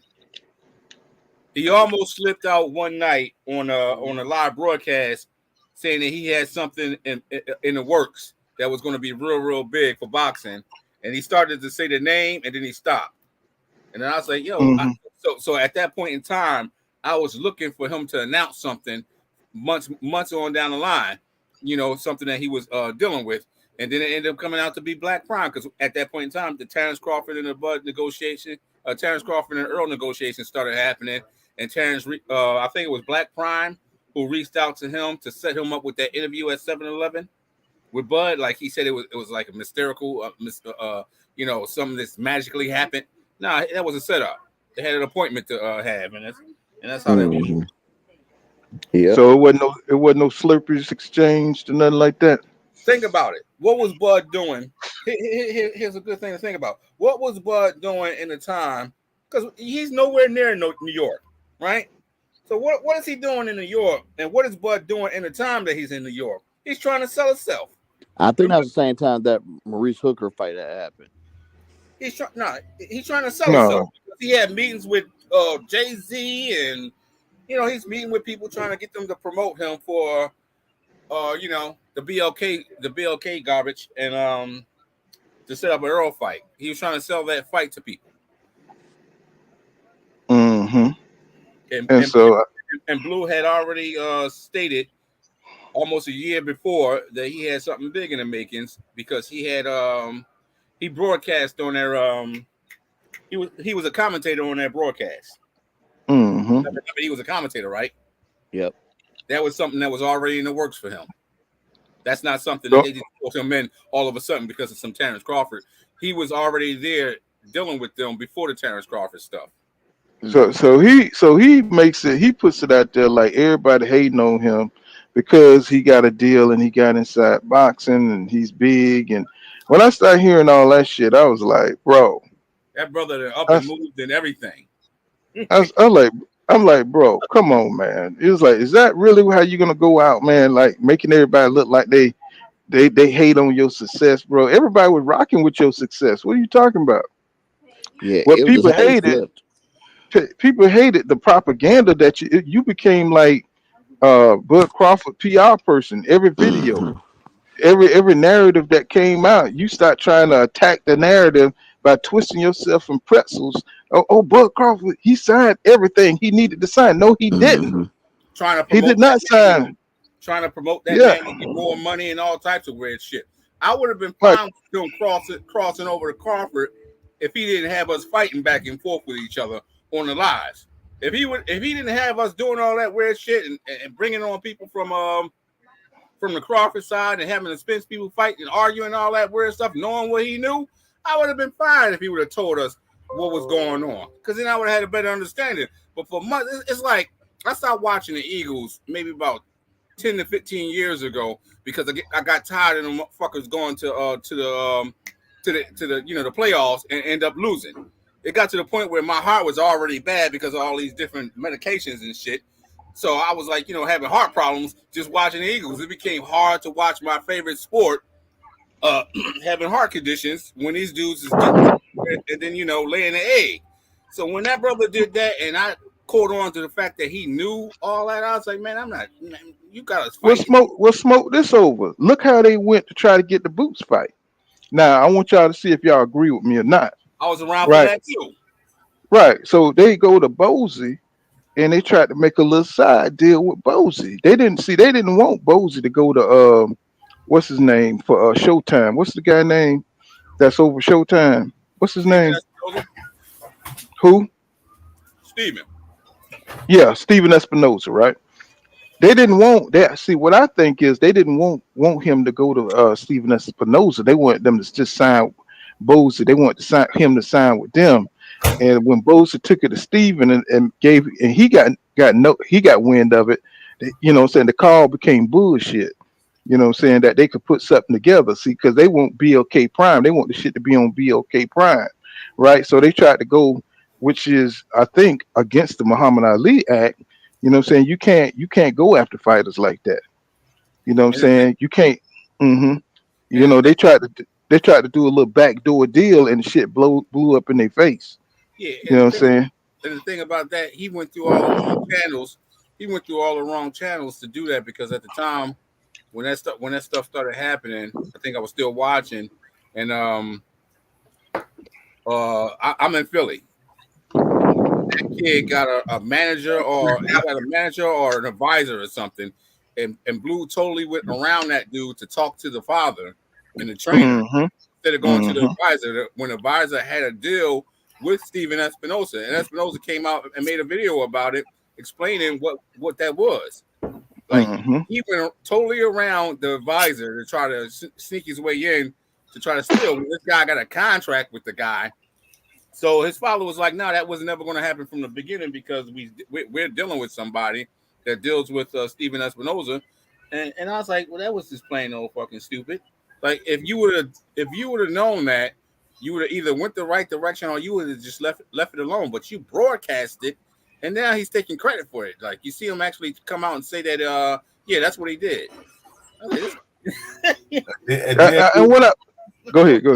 And then you have Blue coming out with his other video saying, "Well, Spence came back and gave me the interview anyway." What Blue don't understand is it does not matter. He still checked you. He still put you in your place.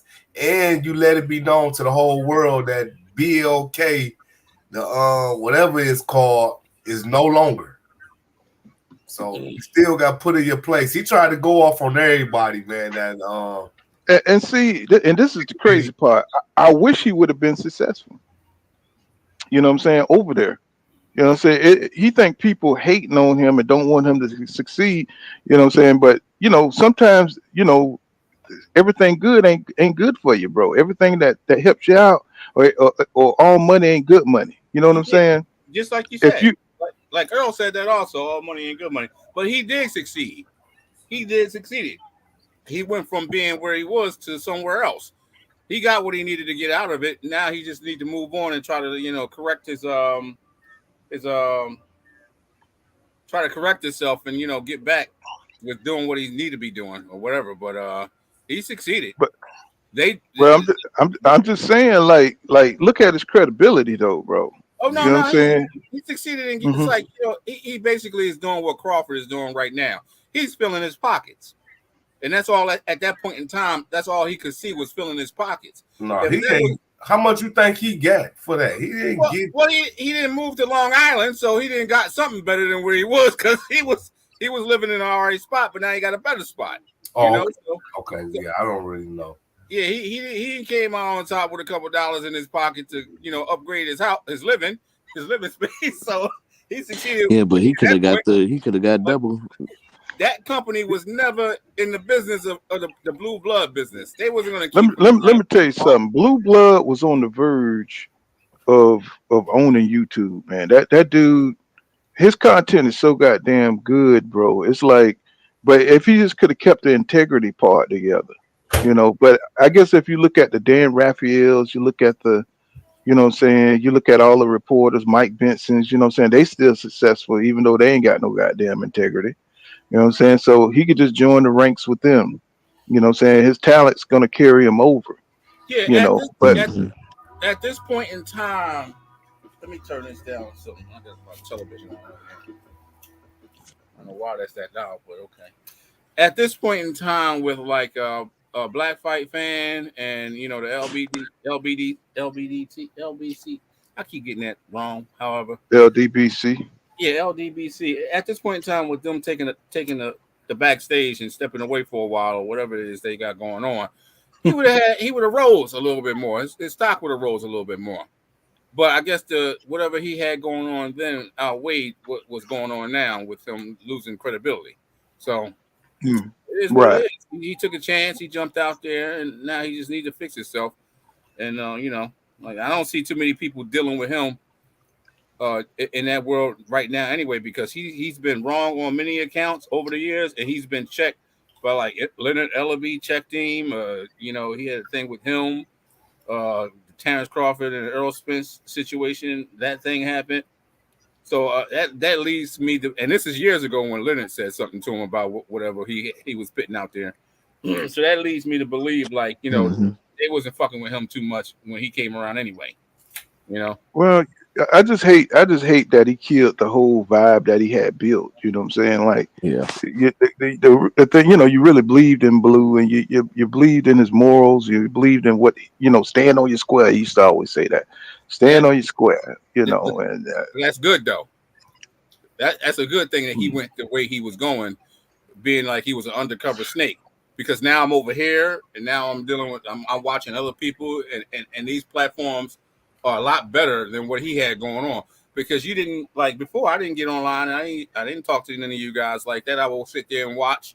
He didn't open platforms for people to communicate with each other. He didn't do that, and a lot of those guys back then, maybe like a year ago, didn't do that.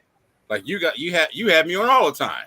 Fanon got me on now. And a large majority of the guys that popped up after he did his thing, you're able to go on there and they're listening to the community. Before, it was his way or the highway.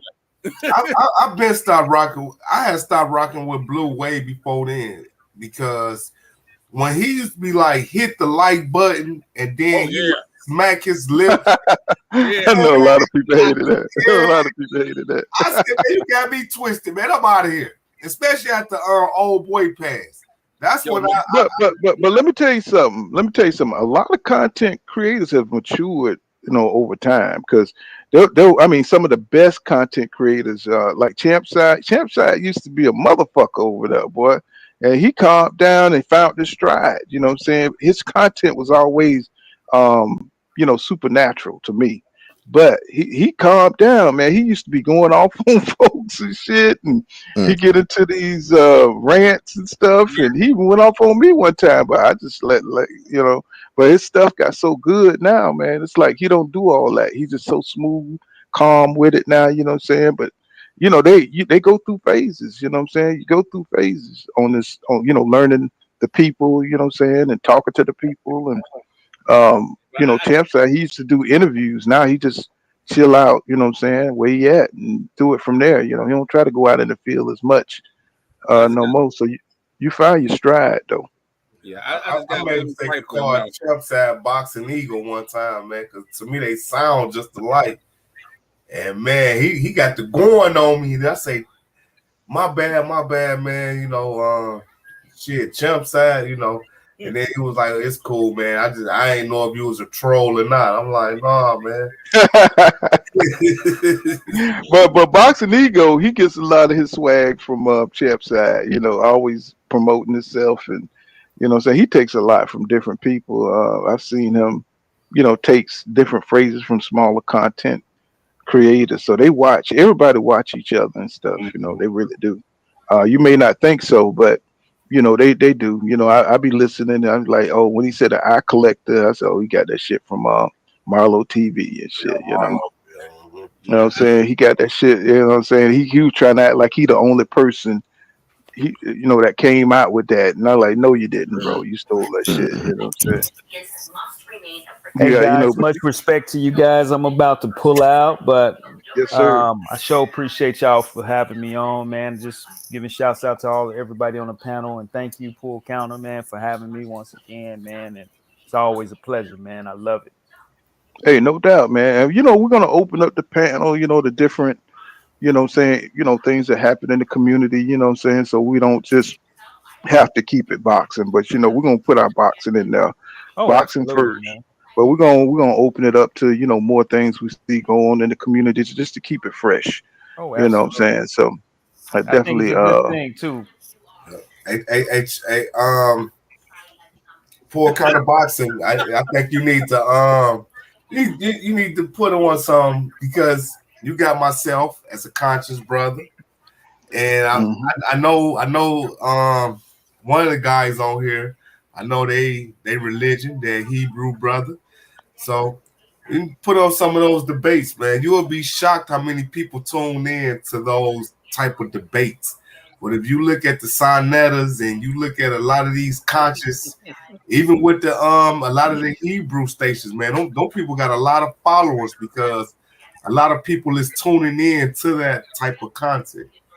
You got a lot of people Well, churches now, so they opening it up to stuff that's online. Yeah. Well, a lot of people are hungry for spiritual nourishment right now. The churches have let us down, the black man down. So, people are hungry for, saying there's something to believe in that's bigger than themselves, That's what's really going on. But, saying, if I don't get a load tomorrow, I'll be on tomorrow, saying? We're gonna leave it there, saying? I think 4 hours a pretty good cook, All right, Pool saying? Counter. I'll see you guys, man. All right. I like thank you. I like to thank Pedro for coming through, eating the remix. You know what I'm saying? Elliot, J Wash 4. Y'all know my 300 up in here. See you guys tomorrow. Peace out, y'all. Peace out. Peace. Peace.